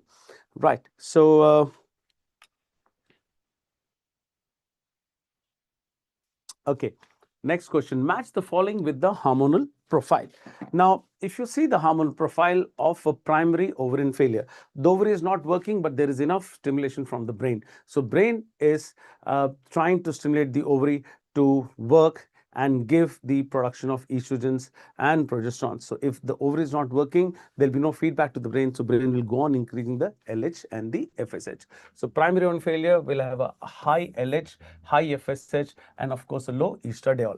Now, Escherman syndrome is a perfectly normal woman with a destroyed uterus, a destroyed endometrial lining. So there will be a normal LH and normal FSH and estradiol. So I think this one also goes here.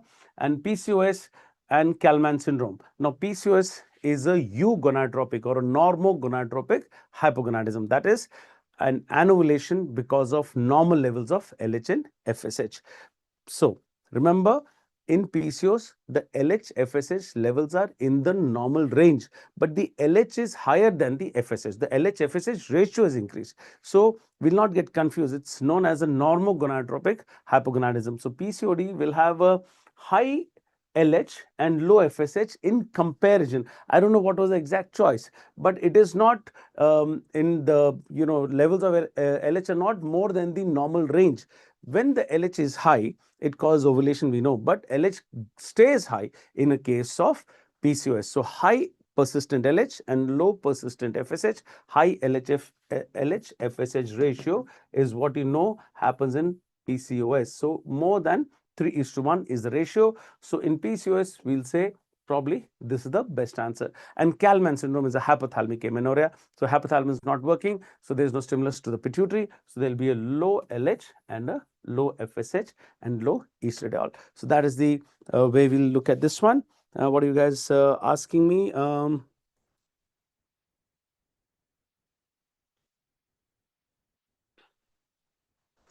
Sheehan syndrome tha, Kallmann nahi tha. Okay, if there was a Sheehan syndrome, I'll anyway write it. Sheehan syndrome will obviously have a low LH, low FSH, and of course low estradiol also. So that's also a hypothalamic cause, a pituitary cause of amenorrhea because of postpartum pituitary necrosis. Right. So let's see. Probable signs of pregnancy, choose among the following. So probable signs of pregnancy and the presumptive signs of pregnancy and the definitive signs of pregnancy, it's now become a very regular question since the last 2 years. So the probable signs are Braxton-Hicks, Hagar sign, and the Goodell sign. See, Hurt signs is something to do with forensics. I just got to know around half an hour back. It is none of my business. Okay. So Braxton-Hicks, Hagar's, and Goodell's are the probable signs. So I'll give you the list, guys. What I can do best for you is see the presumptive signs: amenorrhea, nausea, frequent urination, quickening, fatigue, etc. And the probable, that is likely pregnant but not definitive, is the Shadwick sign, the bluish discoloration; Goodell's, the soft cervix; Hagar's, the soft isthmus; Braxton-Hicks, the painless contraction of the uterus; Bellotman, the movement of the head like a ball; and the positive pregnancy test. These are the probable signs of pregnancy. And of course, the answer to this question should be the Sehert sign, whatever it means in forensics. I'm sure my friend in forensics would have already told you that. So let's move on and see the positive signs, the definitive signs, the ultrasound showing a fetus and fetal heart rate by a Doppler. So these are all very simple questions, like I told you.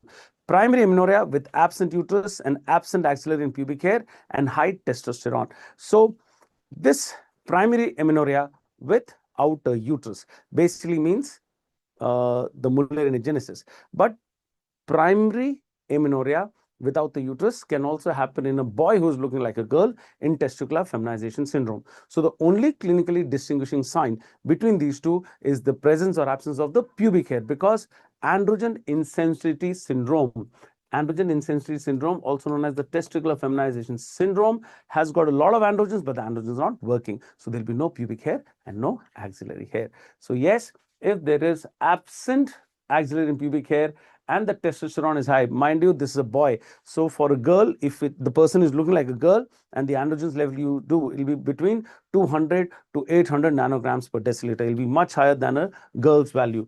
A girl's value of androgen is 20 to 80 nanograms per deciliter, and in a boy it is 200 to 800 nanograms per deciliter. So this is roughly the values. Obviously, this is my way of remembering things, because it is 15 to 76, and this is like 164 to 775, something like that. So 20 to 80 and 200 to 800. If you remember like that, you'll not forget so easily. So in a man, the androgen levels are very high, but this man is not having working androgens, so looks like a woman. So yes, this is a case of a testicular feminization syndrome. But some people said that this was not the question. Some people said that actually it was normal pubic hair, axillary hair, and normal breast, and there were pubic hair and axillary hair, but there was no uterus. So then in that case, it's a Mullerian agenesis. These are the two common things they'll ask you in the exams. Also remember one thing, that any question with intersex, they will always mention normal pubic hair or absent or scanty pubic hair. It's always there in all questions of intersex. Please have a look on the app. We've discussed intersex in great details. It's a wonderful chapter. What are you guys asking me?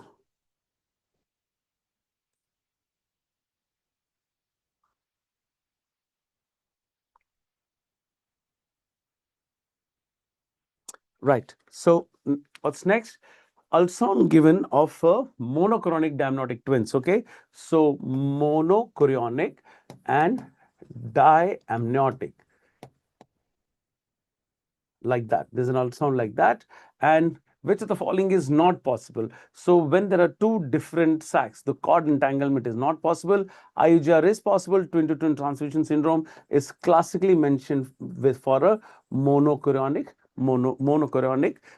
gestation. Monochorionic, that is, there is one placenta with two sacs, or monochorionic monoamniotic, one placenta with one sac. Either way, the monochorionic pregnancy is the one which is full of problems. So that's why we say monochorionic gestation, do a cesarean at 34 weeks. Moment you get lung maturity, take the baby out by cesarean, no normal delivery, because monochorionic is full of problems. But it does not have cord entanglement, the monochorionic gestation with diamniotic sacs, because obviously the cords will be separate. So that will not happen. Fairly simple question. I'm sure you got that correct.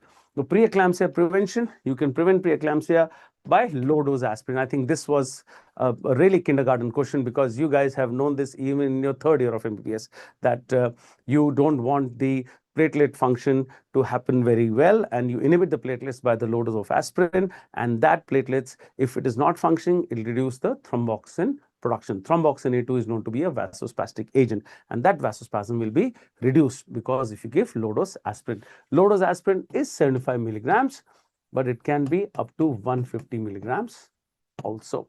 Methotrexate, never to be given in pregnancy. You'll kill a baby. Steroids and this low dose aspirin with low molecular weight heparin, all of this is going into the antiphospholipid antibody syndrome. So there we do give this low molecular weight heparin with aspirin. Some people also give steroids, but steroids are not recommended as a routine. So that is antiphospholipid antibody syndrome, not for prevention of hypertension in pregnancy. What is the significant size of a rectocele on an ultrasound?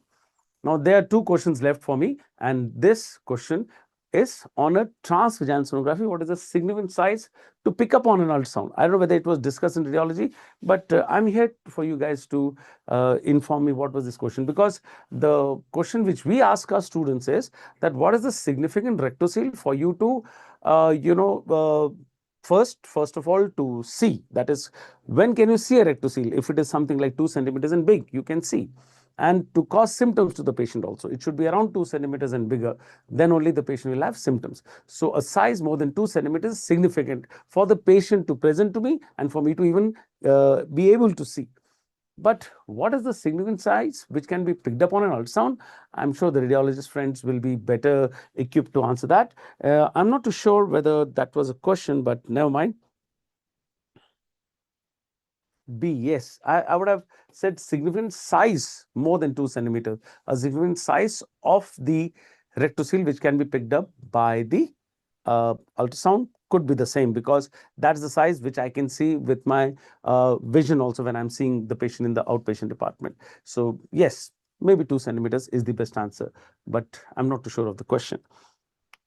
And the last question which I have with me, if you have any other question, please start punching in, because next Dr. Siraj is here with the pharmacology questions. So vaginal tampons, mode of action of the toxin. I'm sure the microbiologist doctor is taking this discussion, and you know that vaginal tampons can cause the toxic shock syndrome, and that is by Staph aureus, and it is by the toxic shock syndrome antigen, and that is a super antigen as I get to know myself. So you will be discussing more about it. Just because it was concerning vaginal tampons, it was sent to me. I'm sure the microbiologist friend will be discussing that in more detail. I'm here just for another 1 minute if you have any questions. Otherwise, my pharmacology friend, Dr. Siraj, will be here very soon.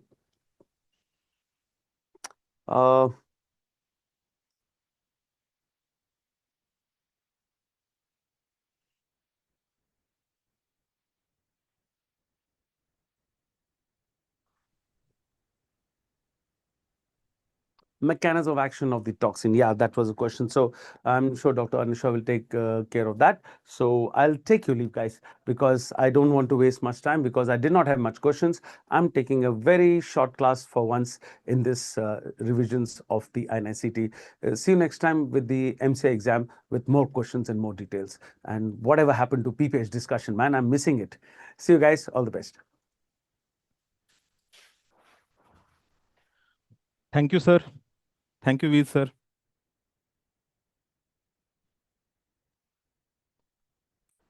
Hello, guys. Let's discuss biochemistry question.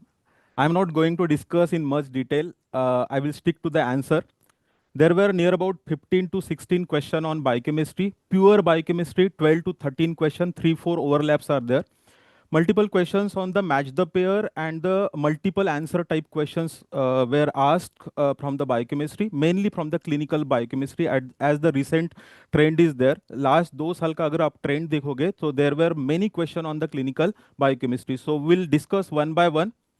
See, moderate level was there, but 1 और 2 bouncer हमेशा रहते हैं वहाँ पे. आप faculty को भी बिठा दोगे तो वो एग्जाम हॉल में आंसर नहीं कर पाएंगे. So forget about the bouncer question. So this will start with the I will start with the very easy question. Which of the following does not give Benedict test positive? All of you know that the Benedict test is for the reducing sugar, and the sucrose is non-reducing sugar. Sucrose trihalose will not answer the Benedict test, because the functional groups, they are involved in the bond formation. Ascorbic acid gives the Benedict test positive. Glucose and fructose gives the Benedict test positive. So this was simple question on the practical, based on the practical biochemistry.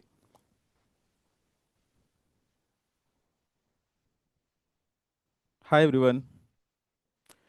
Which vitamin plays role in transamination reaction? This is UG type question. The transamination reaction, the most important vitamin plays role, that is the pyridoxal phosphate. Pyridoxal phosphate, it is required for the transamination reaction, decarboxylation reaction and synthesis of neurotransmitter. It is required for the heme synthesis. It is required for the glycogen phosphorylase activity. Mainly it is required for the heme synthesis. That's why deficiency causes the anemia, and it is required for the synthesis of neurotransmitter. So deficiency causes the neuropathy in pyridoxal phosphate deficiency, especially on the INH therapy. INH therapy pe hai, to pyridoxal phosphate deficiency is there. That causes anemia and neuropathy. See, enzymes active in dephosphorylated state. हमेशा जब ये topic जब भी आता है enzyme regulation का, so I ask student just learn 5 enzymes which are active in the dephosphorylated state. Glycogen synthase is there. glycogen synthase, main enzyme, PDH complex is there, pyruvate dehydrogenase complex, HMG coenzyme reductase, acetyl coenzyme carboxylase, and the enzymes of glycolysis, they are active in the dephosphorylated state. Now see, here the odd one out is glycogen phosphorylase, which is active. This glycogen phosphorylase, it is active in the phosphorylated state, as the name indicate. And the here answer is A and C. A and C. This phosphofructokinase 2, it favors the phosphofructokinase 1, and this is also active in the dephosphorylated state. So here answer is glycogen synthase as well as the phosphofructokinase. So A and C is the correct answer. A and C is the correct answer. Don't know about the option D. Many student क्या नाम बताया students ने, मेरे को अभी recall भी नहीं हो रहा, दैट इज फ्रुक्टोज डिस्मूटेज, लेकिन मैंने अभी ऐसा कुछ नाम सुना नहीं तो मैंने यहाँ पे लिया भी नहीं वो ऑप्शन में. So answer is glycogen synthase and phosphofructokinase 2. Remember, glycogen synthase, pyruvate dehydrogenase complex, HMG coenzyme reductase, and acetyl coenzyme carboxylase, and the glycolysis enzyme, including this phosphofructokinase 2 also. So this PFK2 is active in the dephosphorylated state. The next question, in diabetes mellitus, after giving insulin, which of the following is active? Which of the following is active? All of you know that insulin sensitive glucose transporters are GLUT4, GLUT8, and GLUT12. And GLUT4, it is there in the skeletal muscle, heart, and adipose tissue. The location of GLUT4, it is there in the skeletal muscle, heart, and adipose tissue. There is no role of liver here. So answer is GLUT4 in muscle. Insulin sensitive glucose transporter, skeletal muscle, heart, and adipose tissue. So here answer is GLUT4 in muscle.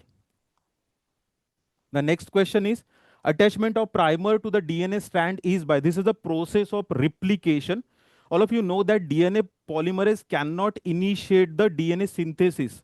Some short stretch of DNA near about 5 to 10 nucleotide in length, that is known as RNA primer. Short stretch of ribonucleotide, that is known as RNA. It is required for the DNA polymerase to act. So this primer in the replication process, it is synthesized by the enzyme, that is primase. Primase, that is RNA polymerase, DNA dependent RNA polymerase. DNA polymerase 2 it is having the role in the repair process. DNA polymerase 3 is the key enzyme of the DNA replication process. Primase is required for the synthesis of RNA primer, and topoisomerase, it relieves the torsional strain created by the helicase induced unwinding in the process of replication. So here answer is primase. Next question. The patient with hypotonia seizure and there is very long chain fatty acid accumulation is seen. Which of the following is the defect? So exact options पता नहीं चले कि कौन से options थे और, but the answer is peroxisomal defect. This is peroxisomal biogenesis defect where the very long chain fatty acid oxidation is affected. Oxidation of very long chain fatty acid that occurs in the peroxisome. This is actually a protein targeting defect because of the PEX gene mutation. Proteins are not targeted to the targeted मतलब जा नहीं पाते हैं in the peroxisome. So that's why causes the empty peroxisome, so hampering the peroxisomal function. Peroxisome का क्या function है? The oxidation of very long chain fatty acid, mainly C26, C36 fatty acid जो है उनका oxidation effect होता है, and there is accumulation of this fatty acid which causes the problem, which causes the hypotonia seizure because of the nervous involvement is there because of the accumulation of very long chain fatty acid and decreased level of plasmalogen, which is a major phospholipid in the central nervous system. So there is hypotonia seizure and accumulation of very long chain fatty acid in the peroxisomal biogenesis disorder, that is known as Zellweger syndrome. That is known as Zellweger syndrome. So fatty acid oxidation is affected here. The raised, ये शायद से already संतोष sir ने cover किया है. The raised triacyl glycerol is seen in all of the following except. All of you know that the diabetes mellitus, there is hyper triglyceridemia, there is hyperlipidemia, the TG level increases. This is one of the metabolic complication of the diabetes mellitus. Nephrotic syndrome, there is compensatory increase in the lipoprotein level in the nephrotic syndrome because the protein goes down, albumin goes down, and there is compensatory increase in the lipoprotein occurs in the nephrotic syndrome. So there is also increase in the triacyl glycerol occur.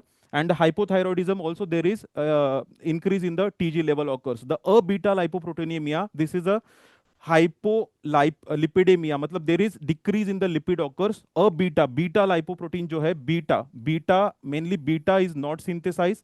This beta apoprotein is not synthesized.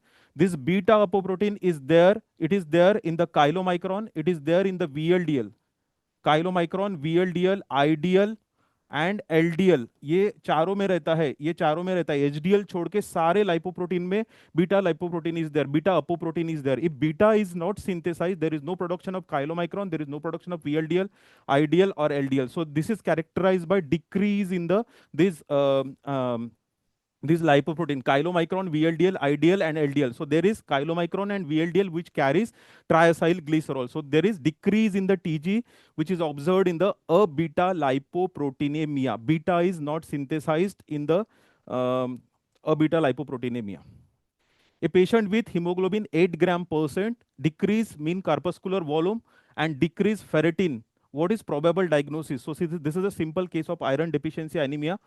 Iron deficiency anemia, MCV goes down because of the decreased hemoglobin level, and there is decreased ferritin. So ferritin is the sensitive indicator for iron deficiency anemia. So initial मतलब सबसे पहले ferritin level ही नीचे जाता है. This was the question on the immunoglobulin. See, a diagram of an immunoglobulin molecule is shown below, which with sites marked as 1, 2 and 3. अभी यहाँ पे कुछ mark नहीं है. The antibody is subjected to different treatment producing fragments such as Fab, that is antibody binding fragment, crystallizable fragment, and the Fab that is known as the joint Fab. Okay, which of the following correctly matches the mark site and the treatment? So it is papain digestion, pepsin digestion, and beta mercapto ethanol. Now see, this papain, it cleave the bond after the hinge region. It cleave this immunoglobulin chain after the hinge region, after the disulfide linkage. So papain digestion causes the formation of the two Fab fragment, two Fab means separate Fab, two separate Fab plus Fc portion is there. This act after the hinge region, after the disulfide linkage, papain. So this is papain digestion. After the papain digestion, you will get two Fab plus Fab, fragment antibody plus fragment antibody plus Fc portion is there after the papain digestion. After the pepsin digestion, this pepsin it is before the hinge region, before the disulfide linkage. So this is the action of the pepsin. It act on this part, and there is production of joint Fab. There is production of joint Fab plus the crystallizable fragment. So this produce joint Fab plus crystallizable fragment is there. Beta mercaptoethanolamine, this act on disulfide linkage and can cause the separation of heavy and the light chain of the immunoglobulin. So answer was this complete answer. The papain action will produce two separate Fab plus Fc fragment. The pepsin action will produce joint Fab plus Fc fragment, and the beta mercaptoethanolamine beta mercaptoethanol, it cleave the disulfide linkage, and that causes the separation of heavy and light chain of the immunoglobulin. Okay. Then next question. हाँ, ये थोड़ा सा tough था, लेकिन सी अगर आप option देखते हो, so see the identify the technique mentioned in the diagram. See, the diagram was there, and जितना मैंने स्टूडेंट से पूछा कि क्या मेंशन था डायग्राम में, क्या दिख रहा था, so they mentioned that the guide RNA was there, and the PAM sequence, PAM sequence was there. Okay, this is one of the type of motif, adjacent motif कुछ तो भी बोलते, exact नाम मुझे भी याद नहीं है. Adjacent motif is there. So this PAM is required for binding of this Cas9 is the CRISPR-Cas9, which is having the DNA cutting ability. This is for to cut the DNA. This अगर आपको याद होगा, CRISPR के discussion में हमेशा बोला जाता है it is RNA guided. Remember, it is RNA guided. So there is guide RNA. So it is RNA guided, DNA directed, nucleus, it is nucleus cut the DNA, cut the double standard DNA. यहाँ पे DNA था या RNA था, वो भी एक बार आप देख लेना कि अगर डीएनए था specifically, so it is CRISPR-Cas9. CRISPR-Cas9 यहाँ पे मेंशन नहीं था ये Cas9. सो Cas9, CRISPR-Cas9 cut the DNA, मतलब cut the double standard DNA. It is a nucleus, it is RNA directed, it is RNA guided DNA directed nuclease cut the double stranded DNA. अगर यहाँ पे palm sequence और guide RNA mention है, so answer is CRISPR-Cas9 gene editing tool, novel gene editing tool cut the double stranded DNA. कौन से DNA को cut करता है? डबल स्ट्रैंडेड DNA को. अगर mRNA यहाँ पे मेंशन था, अगर यहाँ पे RNA मतलब mRNA मैसेंजर RNA और उस पे एक्टिविटी अगर दिखाई रही, so it can be a micro RNA which causes the gene silencing. It attaches, this microRNA attaches to the 3' untranslated region of the mRNA and causes the degradation of mRNA responsible for the gene silencing. And zinc finger motif, it attached with the DNA. ये DNA के साथ attach होता है. This is to interact with the transcription factor. So this is the link between the various transcription factor or regulatory element and the major and minor groove of the DNA. Zinc finger motif, a finger-like extension is there. Antiparallel beta pleated sheets are there connected to the helix by the turn. Connected to a helix by a turn. It is for attachment of different protein to the DNA. So this is CRISPR-Cas9 gene editing was mentioned there. The दो word बच्चों ने बताया, एक palm sequence and second is the guide RNA. तो ये थोड़ा सा tough था क्वेश्चन. ये क्वेश्चन मुझे प्रॉपरली ये क्वेश्चन मिला ही नहीं, क्योंकि यहाँ पे ये ऑप्शन मैंने खुद डाला है ABCD वाला. The options were A and B correct, C and D correct, B C correct, B D correct. आप लोगों के पास इसका अगर ये है तो मुझे यहाँ पे मेंशन करो. Hi everyone. ठीक है. सी, cysteine is uncharged polar amino acid. Yes, correct. It is uncharged polar. Proline is non-polar amino acid. Histidine and lysine both are basic amino acid. अगर ये ऐसा ही था पूरा ऑप्शंस तो सारे करेक्ट है, ABCD करेक्ट. लेकिन ये ऐसा नहीं था, इसमें कुछ तो भी मिसिंग है. इसमें कुछ तो भी मिसिंग है. यहाँ पे दो ही ऑप्शंस थे, तो थोड़ा सा लिंक आपको अगर याद आ रहा होगा तो इस पे डाल दो, कमेंट में डाल दो. ठीक है. सो अभी यहाँ पे मेंशन जितने भी ऑप्शन है सारे करेक्ट है. Match the following acid-base disorder. So this was easy because all of you know that the causes of high anion gap and normal anion gap metabolic acidosis, and this is quite easy question. Metabolic acidosis is there in ethylene glycol poisoning. Metabolic alkalosis is there in the severe vomiting. Respiratory acidosis is there. Respiratory acidosis is there in the bronchopneumonia, and the respiratory alkalosis is there in the hyperventilation, hysteria, hyperventilation, septicemia, meningitis, the high fever that causes the respiratory alkalosis. तो कौन सा option correct है? D, B, C, A. So this is correct answer. A is the correct answer. Match the pair. इस बार match the pair वाले काफी questions थे. A 60-year-old female with calcium normal calcium level, parathyroid hormone high, phosphate low and alkaline phosphate is high. I think ये संतोष sir ने भी discuss किया, अलेख्या ma'am ने भी डिस्कस किया, तो मैं इस पे जाऊंगा नहीं. आंसर इज ऑस्टियोमेलेशिया और secondary parathyroidism due to vitamin D deficiency. Then again match the following. इसमें 6 ऑप्शन थे ऐसा बच्चों ने बताया मुझे. 1 2 3 4 5 6 थे, तो आखिरी के 2 रिकलेक्ट नहीं हो पाए. Most essential fatty acid, the most essential fatty acid, actually it is linoleic acid. Most essential fatty acid is the linoleic acid. Linoleic acid is required for the synthesis of arachidonic acid also. Arachidonic acid is semi-essential fatty acid because it is produced from the linoleic acid. So linoleic acid is the most essential fatty acid. Then oil rich in essential fatty acid is safflower oil. Mainly it is safflower oil. The omega-6 fatty acid, linoleic acid, is there in the safflower oil. Omega-3 fatty acid, that is alpha linolenic acid, it is there in the that is flaxseed oil. Mainly it is flaxseed oil. The omega-3 fatty acid, alpha linolenic acid is there. Then amino acid score. It tells you about the limiting amino acid, particular limiting amino acid among the essential amino acid. That is known as the amino acid score. This is the protein scoring system. This is a protein scoring system, and net protein utilization. It is NRI is the mnemonic. NRI is the mnemonic.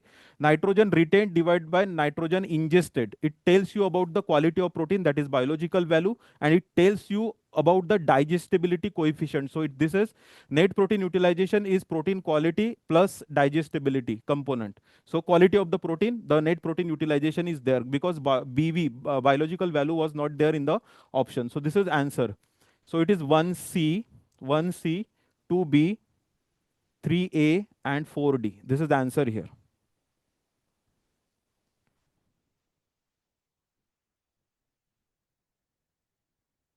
Lysine was not given. Okay, lysine was not given. This is question on uncoupler, the biological oxidation topic. Effect of uncoupler on ATP production, heat production, and O2 consumption. So uncoupler increases the permeability of inner mitochondrial membrane, disrupt the proton gradient across the membrane, and it causes the production of heat. It causes the production of heat. There is no ATP production because it delinks the electron transport chain from the oxidative phosphorylation. So that's why there is no ATP production because of the disruption of gradient across the membrane. Physiological uncouplers are there and chemical uncouplers are there. Physiological uncouplers, that includes the thermogenin, uncoupler protein 1, thermogenin, long chain free fatty acid, thyroxine, and unconjugated bilirubin. These are the physiological uncoupler. Then 2,4-dinitrophenol, dinitrocresol, FCCP, aspirin in high doses, and the high calcium level. These are the chemical uncouplers. Increases the permeability, delinks the electron transport chain from oxidative phosphorylation. There is no production of ATP. There is heat is produced. O2 consumption increases. So heat increases, O2 consumption increases. So this is answer here. There is decreased ATP production, heat production increases, O2 consumption increases in presence of uncoupler in the oxidative phosphorylation.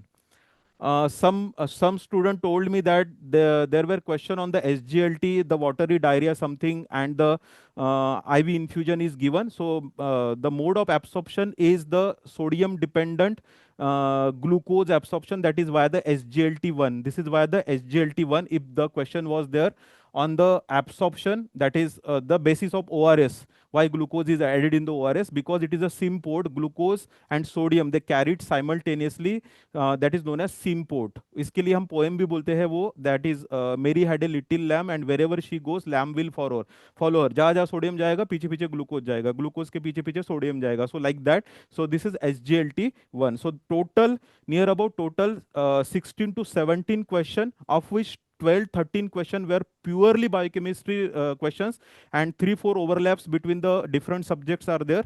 The clinical topics were asked, the integrated topic were asked, the match the following, and the multiple correct options were there in the examination. So this is all about the biochemistry topic. Over to Siraj sir, please.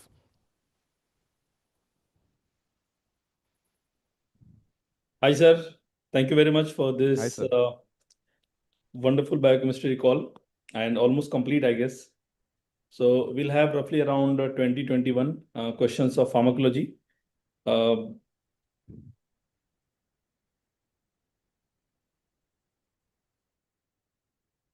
I hope I'm audible and visible, and we can start already. Okay, I am visible.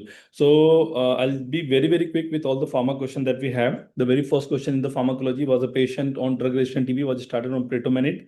And what is the mechanism of action? So previous to this, they asked the question on betaquilin, and then after that, they asked the question, what is the side effect? And at that point of time, also, I have said, next question will be about pretomanid. Okay, so pretomanid, it's one of the manid and manid, and there is one other one that is going to be delamanid. So these manid and manid, I have discussed this also in our rapid recall session as well on the YouTube, once where we have discussed just prior to the examination. There also we have discussed manid, M and manid. They are going to be mycolic acid synthase inhibitor. ATP synthase will be betaquilin as one of the drug. Rifampicin is one of the RNA polymerase inhibitor. Arabinoglycan synthase will be your ethambutol as a drug, right? So this was one of the questions that was very, very easy, I believe. Next question was the patient was brought on consciousness. Again, जो poisoning वाला case रहता है, if you see the rapid revision session of INICET which we conducted just prior to the examination, the first page that I have discussed is actually about organophosphate carbamide and opioid, and out of that 2 questions we got luckily this time.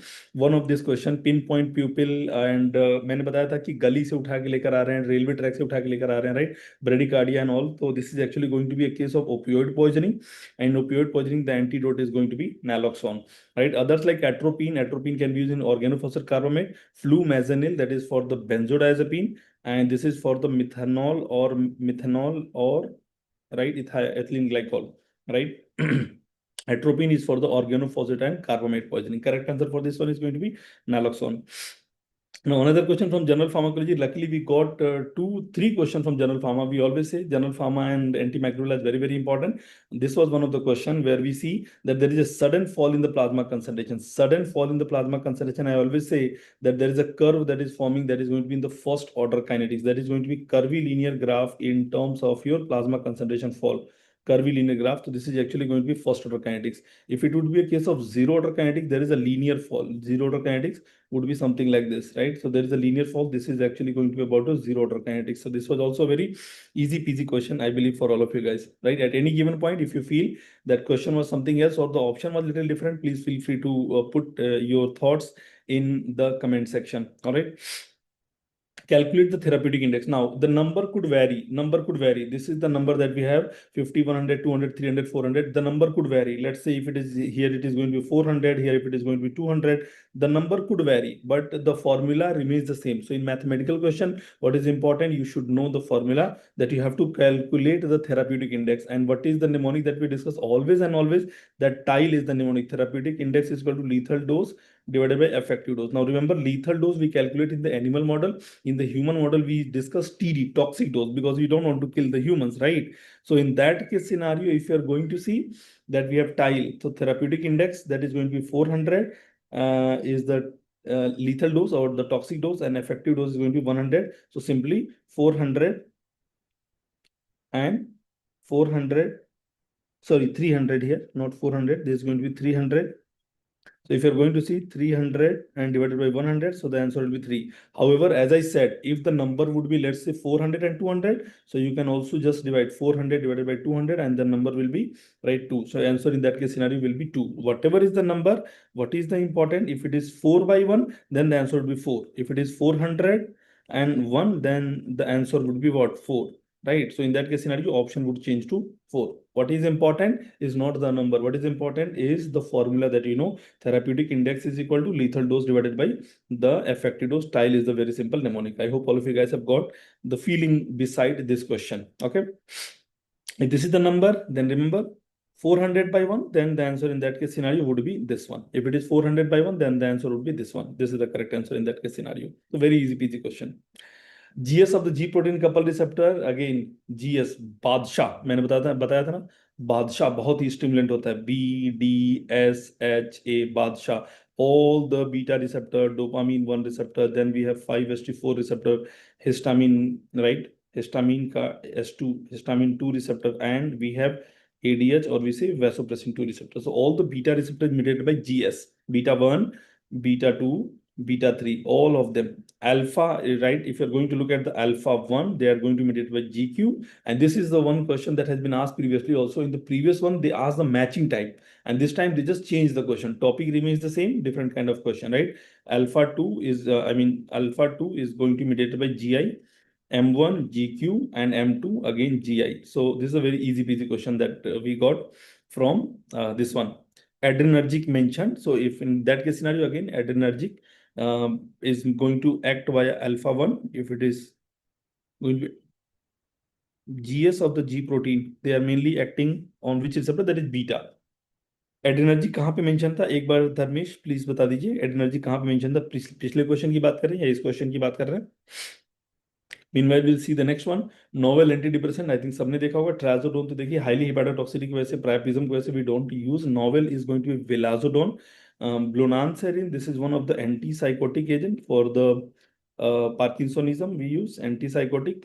And etizolam is the benzodiazepine. So this is one of the vilazodone is the correct answer for this question. Novel antidepressant is going to be vilazodone. Very easy peasy question. For a chronic smoker, nicotine replacement. Now, this is something that require a thoughtful, assessment. Nicotine replacement therapy was mentioned because this is typical of government setup examiner mindset, because we have seen this kind of question being asked even in the Viva as well. So nicotine patch is superior to gum, right? Many places where many information has been given, but this is the information that I'm giving you directly from the book, right? Look at the book that clearly says that nicotinic gum developed as an alternative to patch. Patch was developed, uske alternative mein kya aaya? Gum aaya, right? This formulation is found more satisfying, right? This is found more satisfying by some dependent. And on the other hand, if you're going to look at this, in the transdermal patch, it only partially suppresses the craving. because the intermittent peak nicotine blood level that occur during the nicotine during the smoking are not reproduced by the patch. So partially effective. तो ज्यादा बेहतर कौन सा है? Gum is more better. No, gum is much better, right? So nicotine patch is superior. No, gum is superior. Do remember this one. I'm not telling this from anywhere. I'm telling it directly from the book का screenshot मैं आपको दिखा रहा हूँ. Next is caffeine is avoided 15 minutes. Yes, before and after you should be avoiding tea, coffee. So I think the true statement is about this one. Varenicline has black box warning not for cardiotoxicity, rather varenicline is mainly associated with suicide ideation, suicidal thoughts. Suicide ideation is one of the black box warning. I would like to tell you from the again textbook line that warning has been issued that it may promote the suicidal thought. There is no cardiotoxicity information that is given here. Bupropion, again, there is information about bupropion. Look at the line that clearly says that clinical efficacy has been rated equivalent to nicotine replacement and it has produced fewer side effects. So compared to varenicline, varenicline has a lot of other side effects as well, like taste alteration, sleep disorder, irrational behavior, mood changes, a lot of other side effects. But bupropion has relatively lesser side effects. So bupropion is mainly preferred in where? In the depressed patient, right? So again, the correct answer for this one is going to be B. In this one, vilazodone is the newer antidepressant. Remember, they are the serotonin partial agonist, right, and reuptake inhibitor. कई बार इसको स्पारी भी बोलते हैं, serotonin partial agonist and reuptake inhibitor, SPARI, है ना, स्पारी भी बोलते हैं. So again, vilazodone is done here, and this is also is done. This is the again line from the textbook. Lamotrigine definitely the broad spectrum. I thought earlier that this question was multiple correct answer, but I asked the student and they said, "No, sir, एक ही correct answer था." So it is highly effective in which of the generalized tonic-clonic seizure के लिए. It's one of the drug of choice. Remember that we can utilize them in absence seizure as well. We can utilize in atonic seizure that is actually associated with Lennox-Gastaut syndrome. उसमें भी use कर सकते हैं, कोई doubt नहीं है. But पूछ रहा है कि सबसे इफेक्टिव किस लिए? That is going to be tonic-clonic seizure के लिए. Cilnidipine doesn't cause reflex tachycardia. Yes, cilnidipine is also having nephroprotective property. In addition to L type, it also blocks what? So L type के साथ साथ it is also blocking N type of calcium channel, and that is why they do not cause reflex tachycardia. The problem with all the DHPs are usually avoided in angina patient, right? There is one problem why they are avoided in angina patient, because the DHPs are mainly associated with vasodilation, fall in the blood pressure. Any fall in the blood pressure would end up causing reflex tachycardia. So if you're going to look at this again, textbook की line में आपको दिखा दे रहा हूँ. Cilnidipine is approved in angina, can be utilized in angina. Remember, DHPs has been shown to inhibit N type in addition to L type. Directly textbook की line से question उठाया गया, right? Because of which it is claimed to not have reflex tachycardia, right? ये reflex tachycardia क्यों नहीं करता है? Because in addition to N type, it is L type, it is also blocking N type calcium channel. That is going to be your cilnidipine. All right. So C is the correct answer for this one. In a patient diagnosed with mucormycosis, which of the following drug is not given? Okay, so mucormycosis drug of choice undoubtedly this one. The first azole that was tried was posaconazole. Voriconazole can also be utilized, remember, but dapaconazole, it can be utilized in tinea pedis, right? Tinea pedis. We do not utilize them in mucormycosis. So if this was the question and this was the option, remember dapaconazole is the correct answer. Students sent me some drug with some onazole, but that do not, there is no such drug that exists by the name of that they sent me. So the closer option to that was dapaconazole. Usually azoles are not effective for mucor. The first one that was effective was triazole derivative, that is called your posaconazole. Voriconazole can also be utilized. And other one is liposomal amphotericin B, that is one of the cell membrane inhibitor. That is the drug of choice, remember.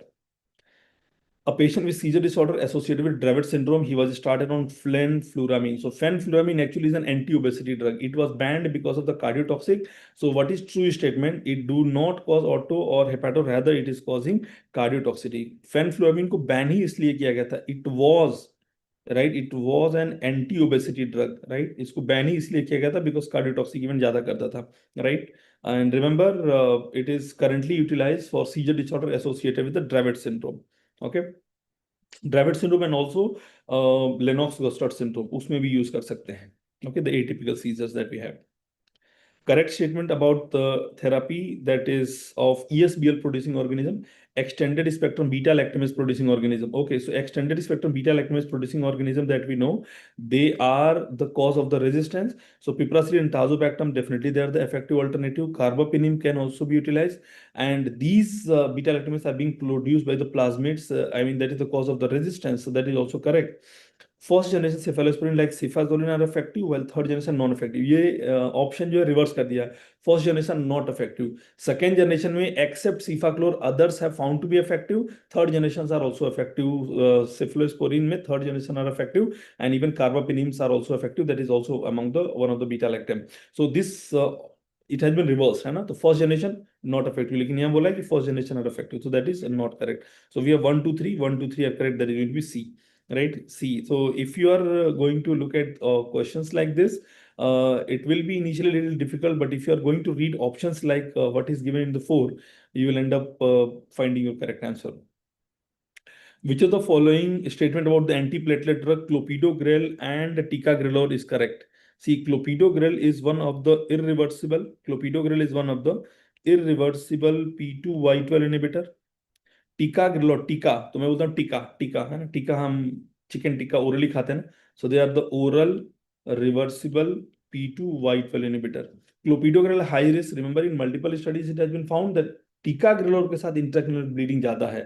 टीका has more as compared to clopidogrel. Clopidogrel is more safer in compare to, I mean in terms of intracranial haemorrhage. Okay, clopidogrel is one of the irreversible inhibitor. Ticagrelor is metabolized. No, ticagrelor is not a prodrug. Clopidogrel is a prodrug. Okay, so this is also a wrong statement. You have to find out a correct statement. Ticagrelor is a reversible inhibitor of P2Y12. Yes, it's a reversible inhibitor of the P2Y12. It's orally effective, and this oral and injectable has already been asked, you know, Tika.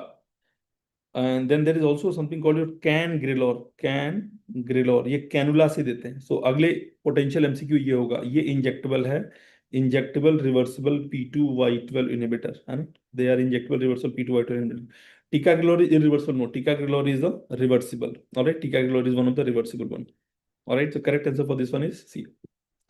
Now similar question that was asked, if this was the image, इससे मिलता जुलता कि image of a scaly lesion on the scalp, preferred treatment option. Among the given one, you will not be giving antibacterials or methotrexate or steroids, right? In oral antifungal agents that can be utilized here, like your terbinafine can be utilized, terbinafine or griseofulvin. Griseofulvin has widespread resistance, so currently terbinafine is more preferred. Oral antifungal is systemic antifungal or oral antifungal is more preferred. Remember that. There is tinea capitis. Tinea capitis. Even in dermatology, maybe also this will be covered. A patient presented with the sweating, respiratory secretion, and muscle weakness. Which of the following drug can activate acetylcholinesterase enzyme? Was there a question something like this? If you remember, that there is a sweating again because there is possibly irreversible acetylcholinesterase inhibitor, and that would lead to increase in the excessive level of acetylcholine. Now, if the question would be what is the antidote, then definitely we would go with the atropine, because atropine happens to be the antidote. But the question is not asking. This was the question in the previous exam. This time they are asking which drug can activate acetylcholinesterase enzyme. In that case scenario, oximes are the reactivators. They are considered the reactivators. So what is the next potential MCQ? I wanted to think like an examiner. Next potential MCQ, oximes bind किस पे करता है? तो मैं बता दे रहा हूँ. They are actually bind with the anionic site, right? Anionic site at the acetylcholinesterase enzyme. Remember, in my classes, I always give this as a homework. I want the student to read always. If you have attended any of my offline classes, I always give this as homework that, okay, पढ़ के आइए, because this is a very, very favorite question that I have heard in the Viva examiners. काफी favorite question. The correct answer for this one will be pralidoxime. Match the correct matching. Which of the following is the correct matching? So you see amoxicillin, chlamydia. Chlamydia is atypical, so possibly we can use agents like your azithromycin. Azithromycin we can utilize, not amoxy. Streptomycin can be utilized for many, right? They're also one of the broad spectrum antibiotic, and they're not effective for anaerobes. Remember, clarithromycin for H. pylori. Yes, the correct answer for this one that is more effective is going to be H. pylori clarithromycin. Remember triple therapy, quadruple therapy that we read. So what was the question in the previous examination that was asked on this one? That triple therapy, quadruple therapy में कौन-कौन से drug हैं? So remember, ये तीनों आपको पढ़ने हैं, triple therapy, quadruple therapy, sequential therapy, and then there is something also called rescue therapy. ये सारे के सारे हमने लेक्चर में कवर किए हुए हैं. You can easily see this one. Doxy is not utilize in MTB. MTB के लिए you can use streptomycin, you can utilize, है ना. Correct answer for this one is number 3. And there is another question, match the following. I could not get the complete question for this one. लेकिन अगर मैं पूछूं कि match the following कौन सा है, तो अगर correct matching ये दोनों हैं, तो these are the correctly matched AMP kinase activator, जिसके वजह से they are going to inhibit the gluconeogenesis. Gluconeogenesis will be inhibited. That is the main mechanism, right? And they are also going to increase the glucose uptake to the muscle. Glucose uptake, that means insulin sensitizing property will also be there with the metformin. Resveratrol, they are the certain pathways, SERT1 के through काम करते हैं. So I think this was the question. If you can help me out, and you can send me out in any of my social media platform, or here also in the comment section, if you can send me, I can complete this question completely. Was it a question like this? And then they ask, oh, what all are correct? So A and B are correct, no, C and D are correct, something like this if it was there. So please help me out with the completion of other options here. Anesthetic agent that is causing malignant hypothermia, that is halothane. There was another question on cardiac effect on the halothane. So I believe that will be taken up by our anesthesia faculty. So quickly, I'll just take 1 minute more and I'll quickly revise entire pharmacology question, that is malignant hypothermia associated with halothane. Remember, if it is in anesthesia, they are asking overall maximum risk. This was also asked in one of the previous question. Overall maximum risk, this is the potential MCQ that is associated with the succinylcholine. All right. Then metformin, AMP kinase, and resveratrol. This is correctly matched already. Clarithromycin for H. pylori. Remember, this is one of the important antibiotic, hardly utilized in some conditions. Okay, pralidoxin, they are the reactivator of acetylcholinesterase, oral antifungal in the tinea capitis condition. Then we are having ticagrelor, they are the reversible one, and they have a more risk of, ticagrelor has more risk of intracranial hemorrhage. Here, beta-lactamase producing organism के लिए we can use piperacillin, carbapenem, and these are produced by plasmids. It causes cardiotoxicity, that is fenfluramine, and we are not using, we stopped it mainly in the obesity. Now it has been used for Lennox-Gastaut syndrome and Dravet syndrome. Upcoming examination में ये question होगा कि what is the specific drug for Dravet syndrome? Dravet syndrome, ध्यान रखिए स्टाइरिपेंटोल नाम का एक drug आता है ना, तो वो अपकमिंग एग्जाम का क्वेश्चन होगा. तो मैं बोलता हूँ कि इसी क्वेश्चन से अगले एग्जाम को आप ड्राइव करोगे ना. Staripental is a specific drug for Dravet syndrome. Then another question, that was mucormycosis, dapaconazole. It has no use. It's for the tinea pedis. Cilnidipine do not cause reflex tachycardia because it is blocking L type and N type. Lamotrigine, highly effective for tonic-clonic, generalized tonic-clonic seizure. And this was a nicotine replacement therapy question. That is caffeine avoided 15 minutes before or after for the better absorption. Vilazodone is the novel antidepressant drug. Is coming from the SPARI group of drug. And GS, all the beta is acting by GS. This is also one of the PYQ of INICET. Somewhere around 2021, 2022. है ना, 2021, 2022 में आया हुआ ये question है. Therapeutic index calculation, if it was 400, 100, the answer would be 4. This graph is of first order kinetics. That is going to be the nonlinear, and here it is going to be naloxone. Naloxone is the antidote for opioid. And mycolic acid synthesis inhibitor is the mechanism of action for our drug, that is manid and manid, pritomanid, delamanid. They are the manid and manid. All right. So this was all around 2021 question in pharmacology. I hope all of you guys have got this correct. And we would be inviting our next faculty to take over the stage. Hi, Thank sir. you very much, ma'am. Please take over. The stage is all yours. Thank you, sir. So, hi students, how are you doing after that detailed pharma session? Because pharmacology was very heavy this time. I met so many of you at the exam center also. And maximum hue and cry was from biochemistry and pharma. So, Rajesh sir and Siraj sir have already done that bit. So, I hope you're feeling a little relaxed after their sessions. So, microbiology is, of course, short, sweet, crisp. PYTs, 100% repeat PYTs. Yes, of course, there was no surprises there.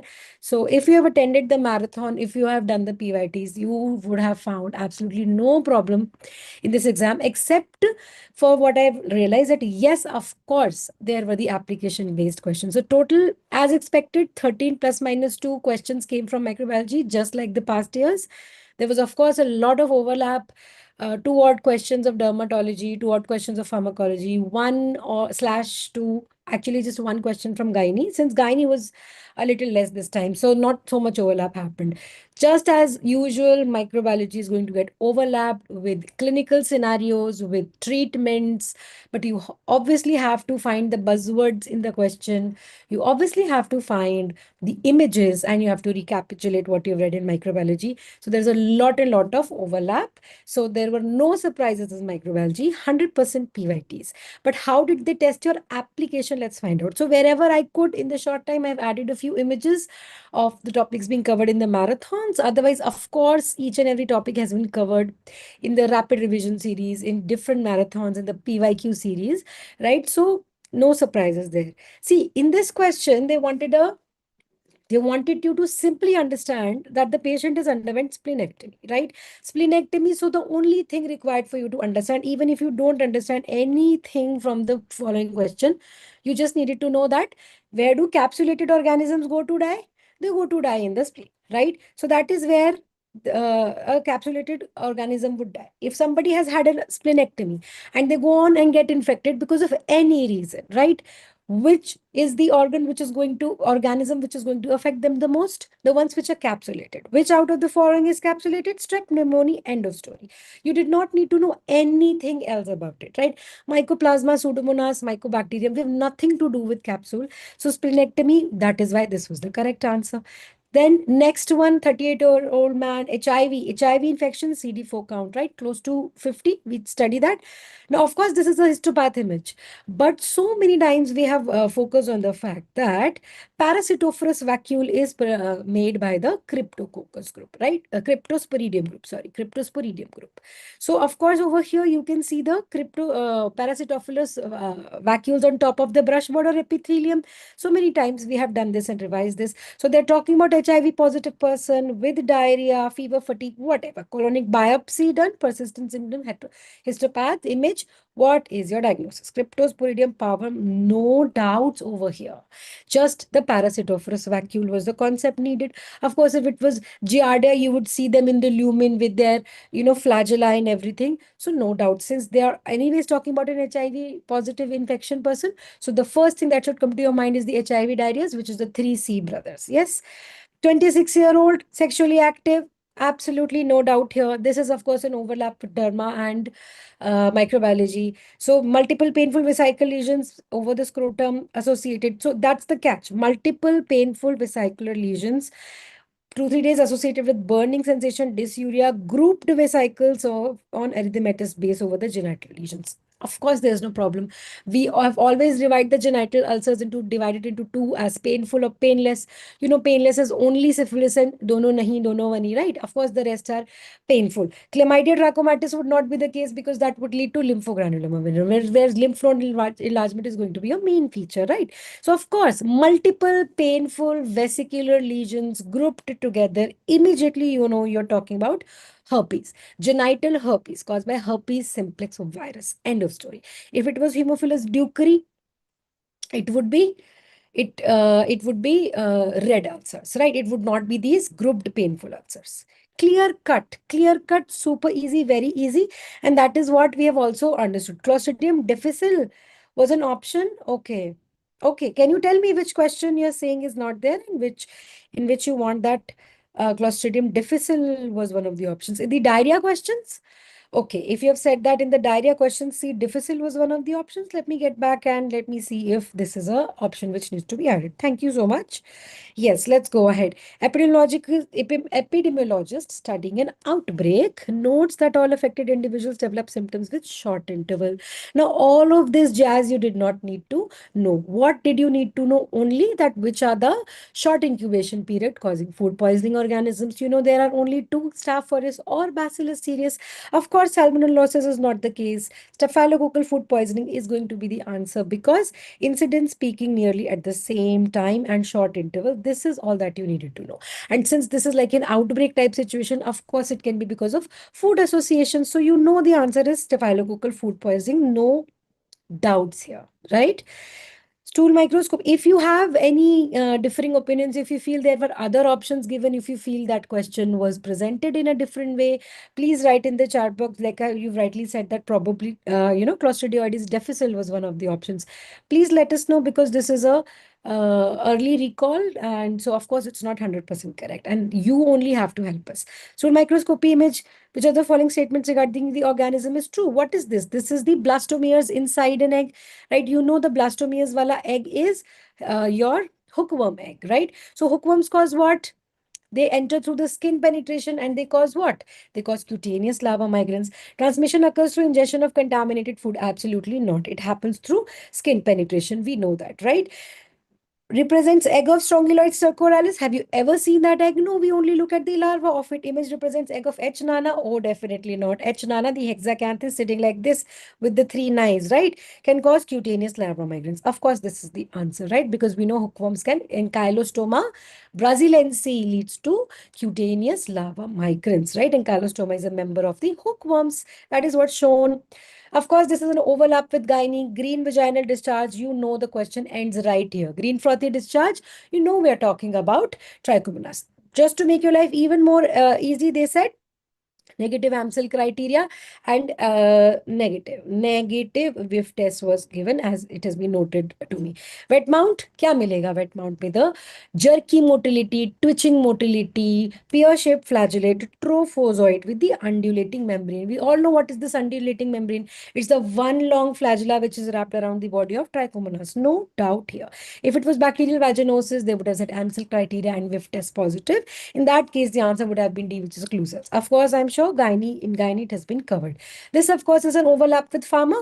Extended spectrum beta lactamase producers. You know, extended spectrum beta lactamase producer is a ESBL production is plasmid transmitted, plasmid coded, plasmid transferred. And this means that no, penicillins are not going to work. Cefoxitin is not going to work. It is plasmid mediated, yes. So 1 becomes your correct.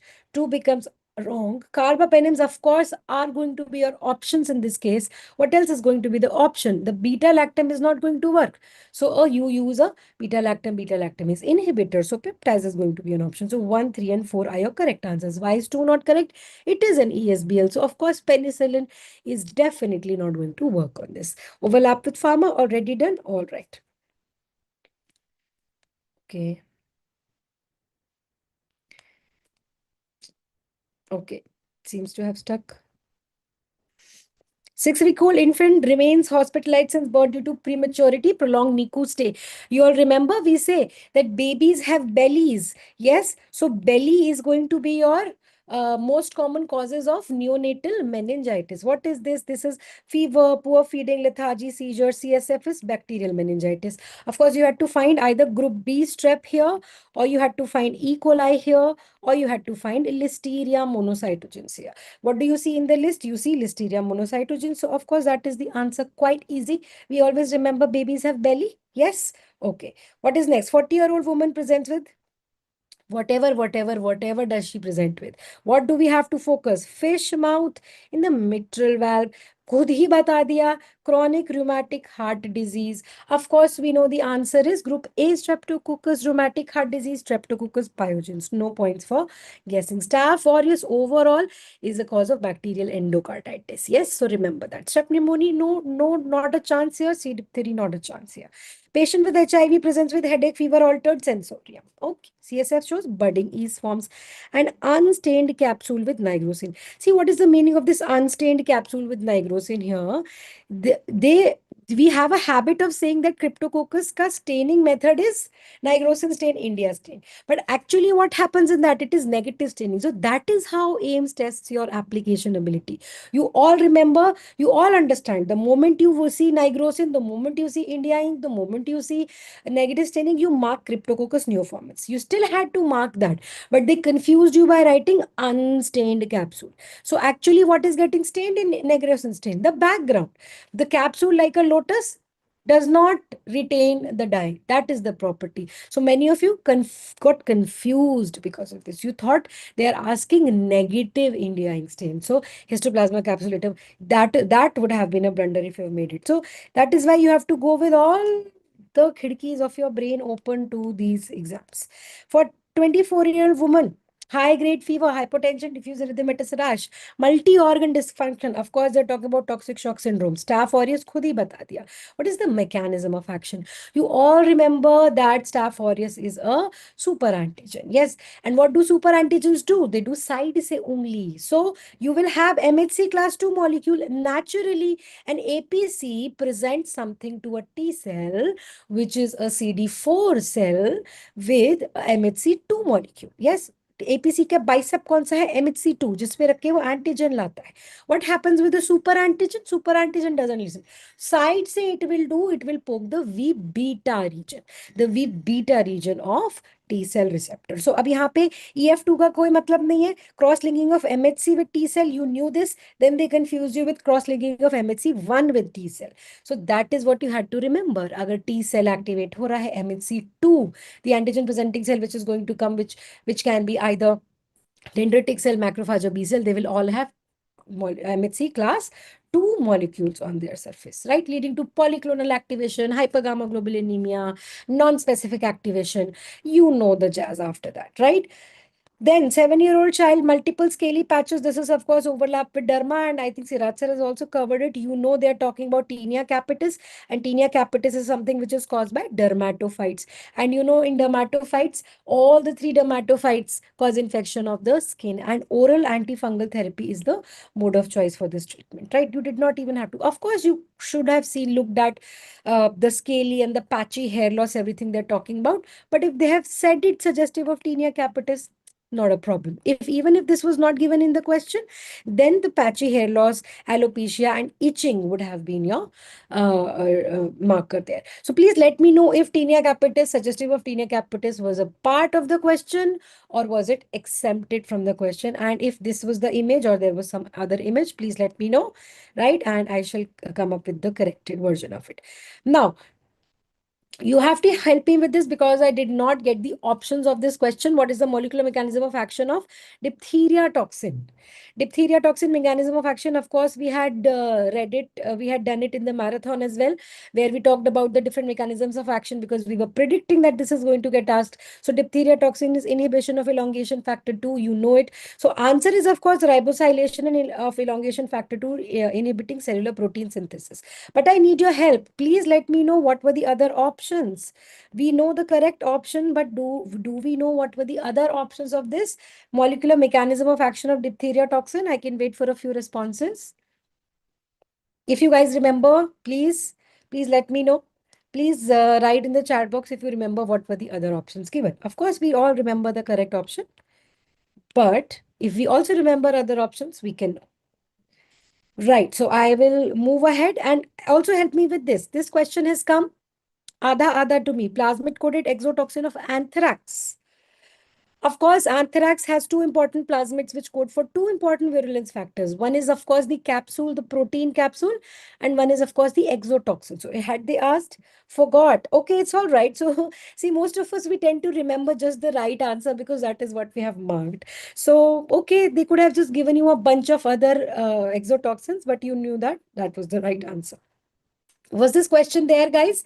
Plasmid coated exotoxin of anthrax. So we know that PX01 is going to code for exotoxin, but PX02 is going to code for the capsule, the protein capsule of anthrax, the only one with the protein capsule along with its Yersinia. AB exotoxin, okay. AB exotoxin was one option. Any other options you remember? So did they mean toxin A and toxin B like that of Clostridioides difficile? I'm expecting that it was toxin A and toxin B. Yes, okay. It was toxin A and toxin B like that of. All right. So, of course, you know, correct answer is PX01. It is the plasmid coated toxin. 02 would make the capsule of anthrax. And of course, the A and B is for Clostridioides difficile. Nothing to do with this guy, right? So that was the end. This was quite short and crisp and simple.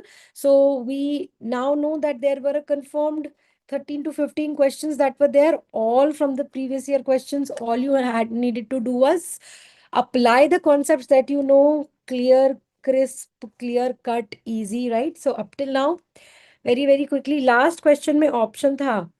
Yes, yes. So I have added, right? Last question में option था toxin A and B. I have added to the last question, plasmid coded one only. Right? Okay, so Manjunath sir is here and he's going to take up FMT with you, of course. So all the very best, and I will see you very soon with the corrected recall. So over to you.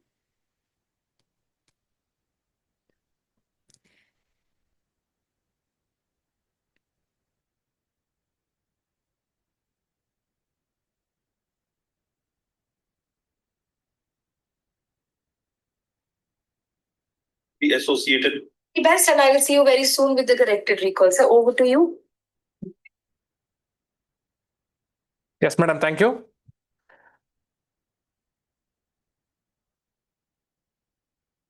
Yeah.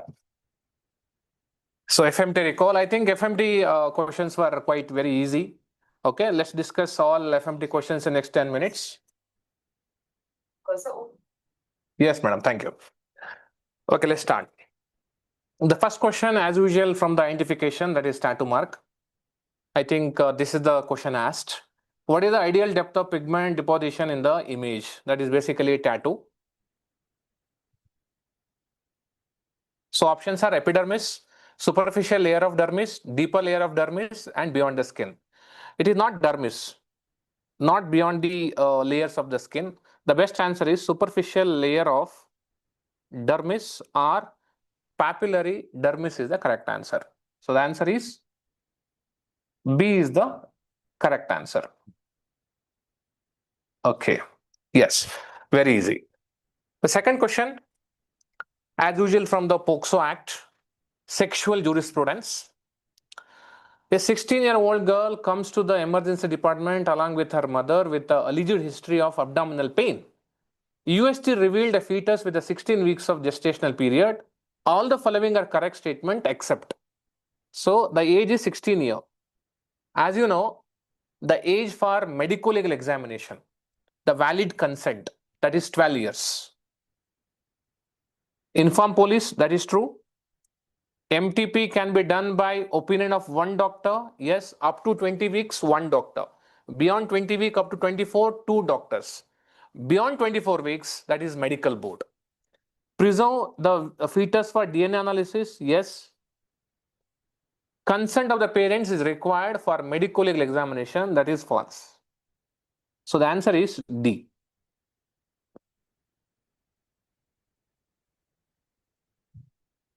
Yes.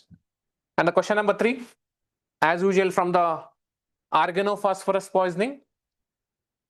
One of the following used in case of organophosphorus poisoning as a cholinesterase reactivator. So the cholinesterase reactivator, that is basically prolidoxine or diacetyl monoxide. So the answer is oximes. Atropine is the antagonist. Physostigmine given in datura poison. Flumazenil is an antidote that is used in benzodiazepine poison. So the answer is D. D is the correct answer. The next question from opioid poisoning. The clinical scenario was given. What is the antidote used in papaver somniferum? So the answer is very simple, naloxone. Methadone is used in opium addiction. Flumazenil benzodiazepine antagonist. Oximes are used in case of organophosphorus poisoning. So the answer is B. Then the question from again from the opioids, the body packer syndrome. A man from Afghanistan came to India. He is a drug dealer, came with the toxicity features like coma, that is pinpoint pupil, respiratory depression. X-ray of the abdomen is shown below. He is known as. So the best answer is body packer syndrome. So body packer syndrome is very common in drug trafficking. Body pusher, that is a type of body packer syndrome. Body stuffer basically in the consumers. The heroin consumers are opium consumers. Formication, that is seen in case of cocaine poison. That is known as cocaine bugs. So the answer is body packer syndrome. Identify the range of firearm wound. So very simple question. What you can see here, inverted margin. Inverted margins are there. Blackening is absent. Tattooing is absent. It's an entry wound. And the answer is distant shot. In near shot, one very important finding is tattooing. The close shot, blackening is commonly seen. In contact shot, basically a stellate wound, that is in contact entry wound. So the answer is basically A, that is a D. Identify the injury. The injury that is over the abdomen, that is showing two acute angles. You can see here two acute angles. So that is basically double-edged weapon. Double-edged weapon. And depth is maximum. The answer is stab wound. Stab. Lacerated wound, it has irregular margin, ruled out. Chop wound has the features of laceration as well as incised wound, ruled out. So answer is stab wound, depth is maximum. Yes, good answer. Then one question from blast injury, very commonly asked in INICET exam, primary, secondary, tertiary, quaternary blast injury. The burn injuries as a result of blast injury. The question is burn injury to the face and head in case of bomb blast injury, air blast injury, categorized as. So primary blast injury is because of the blast wave. The most common organs affected are ear, intestine and lung.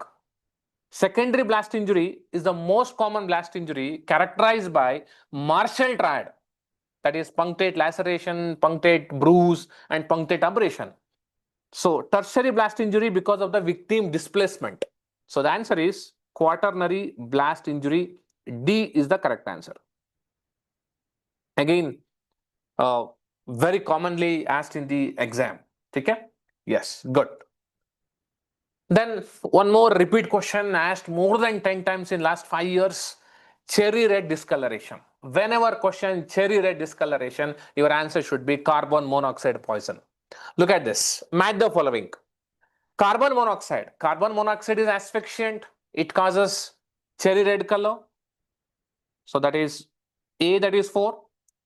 Organophosphorus compound. Organophosphorus inhibits acetylcholine esterase. It causes pinpoint pupil along with the secretion. B, that is 3. Cyanide, bitter almond smell. Phosphorus has garlic smell. Very easy question. And it is a repeat question. Okay? Fine. Ho gaya. Next.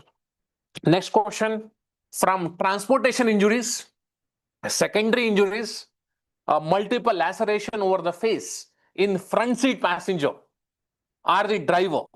So that is classically known as sparrow foot mark. So this is basically sparrow foot mark. The question is framed like this. The sparrow foot injuries may be seen in the case of, the answer is road traffic accident. C is the answer. Lightning, filigree burn, electrocution, joule burn, or crocodile skin burn. Flame burn, not the answer. So answer is C. Yes, okay. And the 11th. 11th, as usual, from alcoholism, chronic alcoholism, either Wernicke encephalopathy, Korsakoff psychosis, Marchiofava-Bignami syndrome, delirium tremens, very commonly asked. We discussed many times in the classes.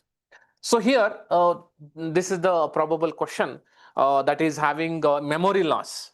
So that is distant memory loss and immediate memory is intact. What is the most likely diagnosis?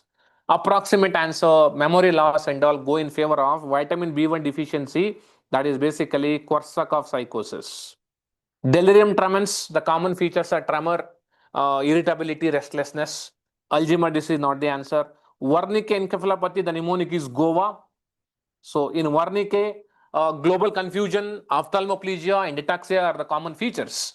So the answer is Korsakoff psychosis. Simple, repeat question, very commonly asked from usually from our recorded lectures. Then the last question. Central respiratory depression is not seen in. So it's a bit difficult one and it is confusing. Central respiratory depression. Barbiturate, yes, they cause respiratory depression. CNS poison, they act on GABA receptor. Opium, yes, one of the very important clinical feature is respiratory depression. So opium, yes. Organ of phosphorus, yes. I'll go with the strychnine. Why? Because strychnine is a spinal poison. Point number one. Second thing, strychnine is CNS, basically strychnine is a respiratory stimulant. So the answer is A. Okay, so this is about 12 questions asked in our INICET, and all 12 questions from our FMT recorded lectures and one short series. 12 out of 12, strike rate is 100%. Thank you.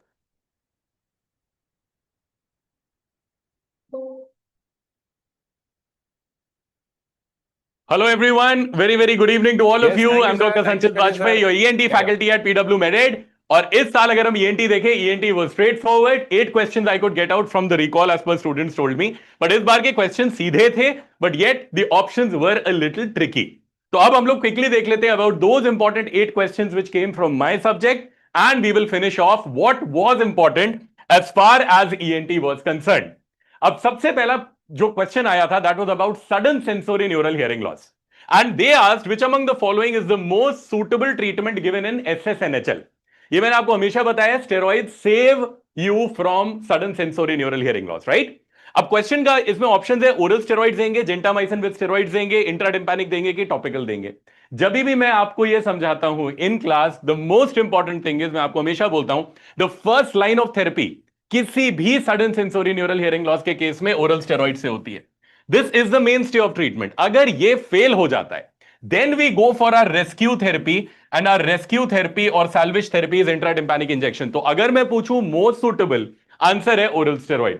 We start prednisolone, we taper it down for 3 weeks. उसके बाद भी नहीं हुआ, then we start off with intratympanic dexamethasone therapy. Right? So among them, the best option would be oral steroids. If you have ticked it, you are right, and straightforward, straight line. ये हमने discuss भी किया था straight in our marathons कि ये question एक predictable question है. अब दो इंपॉर्टेंट क्वेश्चन आए थे which were related to muscles, और मसल से रिलेटेड जो क्वेश्चन थे वो थे कि कौन सी मसल, एक यूस्टेशियन ट्यूब की मसल आई थी और एक लैरिंग्स की मसल आई थी. अब here they have given which among the following muscles marked is an abductor of the vocal cord, और इन्होंने यही डायग्राम, मोस्टली इसी टाइप का कोई डायग्राम दिया था जिसमें ABCD ऑप्शंस थे. अब ये मैंने आपको बना के भी दिखाया है, same diagram I have drawn over in the lecture also and told you multiple times कि कोई भी that originates from the posterior part of the cricoid and attaches to the muscular process of the arytenoid, this muscle is the only abductor of the vocal cord, and the answer will be A. This part, the posterior muscle, the posterior most is our posterior cricoarytenoid. It is also called as the safety muscle of the larynx, क्योंकि ये only abductor of vocal cord होती है. तो जिसने भी ये mark करी है, obviously it will be the right answer. Right? चलो आगे बढ़े. Third question, straight and simple. ये बात मैंने मैराथन में भी पढ़ाई है. 3 ट्रायड मैंने मैराथन में पढ़ाए थे in facial palsy if you remember, and एक ट्रायड स्ट्रेट फॉरवर्ड क्वेश्चन आया है. This was the tricky question, but ये स्ट्रेट फॉरवर्ड मैराथन क्वेश्चन है. Melkersson रोजेंथल syndrome. मेलकिंसन रोजेंथल सिंड्रोम में मिलती है recurrent facial palsy, fissure tongue and orofacial oedema. Right? तो देखो, orofacial oedema, fissure tongue together with lower motor neuron type of recurrent facial palsy, this is a classical triad. तो इसमें क्या नहीं दिखता है? Obviously the only option that is right here is you don't see proptosis. ये एक tricky question था, out of box था, बट अगेन ये हमने कवर किया है over in the marathons that I took also. और ये हमेशा INICET में एक ना एक question out of the box आता है. ENT में इस साल ये था. राइट? चलो आगे बढ़े. Now, which among the following is matched incorrectly according to the following causative agents? एक क्वेश्चन ये आया था जिसमें उन्होंने ऑप्शंस दिए हैं कि whether it is about Burkitt's lymphoma with EBV, right? Whether it is nasopharyngeal carcinoma with CMV, whether it is adult T-cell lymphoma with HTLV, or whether it is Kaposi sarcoma with herpes, human herpes virus type 8. तो आपको पता है कि बर्किट lymphoma का most common cause क्या होता है? It is Epstein Barr virus. But क्या नेसोफेरेंजियल कार्सिनोमा का मेन कॉज CMV होता है? नहीं. The causative agent for nasopharyngeal carcinoma is Epstein-Barr virus. Straight from marathon. ये भी हमने कवर किया है. Epstein-Barr virus की viral capsid antigen और early antigen के खिलाफ IgA antibodies are seen in the blood. Right? So right answer would be कि ये unmatched नहीं है. Obviously here the answer should have been EBV. So the answer would be B. That is not matching nasopharyngeal carcinoma with CMV. Right? चलो आगे बढ़े. देखो simple questions है. अब इन्होंने दिया था female patients with a history of recurrent epistaxis and a mass in the nasal cavity. अब एक मास आया है नेजल कैविटी में. What they told was two important histories. अब ये मास जो है, this particular mass had got recurrent epistaxis. Recurrent epistaxis हो रही है मास से. Second is the CT scan of the mass revealed bony invasion. They asked which among the following is the least likely diagnosis, right? तो अगर कोई भी legion जिसकी recurrent epistaxis है और बोन इन्वेजन है, तो वो क्या हो सकता है? जुवेनाइल एंजियोफाइब्रोमा बिल्कुल हो सकता है. It is a locally invasive tumour, it is a bone invading tumour, right? It is benign but it causes bone invasion.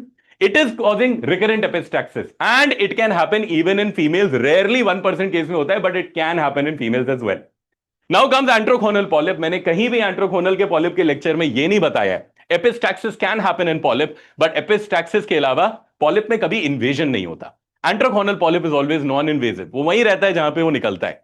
That is why the answer here will be antrochonal polyp. Inverted papillomas can have epistaxis as the primary complaint with a fleshy mass, especially in those which have got malignant transformation. And olfactory esthesioneuroblastoma are early stage tumors. ये होते हैं बच्चों में.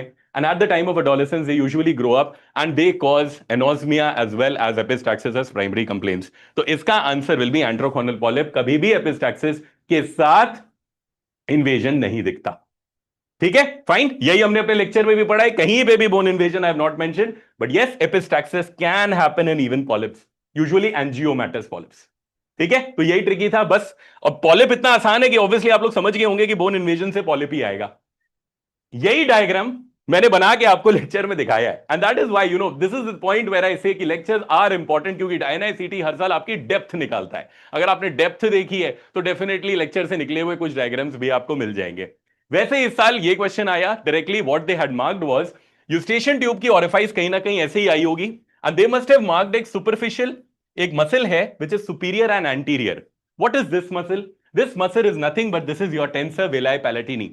Tensor veli palatini pulls your eustachian tube opening anteriorly and what happens? ये dilate कर देती है, open कर देती है हमारी eustachian tube को. That is why it is also given the name as dilated tube, right? तो इसी वजह से यही एक इंपॉर्टेंट मसल है जिसपे क्वेश्चन बनता है. प्रीवियस INICET भी अगर देखें 2-3 साल पहले तो इसकी नर्व सप्लाई आई थी. What is the nerve supply of this? It is a nerve to medial pterygoid, which is a branch of mandibular nerve. So that is why this becomes a core PYT and a PYQ every year. Right? So they never differ out. But इस बार इन्होंने क्या किया, ये diagram देके थोड़ा confuse कर दिया. And I hope उन्होंने कुछ ना कुछ हैंडमेड डायग्राम इसी टाइप का दिया होगा. Right? That's what I got from the students also. So the answer here will be tensor veli palatini, which is an opener of your eustachian tube. चलिए अब आते हैं नेक्स्ट क्वेश्चन पे. Which among the following drug is utilized in the treatment of mucormycosis? INICET के में mucormycosis या black fungus एक red label question है. ये मैंने बताया था, ये आएगा ही आएगा. Even in the high predictors I told. Why? क्योंकि इस पर्टिकुलर म्यूकरमाइकोसिस की one of the highest biggest studies have happened in AIIMS. 2 question आए इस साल म्यूकरमाइकोसिस के. पहला question, which among the drug is not utilized? I told you in the lecture also 3 ही drug दिए जाते हैं. Primary drug is amphotericin B and the step down management is with oral posaconazole and ivasuconazole. The one drug which you don't give in mucormycosis is voriconazole because this is well against aspergillus. ये mucorales family को cover नहीं करता. And that is why the answer here becomes voriconazole. Straight from the lectures, तीनों drugs के नाम as it is आए हैं and all of 3 of them are given as primary management except for voriconazole because that is something which is against aspergillus, not mucor. ठीक है, चलो अब आ जाओ मेरे फाइनल क्वेश्चन ऑफ ENT पे. 65-year-old male with an HIV positive history, मतलब immunocompromised state, presented with bloodstained nasal discharge, black HR. Black HR मैंने बताया भी था किस में दिखता है? Again mucormycosis. अब म्यूकर में अगर ब्लैक एशआर दिखता है तो सिंपल सी कंडीशन है. What is the most common organism responsible? ये मैंने आपको बताया भी है. Most common organism is rhizopus. Rhizopus belongs to the family of mucorales, right? तो rhizopus सबसे common organism है इस particular disease का. Other aspergillus, cryptococcus and candida are not related with invasive fungal mucormycosis. ठीक है, तो in simple words ENT इस बार easy थी yet options confusing थे, but I hope you guys have gotten correct. इसमें आप गलत नहीं होंगे and they are all predictors from the previous year PYT patterns, right? So wishing you all the very best, and now I would invite the next faculty to take over and proceed on with the recall session. All to you, Sandeep sir. Thank you so much, Sanjit sir. Thank you so much. All right. Hi, guys. Good evening. All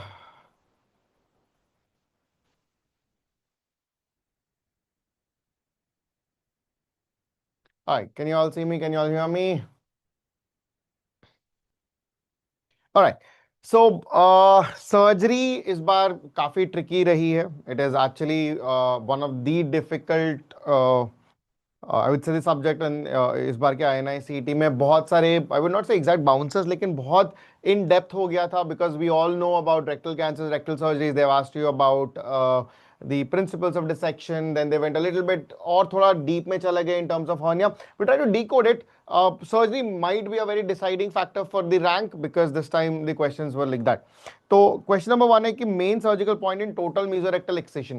देखो exam में और in terms of if you go to our regular lectures as well as our marathon, I told you every single time you're operating for a rectal cancer, you have to do a TME, that is total mesorectal excision. What is mesorectum? It is the fat pad around the rectum and it contains of the lymphatic drainage. Now, if you don't remove the fat, it is as good as not removing the lymphatics. It will cause the recurrence. So the question is the main point. The option number 1, it says that the whole mesorectal fat not to be removed. No, it has to be removed. It is wrong. Only affected part is removed. Distal end is left behind. No, the complete mesorectum around the circumference has to be removed. Blunt dissection should not be done. It will cause more bleeding, right? On the other hand, the sharp dissection of mesorectum is accepted. The answer here is D for Delhi. The question number 2, acute mesenteric ischemia, AFib. This is a repeatedly asked exam question. So, ये easy question था. What statement are correct? So, this will result in acute mesenteric ischemia. Secondary to AFib is because of emboli. ठीक है. Now, pain out of proportion is an early feature. True. Lactate level raises early. Now, see, lactate, why will the lactate form? It is because whenever there is hypoxia, it will cause ischemia. Now, that ischemia will result, convert the aerobic respiration into anaerobic respiration. The end product of anaerobic respiration is lactic acid. So, lactic acid will come. It is going to be a little bit late, right? So, it is not early. CT angiography is the investigation of choice. It is also true. X-ray is not the investigation of choice. The first can be X-ray because of pain is there in the abdomen. So there are 2 options which are correct. So I would want you to correct it. If you have any response here, do let me know that is there any change in the option so that we can add here. Okay. There are a little bit lag on the YouTube, so you can post the comment there. If there is a correction, we'll come back and do the correction here. FNS is suggestive of follicular neoplasm of thyroid. Now, the question is beautifully orchestrated. They do not call follicular carcinoma, they call follicular neoplasm. We all know FNSC cannot differentiate between follicular adenoma and follicular carcinoma because of capsular and vascular invasion. And we've been telling this again and again that you have to do lobectomy with frozen section. We don't do total. We do hemi, not iodine ablation, not repeat FNSC. The answer here is going to be B for Bombay. This is the easy question. So, question number 1 was difficult. Question 2, question 3 was easy. So all easy questions, no, we'll just put a star mark. So it's easy. This is easy. Okay. Now, the next question, arrange the steps in ATLS in trauma. Remember the new protocol we have already discussed. It is X, A, B, C, D, E. What does X stands for? X stands for controlling exsanguinating hemorrhage has to be given preference, right? So what is the first one? The first one has to be control. I mean, the option 1 will be the first in sequence, right? Exsanguinating hemorrhage. Then is A, that is airway with cervical spine stabilization. So airway management with cervical spine stabilization. And the last one is going to be disability limitation. So this is the sequence that you need to remember. Nothing spectacular. This is also an easy question. Now, Gleason score of 4 plus 4. I've told in my lectures also, we have discussed it also. If it is 8, it has to be, remember, as 4 plus 4 is grade 4. As simple as that. 4 plus is grade 4. I've given you if it is 3 plus 3, it is grade 1. If it is 3 plus 4, it is grade 2. It is 4 plus 3 is grade 3. If it is 4 plus 4, it is grade 4. If it is going to be 9 or 10 as a score, then it is grade 5, right? So it's a straightforward question, nothing spectacular about it. So this was also a easy question. Now, question number 6, yes, this was difficult. So all our hash marks will be difficult. Which procedure does not preserve the anal sphincter? I'm calling it as difficult because if you don't know the full form of these terms, then you might get caught. Now, in which of the following surgery you're not preserving the sphincter? You're doing fistulectomy. Ectomy is to remove the fistula. Now, when you excise the fistula, the sphincter can get damaged. If you have applied a little bit of, presence of mind, you would have answered this question. So which is not preserving, answer is D. Because lift stands for ligation of intersphincteric fistula tract. I'm ligating, I'm not excising it. So again, I'll preserve it here. Video assisted anal fistula treatment is basically again a ligature only, and fistula laser closure is nothing but to put the laser inside and ablate the tract, not excise the tract. In all these three conditions, we are just ligating or ablating the tract. We are not excising it. So there is no possibility of your sphincter damage. Now, lethal triad of trauma is easy. What is lethal triad of trauma? We have already discussed it. It is going to be metabolic acidosis. Along with that, there is hypothermia. There is hypothermia with coagulopathy. With coagulopathy, right? Now, there is no hypocalcemia here. We'll talk about hyperkalemia. There is in context of, then you have coagulopathy is there, hypothermia is there. The third option should have been metabolic acidosis. I don't know if the options are correct or not, right?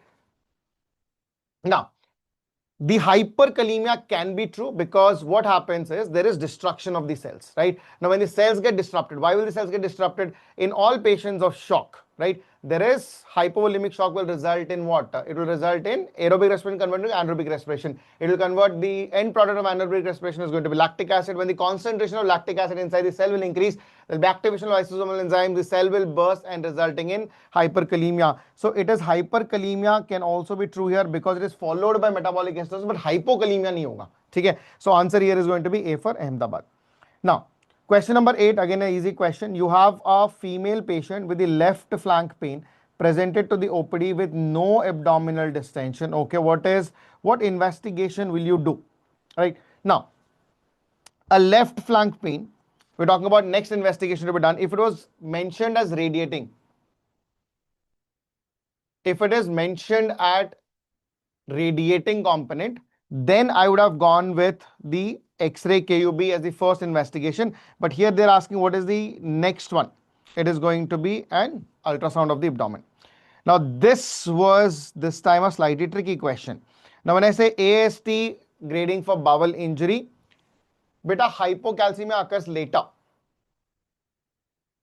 Okay. Chalo. Now, AST bowel injury for more than 50% of the circumference, what is it? Now, when we talk about grade 1 injury, the grade 1 injury is only going to be hematoma. Grade 2 injury is going to be less than 50% of the circumference of the bowel is injured, or it is transacted basically, or lacerated. If it is more than 50% is of the circumference is lacerated, it is 3. It is transaction, complete transaction. If there is a complete transaction of colon,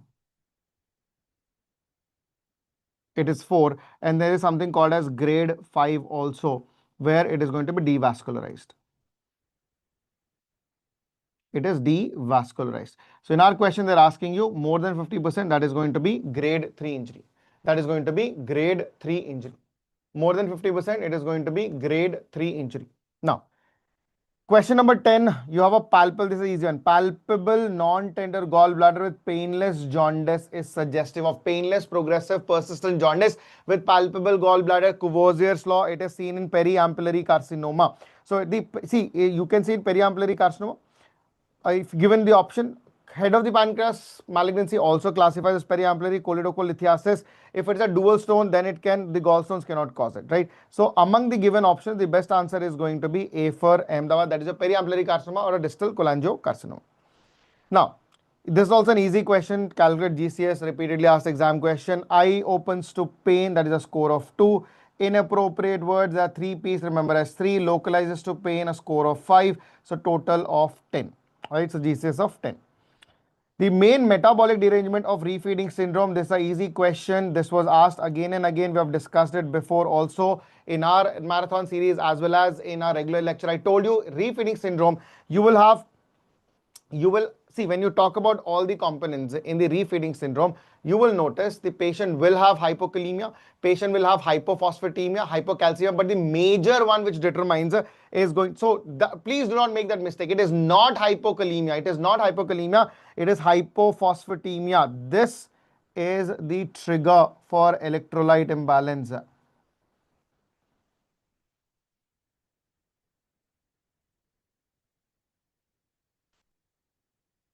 It is a trigger for the electrolyte imbalance. It is hypophosphatemia. It is not hypokalemia. गलत नहीं answer करना है. This is also an easy question. The timing for any prophylactic antibiotic, it is 1 hour prior to incision. The answer is A for Ahmedabad. Not 10 minutes, not 2 hours, not 4 hours. Now this, I would say, is a difficult question. The margin for advanced hernia repair when you're while dissecting for MPO, that is your critical. See, this is for critical view. This is the critical view of MPO. This is the critical view of myopectineal orifice. This is also called as the myopectineal orifice of Feuchard. We have already dealt before. No, what are the boundaries of myopectineal orifice of Feuchard? Medial boundary क्या है? Lateral border of the rectus abdominis muscle. Superior boundary क्या है? It is the arch of the conjoined tendon. Lateral क्या? Iliopsoas muscle. Inferiorly क्या है? It is going to be a Cooper's ligament. You put the mesh. Now the dissection is important. Now we say from the pubic symphysis or the pubic arch, the dissection has to be continued 2 centimeters below, and from the deep inguinal ring, this is your deep inguinal ring, it should continue at least 4 centimeters above, right? So we say ye line hai, this is the line that we are going to orchestrate. So from the pubic symphysis, the dissection should be 2 centimeters below. From the deep inguinal ring, it should be 4 centimeters above. Okay? So these are the boundaries. So we normally say when you talk about the critical view of myopectineal orifice, remember the medial boundary, which is going to be at the pubic, should be dissected 2 centimeters below until you see bladder. Okay? The inferior boundary is where you expose the iliac vein, right? The lateral boundary is going to be 4 centimeters above the deep inguinal ring. Superior boundary, there is nothing because you have the abdominal wall, right? So answer to this question is, if you're asking what is the margin from the pubic bone, the margin from the pubic bone is going to be 2 centimeters. The margin from the pubic bone is going to be 2 centimeters. The last question is the management of the appendicular lump. The management of the appendicular lump, we all know it's a pretty straightforward question. It is your Ochsner-Shereen regime. Okay? There's no if and but in that. You will not do an appendectomy. You will not do a hemicolectomy. Not with, see, IV antibiotic. Ochsner-Shereen regime is you mark the mass and then you give antibiotics, nil per oral IV fluids, and then you see the masses gradually decreasing and symptoms are resolving. So the correct answer will be your Ochsner-Shereen regime. Now there was another question. Correct me if I'm wrong. I have got a question, that is question number 16. It is about the scrotal cancer. We have scrotal cancer lymph node drainage. Was it there, guys? Scrotal cancer lymph node drainage, was the option there? Quick feedback. What are options I got is, number 1 is your superficial inguinal nodes. It is the superficial inguinal group of lymph nodes. Then is the para-aortic lymph nodes. Your para-aortic group of lymph nodes. Then you have the deep inguinal. It is the deep inguinal group of lymph nodes. And the last option was external iliac. External iliac group of lymph nodes. Did it exist? See, if the question was given as appendicular lump or the mass is formed, then the Ochsner-Shereen regime. This was not the question. The question was within 48 hours of the appendicitis. See, if the lump or appendicular mass was mentioned, then it is Ochsner-Shereen. Okay? If it is, see, in appendix, it's not about the time frame. Like in coli, we say it should be within 72 hours. But in appendix, we say if the mass is formed, then we'll manage conservatively the Ochsner-Shereen regime. Okay? Now here the answer for the scrotal cancer, remember it is going to be superficial inguinal group of lymph nodes, right? So para-aortic group of lymph nodes, no, the para-aortic group of lymph nodes, they drain the testes. The testis is also drained by the lumbar nodes also. The deep inguinal nodes, we usually drain the glans penis. It usually drains the glans penis. The external nodes also drain the glans penis. Whereas the superficial inguinal node also drains. They also drain the penile skin. Right? So these are the important ones, but the scrotum is drained. So we say the superficial inguinal nodes are going to drain the anterior abdominal wall also, along with the scrotal skin. Right? So these were the 16 questions. Out of the 16 questions, 4 of them were quite difficult and tricky, but rest 12 of them are quite answerable. So I think the depth of the questions was slightly higher from the previous standards of questions in surgery. I think they've picked it up this time, and surgery is going to be rank deciding for this, right? So that's it from my end. From the surgery's discussion point of view, I will hand over to the next faculty for the discussion. If you have any questions, please do reach out to me, and we'll try to create the entire set of the questions and then come back to it. Thank you, guys.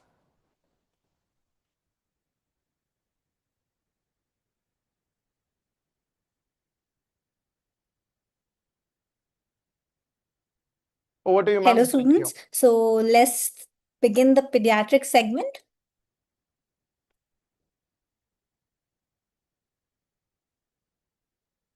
Okay, so let's begin the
okay.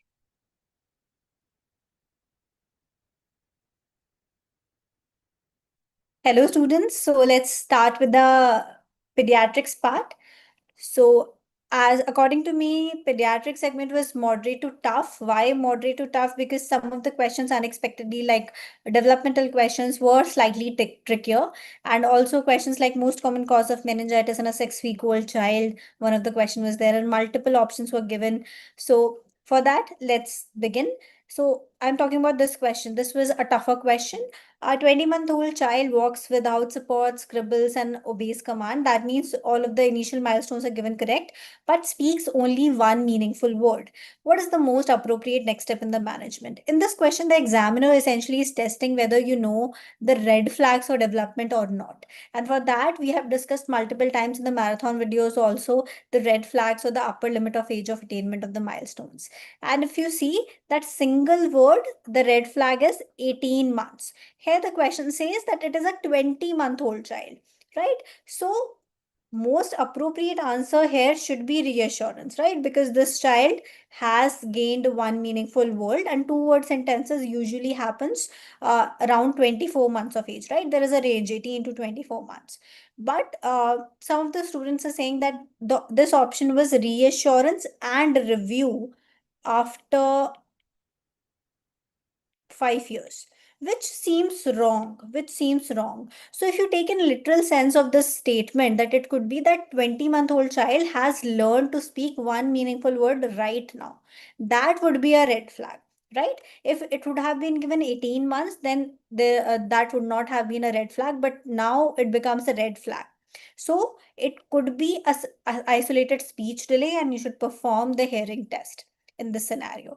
So the most appropriate answer here should be reassurance alone. But if the option was reassurance and review after 5 years, that becomes a wrong statement.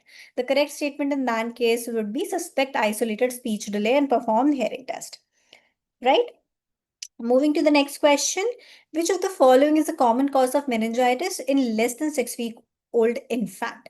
So I believe it was a multiple option correct, right? So options were somewhat like Streptococcus pneumoniae, Neisseria meningitidis, Listeria, and Haemophilus influenza. So this is a quote from the Nelson textbook of Pediatrics, 22nd edition, and you can see that the most common bacterial causes of neonatal meningitis are group B Streptococcus, E. coli, Listeria, Strep pneumoniae, and other streptococci, Haemophilus influenza, and both coagulase positive and coagulase negative staph, and other gram bacteria. also. So if you look down, strep is one of the cause, listeria is one of the cause, Haemophilus influenza is one of the cause, Neisseria is not a cause, right?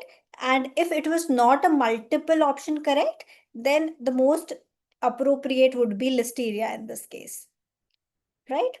So now let's move to the next question. The next question, hallmark of refeeding syndrome.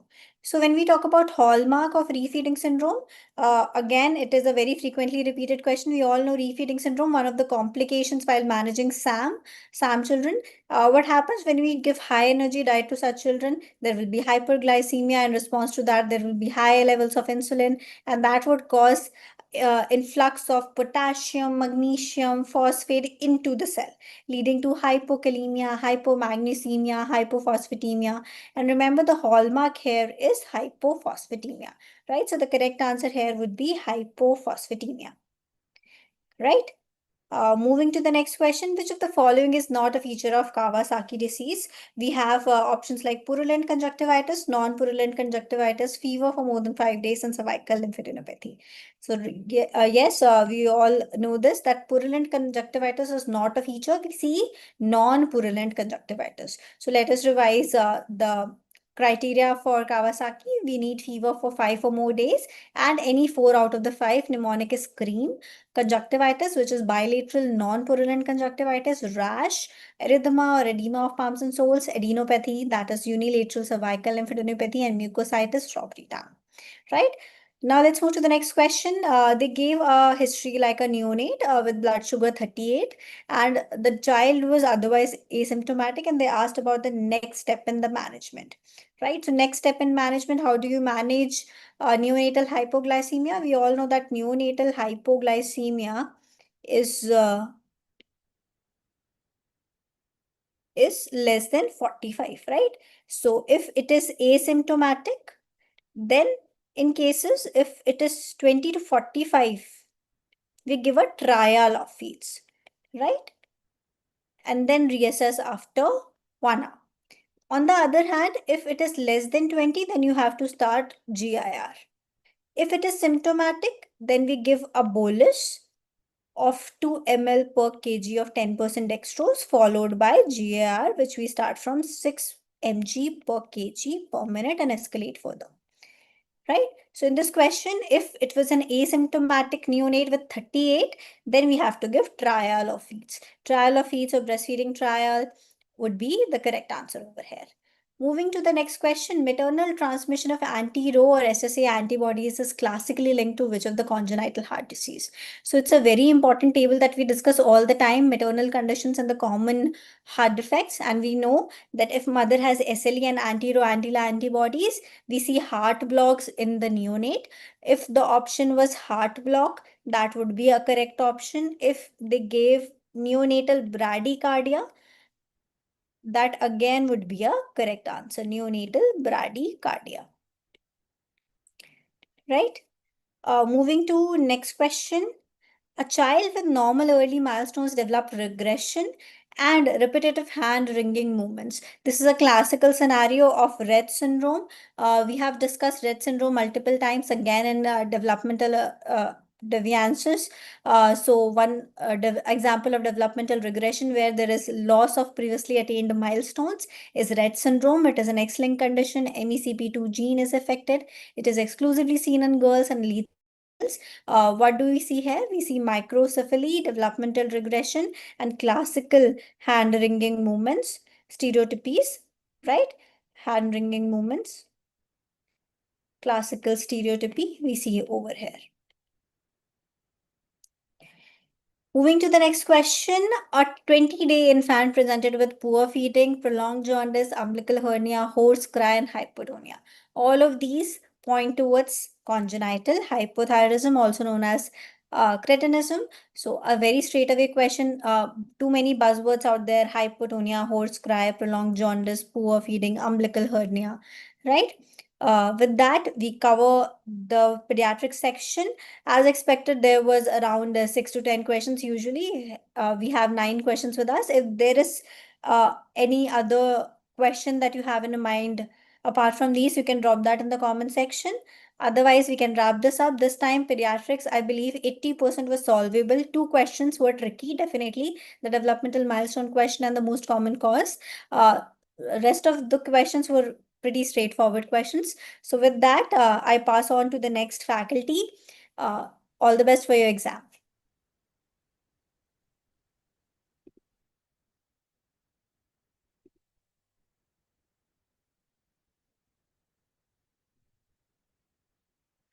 Thank you so much, Divya ma'am. I hope I'm audible and visible. Just confirm it once.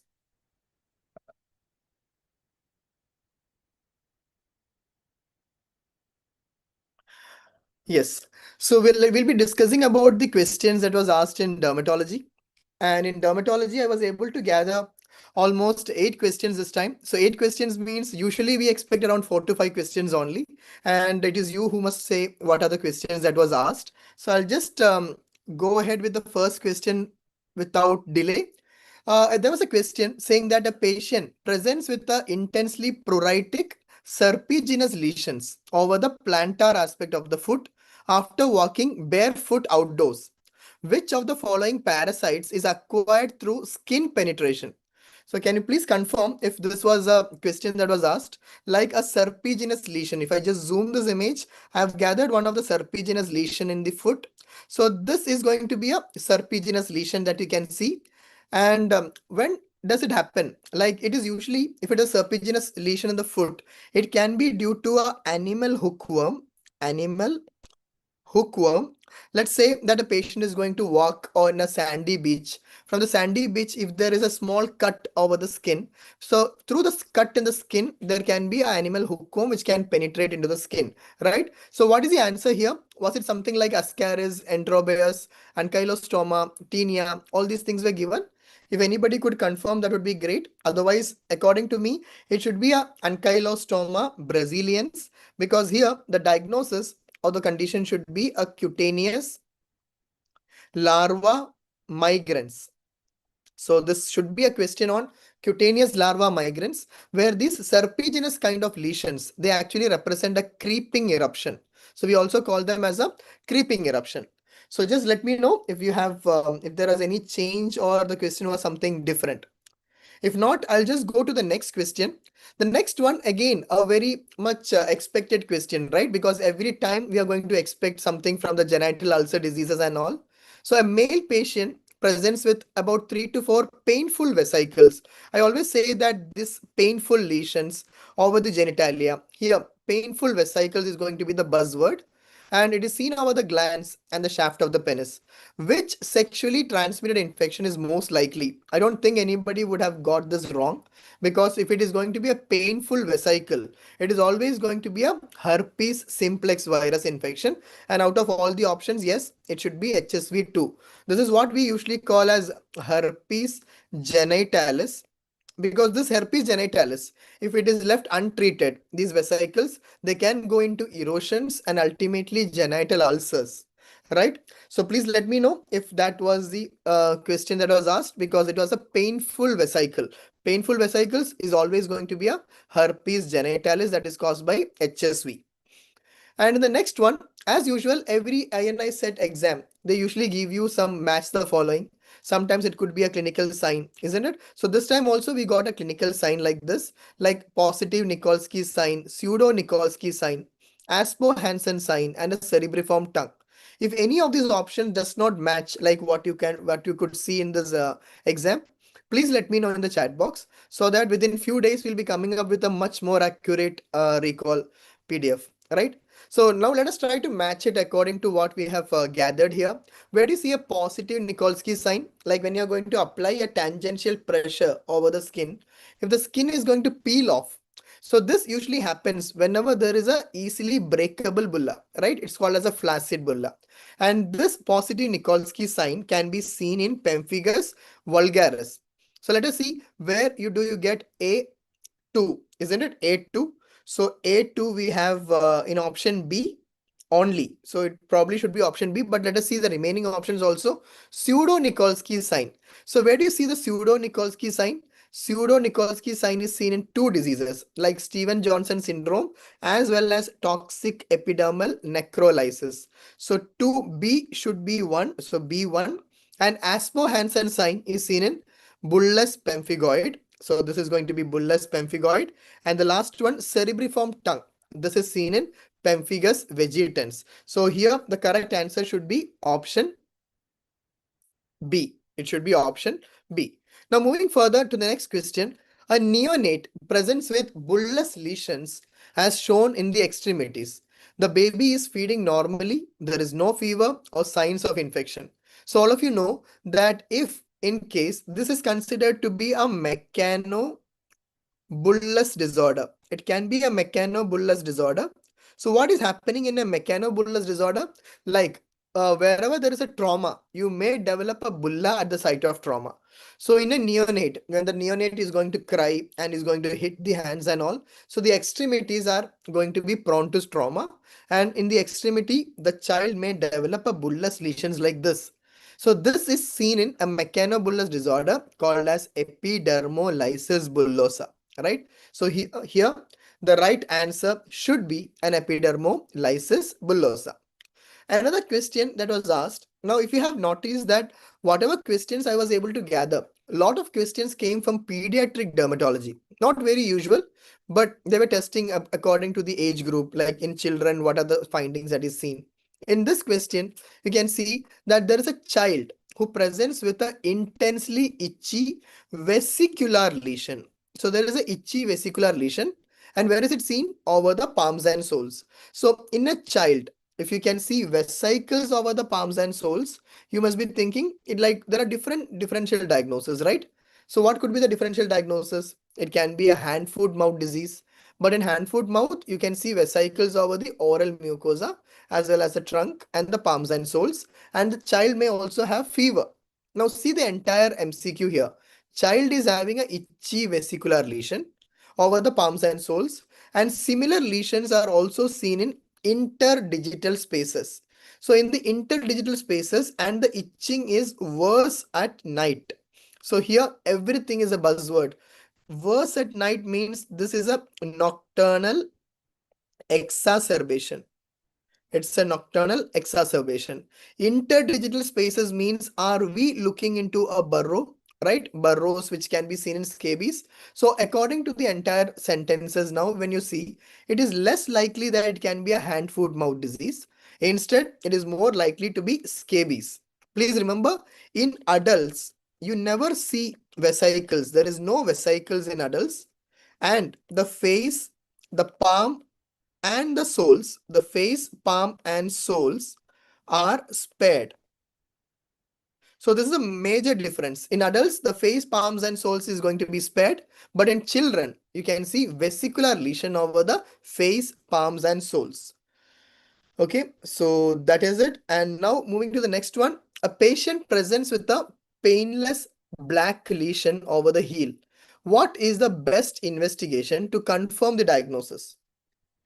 Okay, neonate or infant was not there. It was mentioned as child. Okay, thank you, Seem, for mentioning.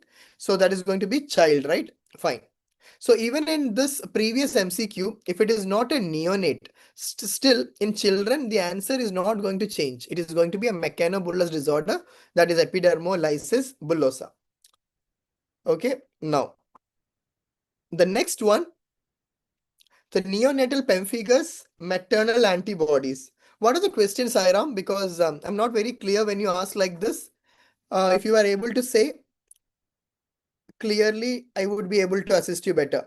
Epidermolysis bullosa, usually at creeping time, friction time. Yeah.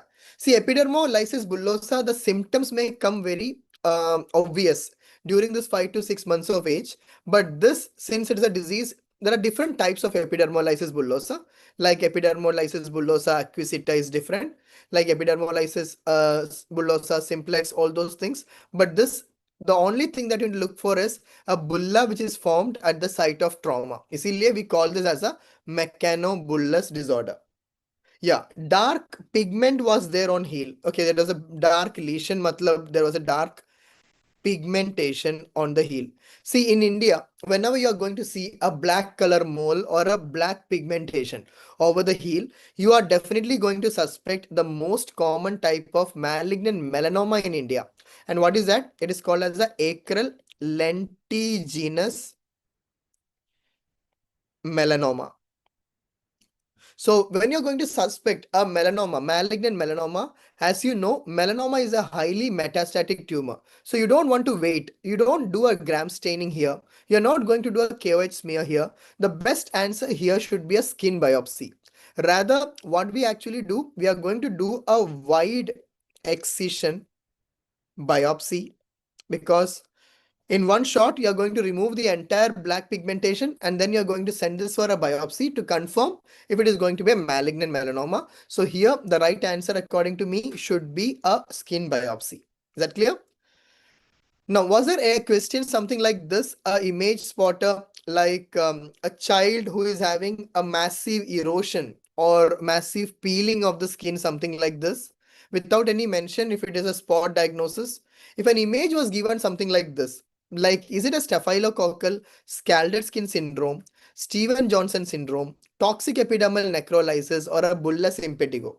If these were the options, see, bullous impetigo, it can be a localized infection, right? Even though a bullous impetigo can present like this, such extensive lesions are very less likely, so this can be ruled out. And Steven-Johnson and toxic epidermal necrolysis, this usually happens as a drug eruption. So once it happens as a drug eruption, and it is more common in adults, not in children. So in children, the likely possibility can be a staphylococcal scalded skin syndrome, which we usually call it as a 4S, right? And this can be because of untreated cases of staphylococcal infection. And the staphylococcus is entering into the bloodstream and is going to release toxins into the blood, like the exfoliar toxin A, exfoliar toxin B, all those things. Clear? So if that was the image-based question, the right answer should be a 4S, especially given that it is going to be a child. Now moving to the next one. Again, one more question. I don't know if there is a mention about a child or not, but if it is a child who presents to you with a itchy, scaly patches along with hair loss over the scalp or for 1 month. So what is the most appropriate treatment? So whenever you are going to see a hair loss, usually a patchy alopecia in a child which is associated with scaling, it could be a tinea capitis. Because more than adults, tinea capitis is going to be more common in children, right? And there are different types like Kirion, Favors, Black Dot, Grey Patch. All these are different types of tinea capitis. And in all these cases, you can see a patchy hair loss. So what is the treatment here? Since it is tinea capitis, you may go for a oral fungal therapy. And I don't think they have given you the names of the drug, because usually what is preferred is a griseofulvin followed by a terbinafine. So if both the options are given, griseofulvin is definitely preferred over terbinafine. But according to whatever question you have shared, it was more likely to be a oral fungal therapy. Only that was mentioned. It's a picture-based question. Okay, thank you, Mohammed, for mentioning that. I guess these are the questions that has come from dermatology. I won't think that it is way too tough, but manageable questions, I believe. And that's all. That is all about the 8 questions that I could gather. And as usual, we'll definitely come back with much more accurate questions within the next few days. And I wish you all the very best for your exam results. And I'll give it over to the next faculty. I guess it should be Vineet sir. So over to Vineet sir. Thank you so much.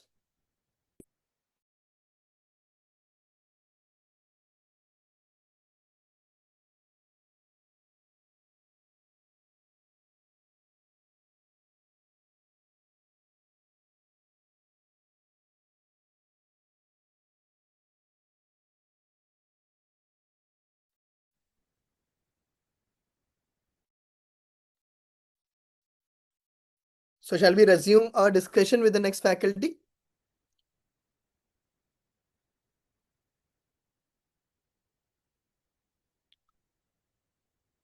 So in the meanwhile, if you could give me some feedback in the chat box.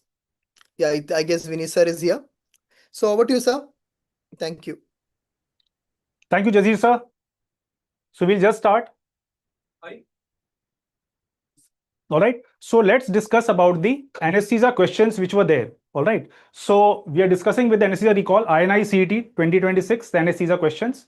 So the first one, this can be covered in the surgery also. Arrange the steps of primary trauma assessment in the correct sequence. All right. So these are the questions that students have recalled. All right. So the option A was circulation, airway, disability, and stop hemorrhage. If there are any changes, then you guys can let me know. All right. So here, always remember when it comes to trauma, it is A, B, and C. All right. The trauma is going to be A, B, and C, what we are discussing over here. All right. It's A, it's B, and it's C. So therefore, the first thing that is going to be there is the airway. First is the airway. After the airway, the second thing is breathing. You're going to take care of that. And the third thing is circulation. So a lot of students would think that circulation should be marked second, but before that, what should come is stop the hemorrhage. Once you stop the hemorrhage, then you go for circulation. And the last is disability prevention. All right. So that's how it is. All right. So here I will say the first answer here is option B. The sequence which is there, option B, which is airway. After airway, the next thing should be option D, which is stop the hemorrhage. And after stop hemorrhage, the third should be circulation, maintain the IV fluids. And the fourth is then C, which is disability prevention. So if there is anything else, guys, do let me know. But otherwise, this is what, according to me, it should be the answer. If I'm missing out some points, do let me know. Yes. So I'm just looking at the... All okay, guys? Look at your messages. No messages, guys. Question number 2. All right, from anesthesia. Now, this is a very common question. We have covered it, and every time whenever we say, remember, malignant hypothermia, somehow that is always coming. A good one, easy one. Okay. So, according to what the question was recalled, I'm not very sure whether these are the same things, but it is said that the patient has been receiving anesthesia. The patient has received anesthesia. Correct? The patient has received anesthesia, and under anesthesia, the patient has got an increased in end-tidal carbon dioxide, EtCO2 has increased, and a temperature of 104 means temperature has also increased. Now, when you are talking of these conditions, guys, remember neuroleptic malignant syndrome, NMS. This is basically seen with antipsychotic medications. That is not the answer. The second is thyroid storm, sepsis, and you have a malignant hyperthermia. So straight away, if you will ask me if this is the question where they've mentioned about anesthesia, the patient has been receiving anesthesia, there is increased in EtCO2 and temperature of 104, sudden rise. In that case, I will go for the answer of malignant hyperthermia. But is it possible that thyroid storm and sepsis can also cause it? Yes. If you will see, thyroid storms, toxicosis, sepsis, they may also cause fever. It is possible. It's not that it is not possible. It can be caused during thyroid storm also. And yes, slight amount of increase in EtCO2 can also take place. So therefore, I'm not very sure if these were all the options actually given in the exam. But according to me, what seems, the correct one is going to be malignant hyperthermia from what I know. If there are any differences, guys, do let me know. But I feel here the answer is going to be malignant hyperthermia. All right. So anyone? Any differences? Or any changes in the options?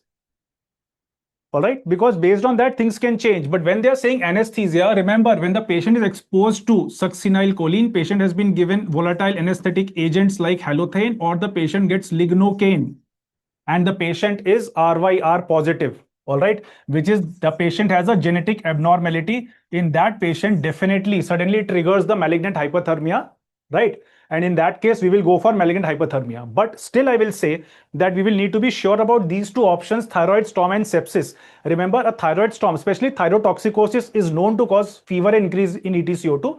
But still, I will say we will stick out with the answer of malignant hyperthermia. And neuroleptic malignant syndrome is normally out because this happens with antipsychotic medications.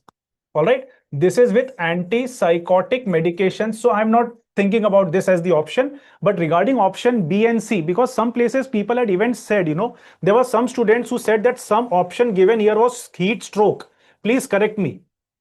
There was something said about heat stroke also. I'm not very sure if that was another option which you guys remember or not, but one option someone had told me was heat stroke as well, and something else related to heat. So there were two options given here, but ultimately we went with these four. But there were some students who did tell us this, and if you guys can remember, then do let us know in the comment section below so that we can change that and come back with a proper recall, which we will do later on, as you know that. Let's go to the third question. This third question again about halothane was there, and regarding the effects of halothane on the cardiac output. Remember here, and the blood pressure. So which of the following are true? All right, which of the following are true? So here the point is, I'm not very sure what are all the options. So Dr. Ashan says, Ashan 7222 says heat syncope. Correct. Heat syncope was one of the points. Correct. So heat stroke or heat syncope was one option given. Correct. In that case, that is not going to be the answer, right? So because as I was saying, if thyroid storm and sepsis both would feel as something where fever and CO2 can increase. So about these two options, I'm not very sure they are correct or not, as pointed out by Dr. Ashans, that one of them is going to be a heat stroke option, heat syncope, right? One of them. So in that case, maybe thyroid storm was not given. It must have been sepsis, heat syncope, and malignant hypothermia. Then it forms the correct answer. Good. So that one point has been cleared by Dr. Ashans. Now, let's go to the next one that we were discussing. And this is regarding halothane effects on the cardiac output, all right, and blood pressure. Remember, halothane is a depressant drug. It causes myocardial depression straight away. It causes a myocardial depression, so it's going to depress everything. It decreases the contraction, it decreases the blood pressure, and it decreases the heart rate. All the three things are there.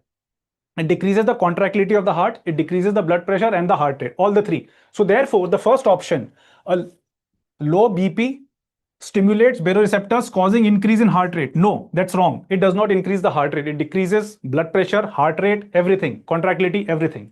All right. A 20 to 30 millimeter mercury fall in BP is expected. I'm not very sure about this option. Okay, because fall in BP is normally expected. Dr. Zahid Mir says propagated was mentioned. Propagated where? Just let me know. Dr. Zahid Mir, let me know. Propagated like in which of the options or where it was mentioned. I'm not getting here, whether it was this question or the previous one. All right. So anyways, from what I just mentioned it on the comment section, I'm seeing the comments also. Okay. So the point is 20 to 30 millimeter mercury fall in BP is expected. As I said, a fall in BP is always expected. I'm not saying that. A fall on BP is always expected. CO2 decreases with deepening plane of anesthesia. All right. So deepening plane of anesthesia and CO2 correlation, they are about the cardiac output. They are saying, sorry, cardiac output.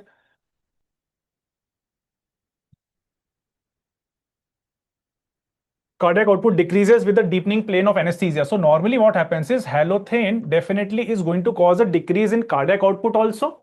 It is decreasing the blood pressure also, and it is decreasing the heart rate also. So therefore, cardiac output decreases with the deepening plane of anesthesia. Even this almost seems to be correct. It does happen. Questions correct per AIMS milega. Delhi wala, says Dr. Tanish. 20 questions I'm not getting. Right. और last यहाँ पे है halothane directly reduces the cardiac output. तो ये तो एकदम correct है. This is absolutely correct. So option D is correct. Option D is absolutely correct. Halothane reduces the cardiac output. This is absolutely correct. Option D is absolutely correct. The cardiac output that we are discussing, does it decrease with the deepening plane of anesthesia? So if this is the exactly question, so the more and more anesthesia you're giving, right, cardiac output definitely is going to decrease because it's decreasing the contractility, the blood pressure, the heart rate, and the cardiac output. So I'm little bit, I have a question about the option number 2 and option number 3. Because ideally speaking, a fall in BP definitely is expected. Yes, it's never said 20 to 30 millimeter of mercury, but a fall in BP is definitely going to be there, right? Also, I don't know if it was the multiple correct or single correct option. So no one told me about that as well. Apart from that, option D definitely is going to be correct because halothane directly reduces cardiac output. It is absolutely correct. It decreases the contractility also. All right. And the option number B and C is a question mark. So someone will have to let me know if this was a multiple correct question. Like, the multiple options correct. If there were multiple options correct, then based on that, our things are going to change. All right. So here we don't exactly know what were the 4 options, but from the 4 options, the first option is wrong. It is not going to be there. The fourth option is correct, which is halothane directly reduces cardiac output. Regarding option number B and C, we need to be a little bit more sure about it. If Dr. Ashan says it is asked which one is false, very nice. Okay, so in that case, option A is false. Very good. Very good. Then according to me, the correct answer is option A. All right. The answer A should be, which is one is false because it does not increase the heart rate. The property of halothane is a directly myocardial depressant. Being a myocardial depressant, it decreases the everything in the CVS. It decreases the contractility, decreases the cardiac output, the blood pressure, heart rate, everything goes down with halothane. So Dr. Asan says it was asked which one is false. So the answer should be option A in that case. All right. So good point. According to me, then if these options were correct, then the answer is option A. All right. And I think let's go to the last one. This was the easiest one. All right. All of you must have had this correct. All of you know it by heart. I don't even have to discuss it. This was the easiest one which was asked in the exam. So which are the layers encountered during the lumbar puncture? All of you know the first layer is the skin. Second is the subcutaneous tissue. Then you get the spinous ligament, interspinous ligament, ligamentum flavum. Okay, so these are the first 5 things: skin, subcutaneous tissue, supraspinous, interspinous, ligamentum flavum. As soon as you cross ligamentum flavum, you come to the epidural space. Then you come to the dura. After the dura, the small subdural space. Then you come to the arachnoid, and then you come to the subarachnoid space. So you have to just look at that option. Which option is saying that? So you will look at option number. First is the from whatever is given. Supraspinous ligament is the first one that should be encountered. After that supraspinous ligament comes the interspinous ligament. Then comes ligamentum flavum. After the ligamentum flavum you cross, you come to the epidural space. So therefore the option becomes, your answer is going to be the one with 2. After that should be 3. After 2 and 3, the next one should be 1. So the option which says 2, 3, 1. 2, 3, 1 is option number A. 2, 3, 1 is option number A. So let's look at the layers then. Option A is the correct answer here. Option A is the correct answer here. In that case, the first 2, that is supraspinous ligament, then comes interspinous ligament, then after that is ligamentum flavum. Then comes 5. After ligamentum flavum, we come to the epidural space. After the epidural space comes the dura. That's why it's called epidural, outside the dura. After the dura, the next is the subdural space, and the last is the arachnoid. So arachnoid, subdural, right? This is the dura, this is epidural. So this should be the answer. Mr.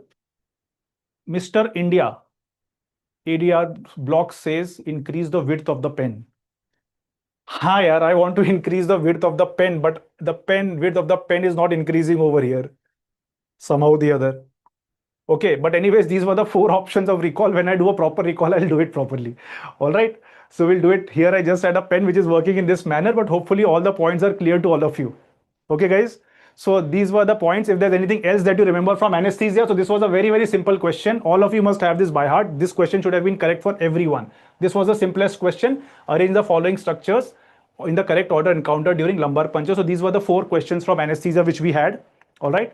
So anything else, guys? So anything else that you want to ask me, just let me know. Any other question or any other changes? As I said, we always come back with a proper recall. We have it in the form of PDF, which is always available. If there are any corrections, do let us know in the comment section, or you can even let me know at my Instagram ID, Dr. Vinish, DRVINISH. Okay. Okay, guys. Any other question, any other points? So that's the end from the anesthesia point of view. All right. Thank you, sir. Thank you so much. I think we're almost at the fag end of it. 1-2 subject bache. How is the Josh? How is the exam? Kaisa lag raha hai abhi? How was it for you guys? particularly psychiatry कैसा था? Come on guys, let's see you in the comment section. How was psychiatry?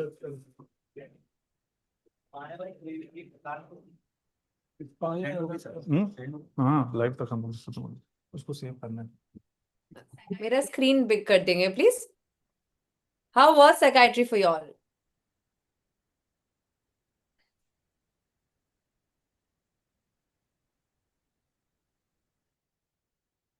All right, psychiatry कैसा रहा? काफी किसको repetitive लगा, किसको tough लगा, किसको लगा कि बहुत ही unique questions थे? What are your feedback on psychiatry, guys?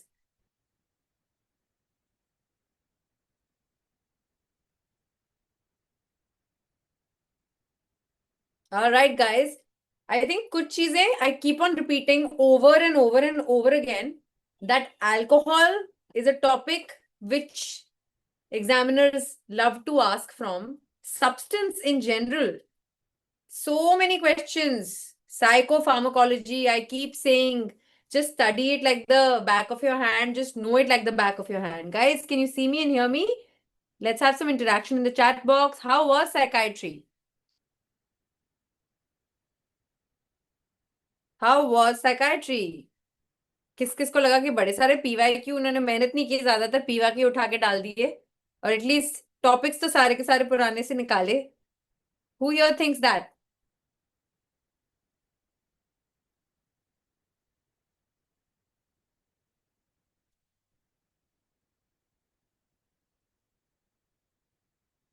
How was psychiatry for you all? Once I hear from a few of you, we will go ahead and answer all your questions. Just quickly psychiatry के करेंगे. Around 8 questions आए थे from what I have gathered from the recall.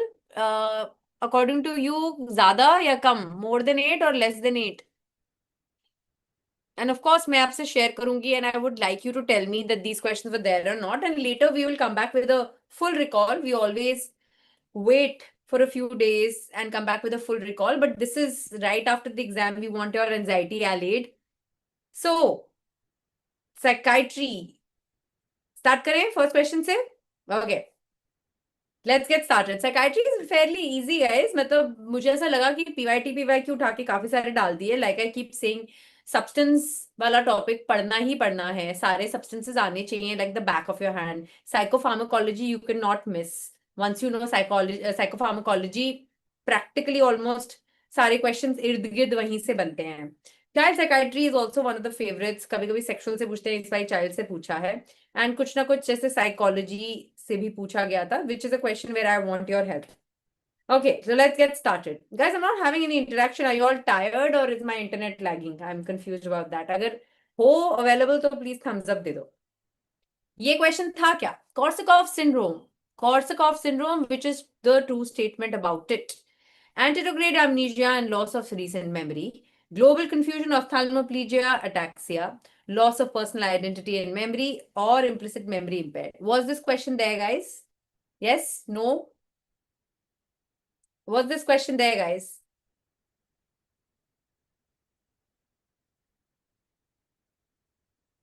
Tired हो गए हो guys?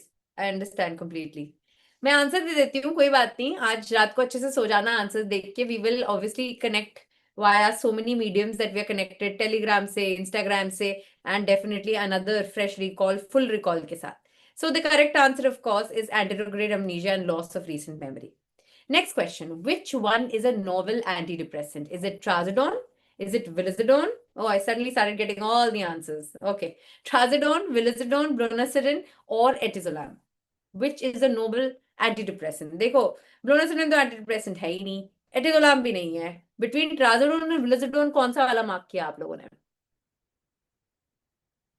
Which is a novel antidepressant as per you all? The correct answer is vilazodone, which is a SPARI. We have studied this properly in our RR also and in our regular topics as well. Okay. Any questions so far? Please feel free to drop it in the chat box. I'll be happy to answer. Next question. Was this question there, guys? A drug user presents with very classical presentation of pinpoint pupils, respiratory depression, unconsciousness. So what is first of all happening? Opioid OD. So opioid OD के लिए हम क्या देते हैं? Naloxone. So first you need to be able to diagnose that it is opioid and then you need to be able to give the antidote. आप B किसका answer लिख रहे हैं? पिछले वाले का? I think my internet is lagging. देर से आ रहा है मुझे आप लोगों का reply. Yes, this one is A. The previous one was B. Absolutely right, Dr. Yedila Reddy. You're correct. Absolutely.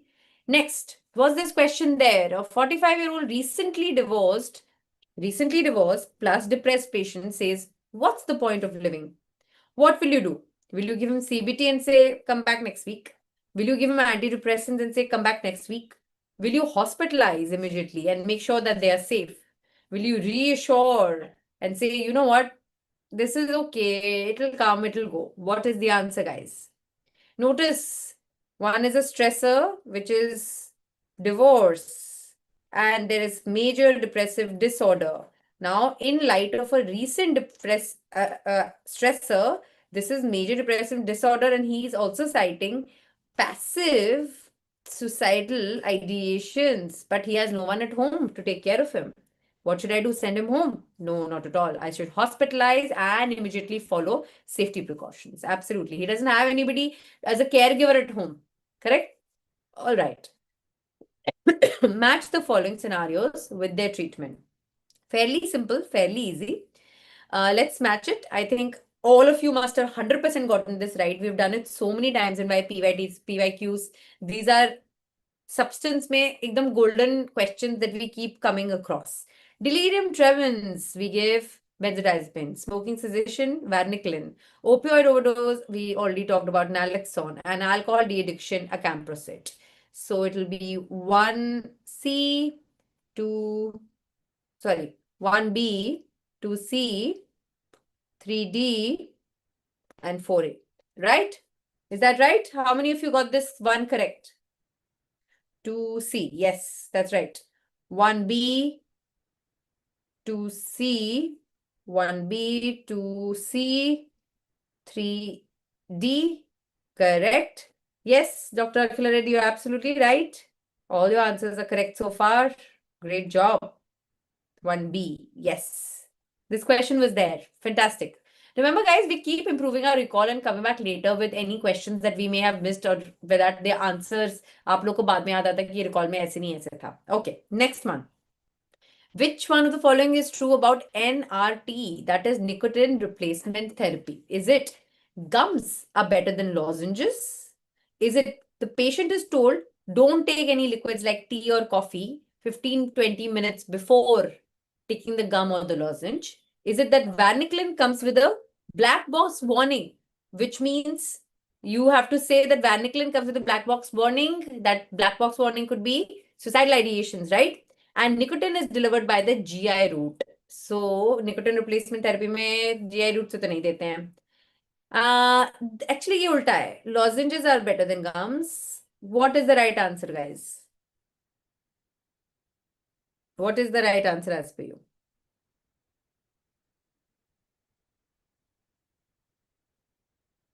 Yes, the answer is patient is told don't take anything orally 15 minutes before and after taking this gum or lozenge. Fantastic. Next question, PYQ, itna standard, itna purana PYQ, itna repetitive. Female child with delayed speech, breath holding spells, very classical hand wringing movements. We keep talking about severe side effects also, correct. Hand wringing movements, loss of milestone and golden glitch, that is microcephaly. ये दो words बहुत ही classical आपको बताने चाहिए. That which particular, the option was gums cause gastric irritating. This was one of the option. Okay, gums cause gastric irritation. Thank you for correcting it. This was the option. Okay, this was not the option, right? The option nahi tha. Okay, I'll correct it. Thank you so much. So very classical, microcephaly. Young female child, more common in female, earlier was considered only exclusively in female, and hand wringing movement. What is the answer? Fairly easy PYQ, guys. Rett syndrome. Absolutely right. Absolutely right. It's the Rett syndrome. Okay, ये question के options मुझे पता नहीं है कि सही है कि नहीं. ये लास्ट क्वेश्चन है. मैं चाहती हूँ आप मुझे ऑप्शंस करेक्ट कर दो, बिकॉज बहुत सारी जगह से बहुत सारे ऑप्शंस मिले हैं. और क्वेश्चन भी ये था कि नहीं, please clarify for me. Classical condition, what is the definition? Is it the association of conditioned stimuli with conditioned response? Is it the association of unconditioned stimuli with unconditioned response? Is it the unconditioned stimuli producing the conditioned response after learning? Or is it the conditioned stimuli provokes conditioned stimuli after learning? Which option was there, first of all? Which options were there? Which options were not there? First, please. Question यही था क्या? Classical conditioning definition. ऐसा question था क्या? सबसे पहली बात. क्योंकि गाइस ये मेरे को बहुत सारे सोर्सेस से बहुत सारे डिफरेंट ऑप्शंस मिले हैं. अगर यही ऑप्शंस है आपके पास, तो the closest answer I can give you, because again the wording don't make too much full sense to us. What did you guys mark as the option? था क्या ये क्वेश्चन? अगर था तो आप लोगों ने क्या मार्क किया अगर यही ऑप्शंस थे? था. Okay good. ऑप्शंस यही थे. D was there. अच्छा okay. Condition similar provokes condition similar response. Okay. और क्या ऑप्शंस थे?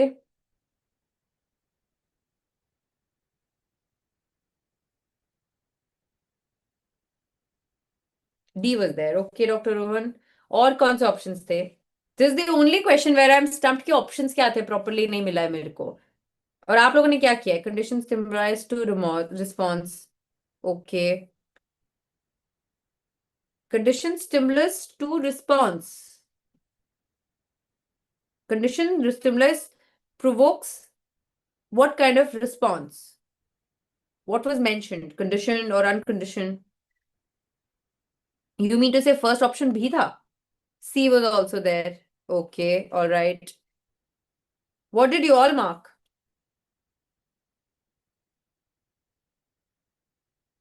आप लोगों ने क्या आंसर किया guys? You know, while I think अगर यही options थे तो the closest answer for me would be C. But at the same time, I would wait for all the answers to pour in properly, because I feel somewhere the wordings of this question have not been proper. C is the most closest answer if this is the way it was formed, because the question formation is fairly vague in my opinion. How did you guys do in psychiatry? Please tell me. All got 8 out of 8. We've covered all of these topics. I want your scores dropped in the chat box and ask me any questions, please. Drop your scores in the chat box. How did you guys do out of the 8 questions? बहुत एकदम easy pocket questions थे psychiatry के, PYT, PYQs. Give me your score, guys, before I sign off. And feel free to ask me questions. Please know we always bring back a full recall for you later. Of course, you can follow my Instagram handle. I teach at Psychiatry Seco. And PW मेडेट के page पे तो हम लोग obviously पूरा का पूरा सब कुछ डालते ही है. Oh, you're FMG student. Great.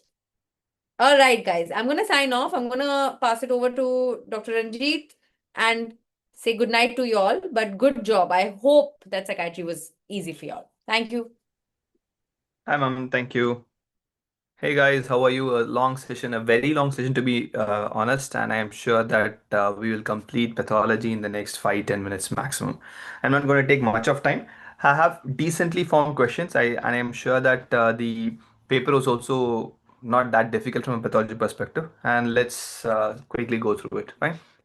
So first question, we had a similar question asked sometime back in INICET where they didn't give the exact value, but here it was very, very simple. You had a very low serum ferritin, right? A low serum ferritin is more easy for us, very, very classical for us. That's enough for us to diagnose. It's a classical case of an iron deficiency anemia. Hemoglobin is less, MCV is less, that makes it a microcytic anemia. Low serum ferritin, rest of them are not going to have a low serum ferritin. Even if it's not there, the most common anemia has to be an iron deficiency anemia, and we'll be going with that, right? Okay. Meg, sorry, this does not allow a bigger pen. I'll do one thing. I'll use a highlighter. Okay, perfect, great. So which of the following is an amyloid protein deposit which characteristically seen in patients with amyloidosis with long-standing clinical chronic inflammation, right? See, chronic inflammatory amyloidosis, everyone knows the answer. It's an AA amyloidosis. It can be in long-standing chronic inflammation. If the same question comes in terms of an inherited condition, familial Mediterranean fever also will have the same amyloidosis. Do remember that, right? Okay, a simple one. Amyloid is a topic which keeps on repeating. I hope you have not done any mistake there, right? Which of the following is wrongly matched? Yes, it's correctly matched. EBV, if it's an endemic bucket, it's 100% sporadic botulism is associated.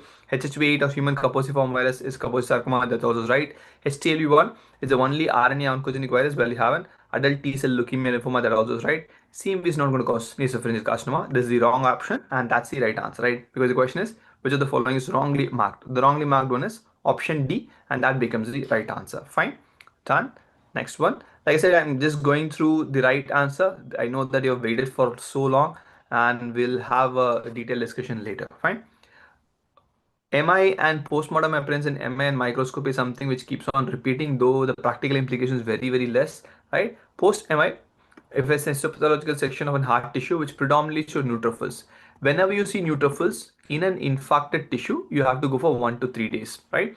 So a very early time, like 12 to 24 hours, you'll see only necrosis, no inflammation. 2 to 3 months, anything beyond 14 days, you're going to see only scar tissue. 7 to 10 days, you'll see a granulation tissue, right? So option A, which is the right answer, 1 to 3 days, you will see your neutrophilic infiltration along with necrosis, but that doesn't matter. So if neutrophils comes in, necrosis will definitely be there in the tissue, right?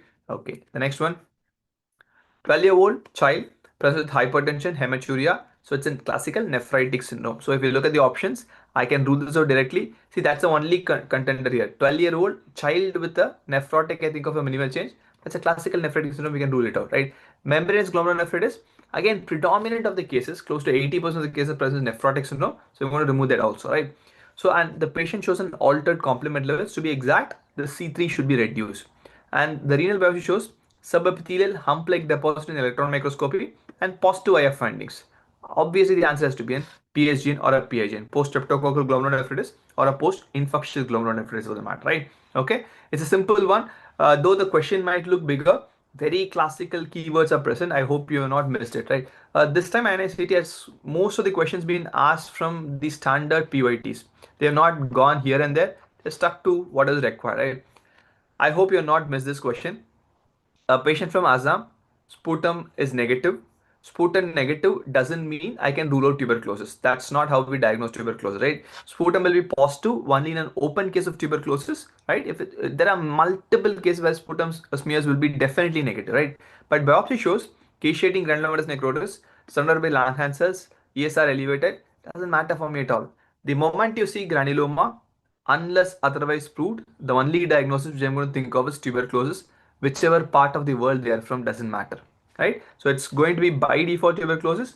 If this is the same question, right? If there's something else, I might think twice. But if it's a patient from anywhere in the country with nothing much to worry about it, I'll still think of tuberculosis. Systemic, yes, possible. Lung cavity, yes, possible. Liver nodules, yes, possible. If there's any other specific clue, yes, I might think otherwise. Otherwise, I'll still get stuck with tuberculosis, right? I'll still ask you to go and look at the microbiology also. The recall, if there's any special clue, I'll think otherwise. Otherwise, it's going to be tuberculosis. Okay. There's a normal routine peripheral smear. Peripheral smear, you do a Leishman stain. Leishman stain is a routine stain done for peripheral smear. New methyl blue is also done for peripheral smear. Okay, Atul, then I'll look into it and I'll let you know, right? If TB is not on the option, then I may think something else. But if TB is there, answer should be tuberculosis, fine? Okay. New methyl blue stain is stain done for reticulocyte count, fine? Reticount is where you do new methyl blue stain. The routine stain is for Leishman stain, okay? Done. Okay, the next one. Which of the following statements were right regarding wound healing? Collagen 3 replaces collagen 1 in 3:1 ratio. See, no. Actually, collagen 1 replaces collagen 3 in scar formation, right? Angiogenesis occurs during proliferative phase. Yes, let's keep it there. Inflammatory phase followed by exudative phase. No, inflammation is exudate, right? Does not follow, it's the same one. Type 1 collagen present in early stages and arranged randomly. Type 1 collagen, like I said, is seen as a scar tissue.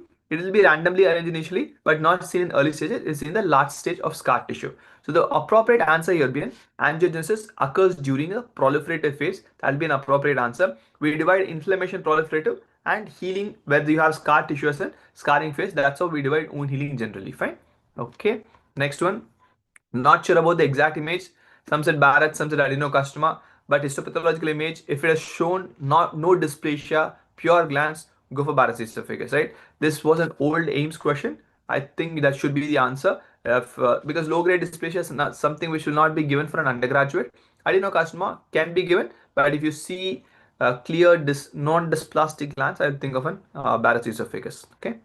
Next, incomplete penetrance, which of the following statement is correct? So the question term says incomplete penetrance. The disease is not completely expressed in people. That's what incomplete penetrance is, right? Alternate generation affected. It's not alternate.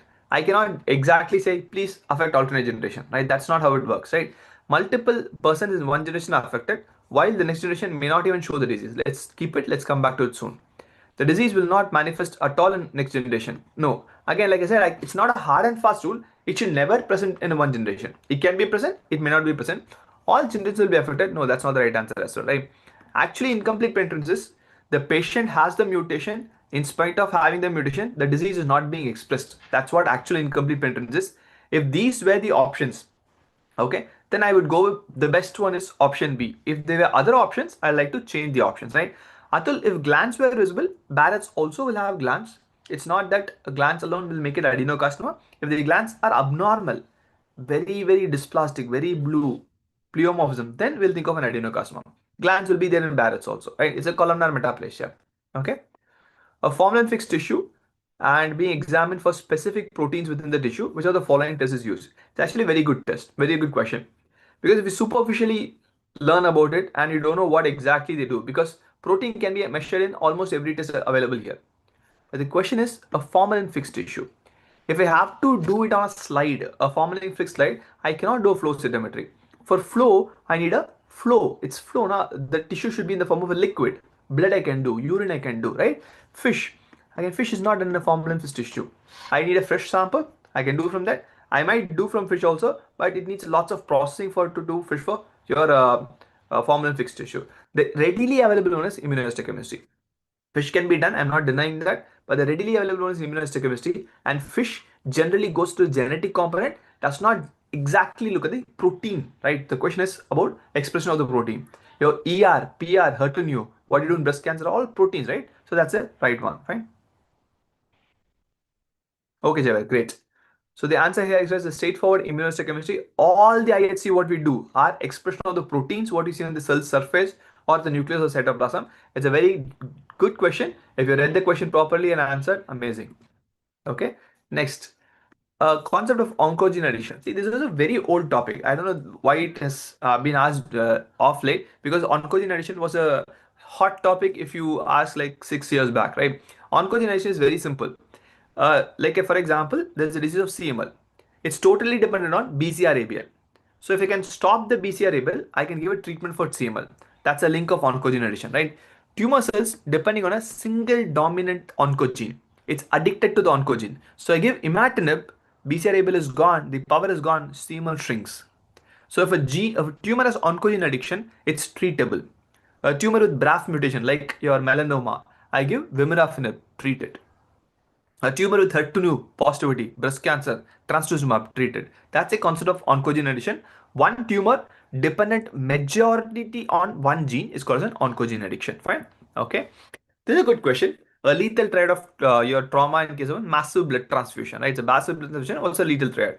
Hypothermia, dilutional coagulopathy, acidosis is a lethal triad for your, if this is a 1, 2, 3, 4, as a lethal triad for your massive transfusion reaction 1, 2, and 4. Option A will be the right answer, right? Okay, great. Very old one. I'm sure in your biochemistry also must have been discussed, which is the primary mechanism of carcinogens of UV rays. UV radiations cause pyramidal dimers or thymine dimers or double standard breaks. These are the things which UV rays generally cause. When you go out in the sun also, you'll have it. Don't worry, we have our P53, which will take care of that, right? So formation of thymine dimers, formation of pyramidal dimers is the way by which UV rays can cause mutation in any person's cell, okay? And the thing which is used for liver fibrosis. There are multiple structures of the question is given. Some was said it was an image based, some said it is a blue color, some said different colors were mentioned.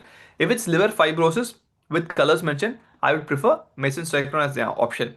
Liver fibrosis can be picked with two stains, reticulin and Mason's trichome. Mason's trichome will have the red, blue, and the black color. Obviously, reticulin is purely black. If it's a blue color stain, Mason's trichome, of the options, Mason's is the most appropriate answer. Fine. Okay. Simple. Primary pattern given, secondary pattern given. Okay, if the primary pattern is 4 and the secondary pattern is also 4, it's 4 plus 4, 8 is the answer for Gleason scoring. It's a very simple thing. You calculate the primary and the secondary pattern, which gives the score. If the grade group is asked, score of 8 will also make your grade group also 4. So that's a fourth grade group of Gleason. Gleason has patterns, Gleason has scores, and Gleason has grade groups as well. I have a detailed video, on YouTube. Just go and have a look if you want to know about Gleason. Gleason keeps coming in INICET on and off, so do remember that. Fine. Which of the following is true in beta thalassemia major? Actually, now all three are true. I am not sure if all of the above was the answer, or if the question was which of the following is not true and D option was there. Yes, you see ineffective erythropoiesis in the beta thal major. Intravascular is yes, and iron overload definitely because of multiple blood transfusion which happens, right? Answer would be all of the above. Okay. If there's any difference in options, do let us know. I'll definitely look into it. Fine. Two versions of this question. Some said which is not a medium vessel vasculitis. Some said which of them is small vessel vasculitis.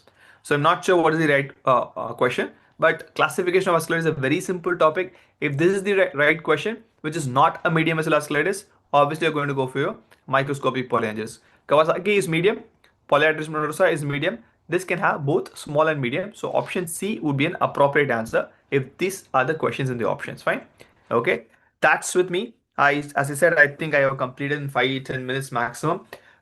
You must have gone through all the recalls of all the subjects. I'm the last person to conclude it. And thanks every student who has participated here, the studio team, Aditya and his team, everyone who has helped in the proper coordination of the entire class, and you guys who was stuck to us for more than 4 hours, right? That's a tremendous thing, and you deserve a break. Don't worry about the results. You'll definitely do well, and hopefully in future, if you're not done well, we'll definitely get prepared for it as well, right? Thanks everyone. Thanks to every faculty who's represented here, the academic team, Dr. Hara, Dr. Mahamo's team, and Raman, everyone who has supported has been a pillar for this to happen consecutively for every exam. Not an easy feat. Thank you guys. Thanks once again. We'll definitely come up with a proper recall with missed options, right? Some of you said that TBO is not then the option. Then obviously we'll remove that and put the most appropriate answer there. Fine. Thank you guys. Bye-bye.